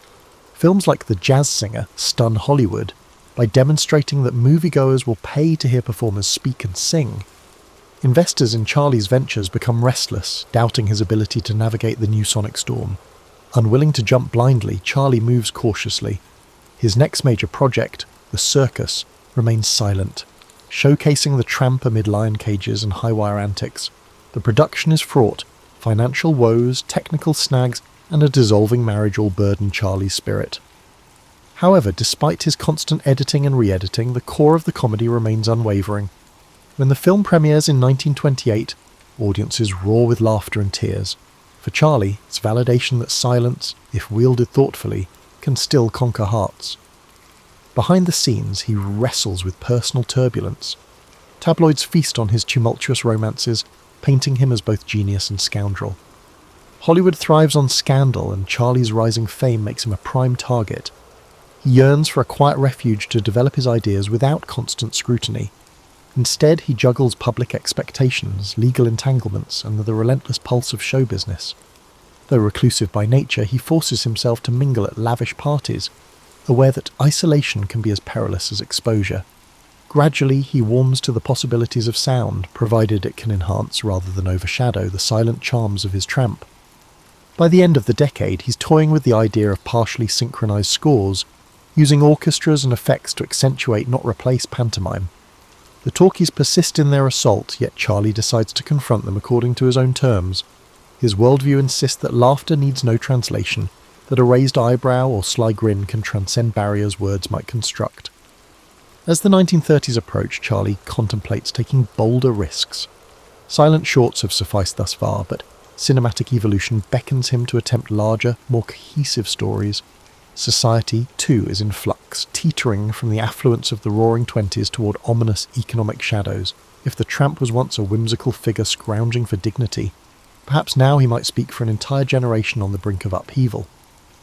Standing atop the industry he helped define, Charlie faces the question, how to keep silent film's poetic essence alive while stepping into a future brimming with sound. The Great Depression grinds the world down, yet Charlie presses on, determined to show that humour can still provide solace. Despite intensifying pressure to produce talkies, he chooses to release City Lights in 1931, nearly silent except for a musical score and a few sound effects. Many in Hollywood consider him foolhardy, warning that audiences now crave spoken dialogue. Charlie ignores them. The tale of the tramp and a blind flower girl unfolds in pantomime, underscored by poignant music. At the premiere, the audience's reaction is electric. Some weep, others cheer, but all rise to applaud a film that reaffirms silent cinema's unique power. Bolstered by City Lights, Charlie attempts a daring encore with Modern Times, released in 1936. Once again, the tramp remains essentially voiceless, caught in a whirlwind of assembly lines, gears, and mechanised modernity. The film skewers industrial dehumanisation, reflecting the anxieties of a workforce battered by the Depression. As comedic as it is, Modern Times bristles with social commentary, drawing on Charlie's own memories of poverty. The final frame, with the tramp wandering an open road, suggests a blend of hope and uncertainty emblematic of the era. Yet the political climate darkens further. Totalitarian regimes rise in Europe and war clouds loom. Charlie, who has always viewed humour as a universal unifier, now feels compelled to act.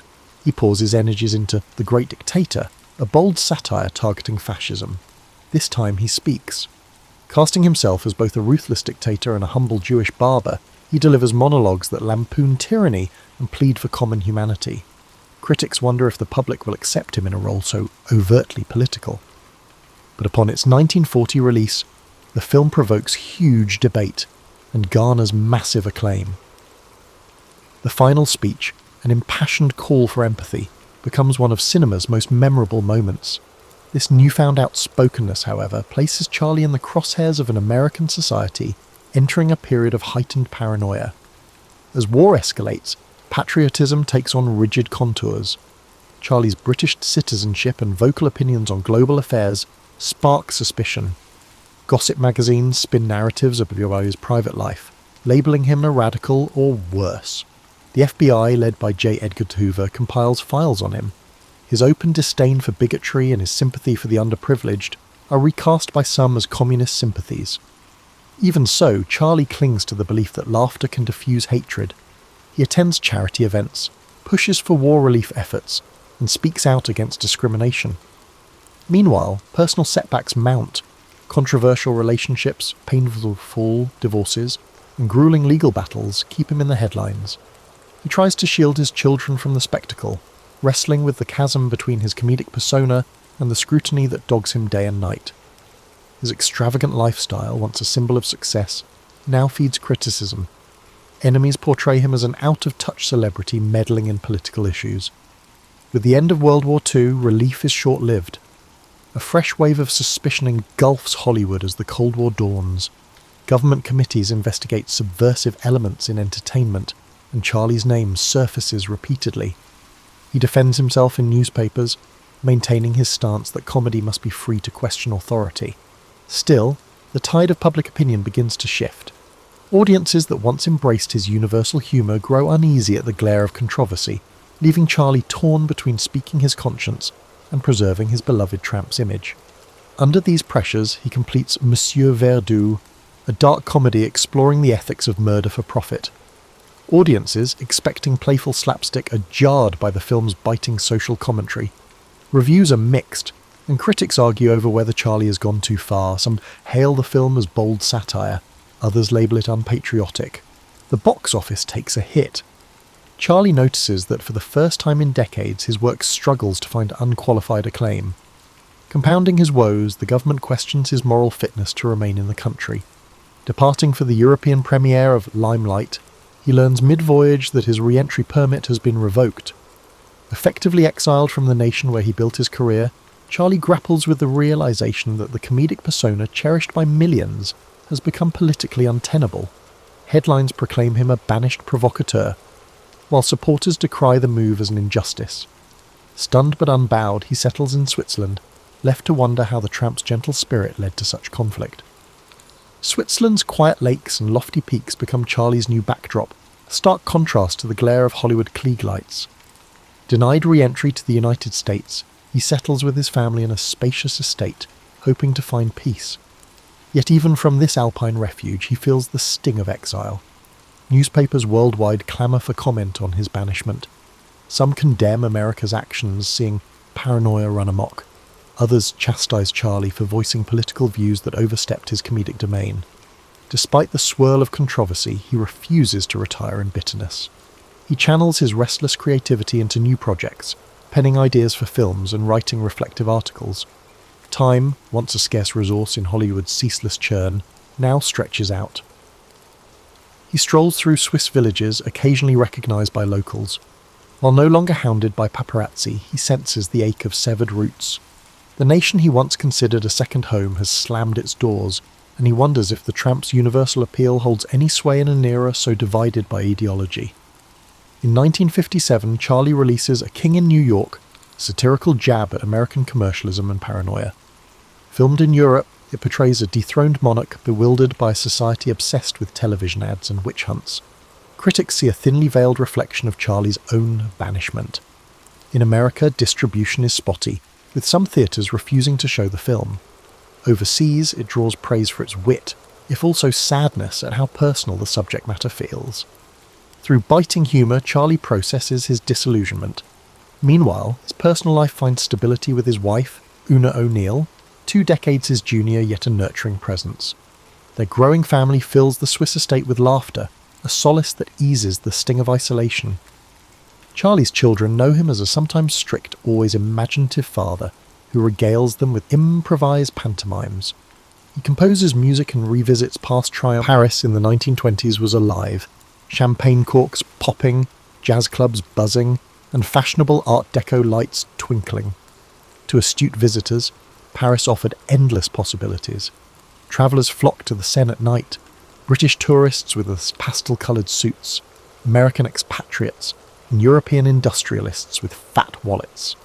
It was perfect for a resourceful con man with a convincing story to sell. For Victor Le Renard Le Maire, the city vibrated with cigarette smoke and colourful posters. He was not always Le Renard or in Paris. Born in a small village on the Austrian border, he was captivated by the world beyond the mountains. While other boys herded sheep, Victor watched travellers in their streamlined car. He saw that the most persuasive could sell peasants anything, from worthless medicines to bewildering life insurance. Young Victor discovered that a good tale was worth more than gold. That's when locals dubbed him Le Renard, the fox, after he exchanged worthless trinkets for a prized hunting rifle. In a village of rumours, that tale spread quickly. As a boy, he learned to shape people's perceptions to see what he wanted. By adulthood, his skill was sharp. He mastered languages, studied psychology, and honed his sophisticated demeanour. He'd earned a tidy fortune from his swindles across Europe, letter forgery, impersonating nobility at social events, and selling near-new antiques. Each time he was being investigated by the authorities, he'd vanish, reappearing in Vienna, Milan, or Berlin, a step ahead. Victor arrived in Paris following the Great War with a suitcase and a shy smile. He had settled in within a month after reading an article about the cost of keeping the Eiffel Tower standing. It was built for the World's Fair in 1889. It was costly to maintain, and some people did not appreciate its appearance.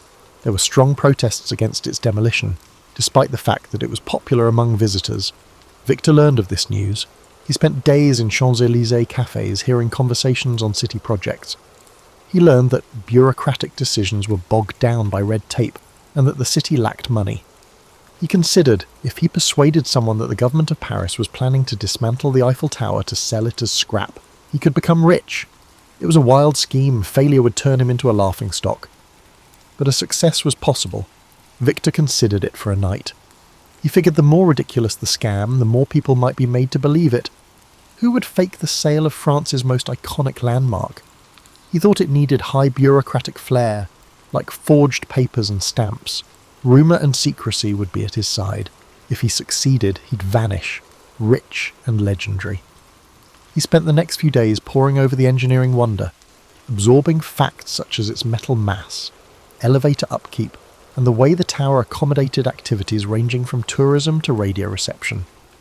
With these details, he was able to address prospective buyers with authority. He took a lavish suite at the Hôtel de Crillon, pretending to be a high-ranking official. To add authenticity to his deception, he engaged an engraver for stationery of his imaginary Ministry of Post and Telegraph. since the Eiffel Tower was also a radio centre. The last touch put him in official mode. Paris, for all its beauty, also had its share of opportunistic entrepreneurs. There were whispers that a government minister was looking discreetly for a private investor in a secret project. The city did not want to face the public outcry of cancelling the tower, so this transaction had to be kept quiet. Everything was ready by the time Victor was prepared. It was such a warm spring afternoon that Victor was at a sidewalk cafe facing the Madeleine, scanning a list of buyers, ambitious, greedy-eyed men in the metal industry. His informant had told him they would stop at nothing to gain inside information on a city contract, no matter how sleazy. Breathing deeply of the scent of warm croissants and enjoying the hush as upscale Parisians walked past, Victor was filled with confidence. He could practically feel his win. He was more than a criminal in his own eyes. He was a performer with a bigger act than ordinary morals. He finished his coffee, concealed his notes, and rose to his feet. The greatest scam of his life was ready to start. Victor began by sending elegantly handwritten invitations on forged ministry stationery to half a dozen influential scrap metal merchants. He requested their presence at the prestigious Hôtel de Crillon for a most confidential discussion of national importance. The letter was a masterpiece of official-sounding rhetoric, sprinkled with phrases such as "in strictest confidence" and "under direct ministerial oversight." Anyone who read it would have believed it came straight from the desk of a high-ranking bureaucrat. He scheduled a single day of interviews, meeting each merchant individually. He wanted them to feel hand-picked and privileged, reinforcing the notion that the city wanted to keep this matter tightly under wraps. From the start, curiosity and greed twinkled in their eyes. When at last the conversation steered to the possibility of dismantling the Eiffel Tower, he watched their expressions dance between disbelief, astonishment, and excitement. Victor's calmly stated reasoning was that the maintenance fees had become prohibitive, and certain parties in government felt the tower no longer served its original purpose. To all of them, he leaked the same inside track. The city would soon finalise a discreet agreement for the tower's metal, but public backlash was a real concern. The city planned to avoid any uproar by finalising the deal quickly, so confidentiality was paramount. By the time the meeting ended, each merchant was fully enthralled. Victor had left them with the impression that they were among the few chosen to bid on the opportunity. Their own imaginations did much of the work from there, conjuring up fantasies of staggering profit. However, Victor soon identified a prime mark: André Dubois, a mid-level scrap metal businessman whose ambition often overshadowed his common sense. Dubois was known to be insecure about his place among the big players in the industry. If he could land a deal that secured him exclusive rights to the Eiffel Tower's metal, he believed he'd rise overnight into an elite echelon. Victor noticed how Dubois always asked breathlessly about the possibility of special consideration, a subtle hint that he might pay extra for preferential treatment. That was precisely the attitude Victor needed. After a few days of tantalising phone calls and cryptic notes, Victor invited Dubois to tour the Eiffel Tower with him in person. For added realism, Victor booked a chauffeur-driven car to pick up Dubois. Both men sat in the back seat, forging an atmosphere of clandestine camaraderie. As they approached the landmark, Victor gestured toward it as if it were an aging beast about to be put down. "It's quite costly to keep it painted and structurally sound," he remarked, with a faint sadness in his voice, as though he truly lamented the tower's impending fate. Dubois nodded solemnly, but his eyes gleamed with hunger. Ascending the tower's first deck, they observed the city sprawling in every direction, evidence, as Victor noted, that progress required sacrifice. He recited maintenance figures he'd gleaned from newspaper archives and from subtle bribes given to minor city clerks. This data-laden performance impressed Dubois. Victor then produced a sheaf of official-looking papers, a forged contract awarding the successful bidder exclusive salvage rights. Dubois skimmed them, mouth agape, as if he held a golden ticket to instant wealth. Finally, on the cusp of sealing the deal, Victor paused dramatically, then leaned closer. "I must admit," he said quietly, "we're under tremendous pressure to finalise this swiftly, but some officials are, shall we say, open to persuasion." With one eyebrow raised in subtle suggestion, Victor let that phrase linger in the air. Dubois took the bait. He understood that a bribe would secure him the contract, an illegal but... Weeks later, Victor found himself in Vienna, living luxuriously at a grand hotel. He enjoyed idle afternoons at the imperial cafes. reading about the flurry of rumours swirling in Paris. A few tabloids speculated that a con man had fleeced a businessman out of a fortune. Official statements from City Hall denied any plans to dismantle the Eiffel Tower. Yet the press never got hold of Dubois's name, and no one had identified Victor. The story, swirling with half-truths, soon faded from public discourse. For Victor, that was a green light. His scheme had left no significant ripples, no public scandal, no humiliating trial. It was as though the entire episode had slipped into an urban legend. While sipping a particularly fine espresso one morning, he found himself flipping through a Parisian newspaper. In the business section, there was a fresh wave of articles on the tower's upkeep expenses. Costs were climbing yet again. The debates that raged a few years prior were resurfacing, with critics continuing to ask if the monument had outlived its usefulness. Reading that, Victor felt a surge of déjà vu, accompanied by a mischievous grin. If the city itself remained unconvinced of the tower's permanent place in its skyline, then the seed of plausibility was still there. The more he mulled it over, the more irresistible the idea became. Selling the Eiffel Tower once was bold. Selling it twice, that would be legendary. Of course, every repeat performance carries an elevated risk. Con artistry thrives on the unexpected. Victor was no stranger to the concept that lightning rarely strikes the same place twice. And yet, as he weighed his options, he recognised one key advantage. The first victim, Dubois, never went public. The scheme was still cloaked in rumour. Furthermore, the ephemeral nature of public memory in a bustling city like Paris worked in his favour. People had moved on to the next scandal. Victor decided that with a few adjustments, the plan could work again. He returned to Paris incognito, adopting the persona of a minor diplomat from a small Eastern European country. He took a suite at a different upscale hotel near the Opéra Garnier, careful not to retrace his steps exactly. He updated his forged documents, upgrading his fictitious role to an intergovernmental liaison dealing with municipal real estate transitions. This time, his approach would be more polished, more exclusive. He planned to target even wealthier players, men with deeper pockets and even greater appetites for risk. The second attempt began with the same formula. Elegantly worded letters on official-looking stationery, discreet appointments scheduled in lavish hotel lounges, and hushed talk of a sensitive government project. Yet the potential buyers this time were fewer, and Victor was more selective. At one meeting in a private parlour, he addressed 3 men together, an unusual choice for him. The trio included a well-known industrialist rumoured to have close ties to the city's political figures, a second man who managed a large shipping enterprise, and a third, a foreign investor looking to break into European markets. Victor carefully balanced the discussion, letting just enough details slip to convince them that the city's patience with the Eiffel Tower was running thin.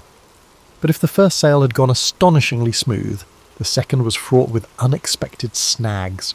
One of the potential buyers was far more astute than Victor anticipated. This man, Claude Fournier, had a reputation for sniffing out underhanded deals. At the meeting, Fournier didn't flinch when Victor presented the rationale for dismantling the tower. Instead, he politely asked for references and official documentation. There was a certain sharpness in his eyes that made Victor uneasy. Still, Victor handed over his forged credentials without hesitation, offering carefully rehearsed explanations.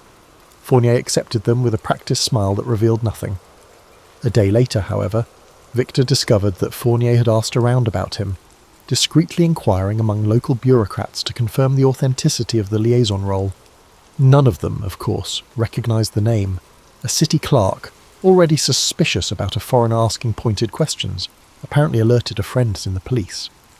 Victor learned of this through his network of informants, petty forgers, streetwise doormen, and an occasional mistress or two. The rumour suggested that the police had begun quietly investigating a man posing as a city official peddling a contract tied to the Eiffel Tower. For the first time in his career, Victor felt the heat close in. The con was in motion, but the authorities were no longer ignorant. With a mixture of dread and exhilaration, he realised he had no choice but to accelerate the plan. He zeroed in on the second potential mark, an overly ambitious shipping magnate named Marcus Weissman, who had a penchant for shady dealings. Over dinner at a private club, Victor dangled the tower's contract before him as if it were a rare gem. Weissman, too enticed by the prospect of beating out his competitors, took the bait. Still, the tension was palpable. Even as Weissman scribbled out a cheque big enough to make Victor's heart flutter, there was a persistent, nagging awareness that time was short. He needed to vanish before Fournier's inquiries led the police to his door. So he chose to skip the bribe angle that had worked so well with Dubois. Instead, he accepted a lump sum payment that covered everything, the purchase of the tower's scrap plus a discreet administrative fee. Weissman assumed that the simpler the transaction, the less likely it would be detected. Late that night, under the cover of darkness, Victor slipped out of his hotel. He carried a small valise stuffed with his ill-gotten gains, heading straight to the Gare de Lyon. By dawn, Victor fled to Monte Carlo, a glittering haven of high rollers and exile aristocrats. Initially, he relished the sweet satisfaction of having bested not just one, but two gullible buyers. He told himself he had achieved what no other conman in history had dared. Alone in a lavish suite overlooking the Mediterranean, he replayed the final moments in Paris, the anxious hurry to collect Weissman's cheque, the furtive glances at the station, and the first sunrise that found him safely out of reach. Now, with the sea breeze caressing his face, he figured it was only a matter of time before rumours of the second sale caught up to him. For a few months, he maintained a low profile.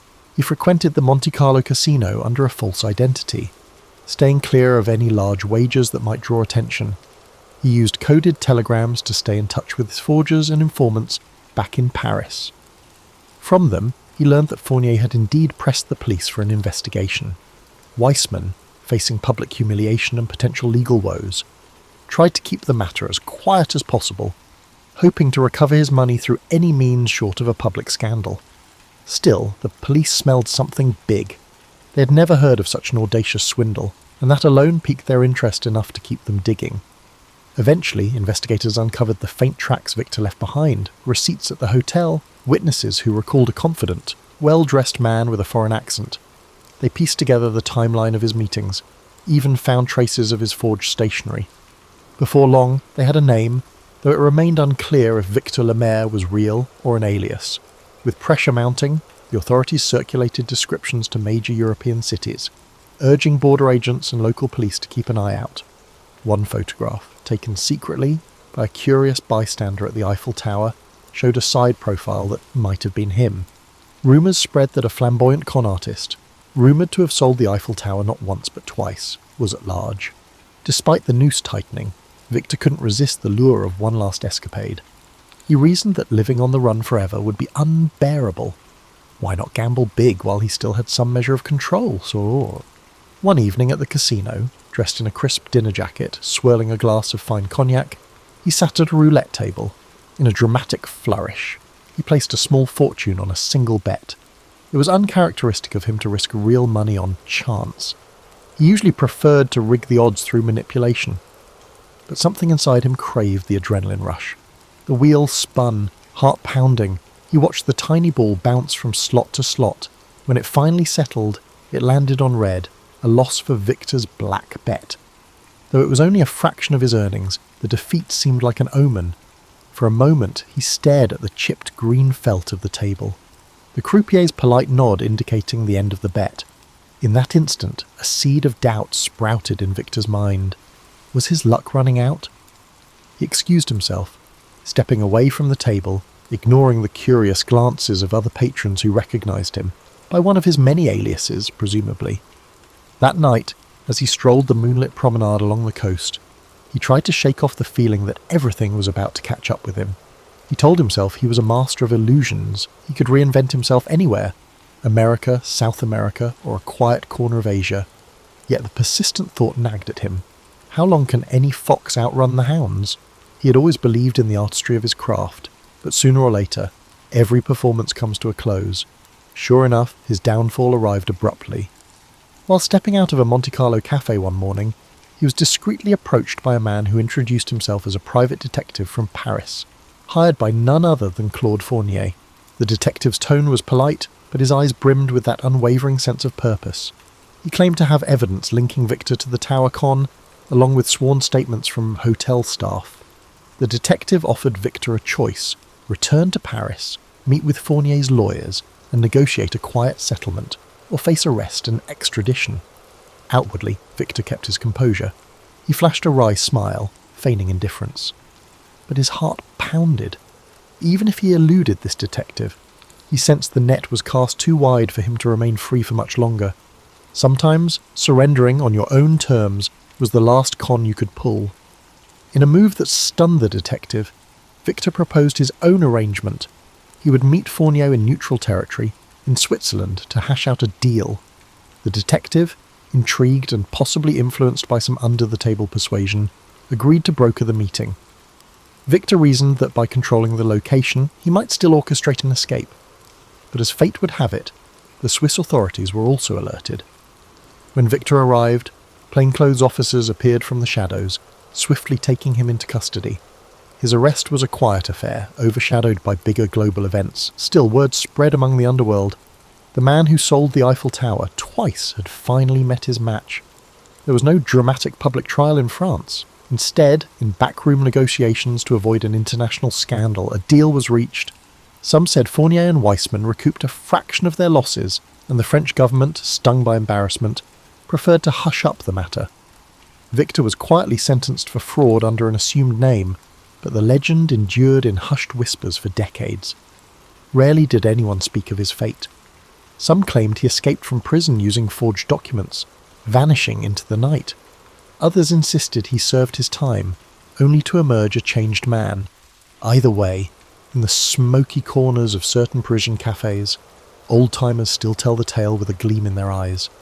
The man who dared to sell the Eiffel Tower, not once, but twice. It remains a testament to the power of audacity, the allure of ambition, and the strange truth that the bigger the lie, the more people want to believe it. And so the story endures, a monument to the enduring thrill of a great impossible scam.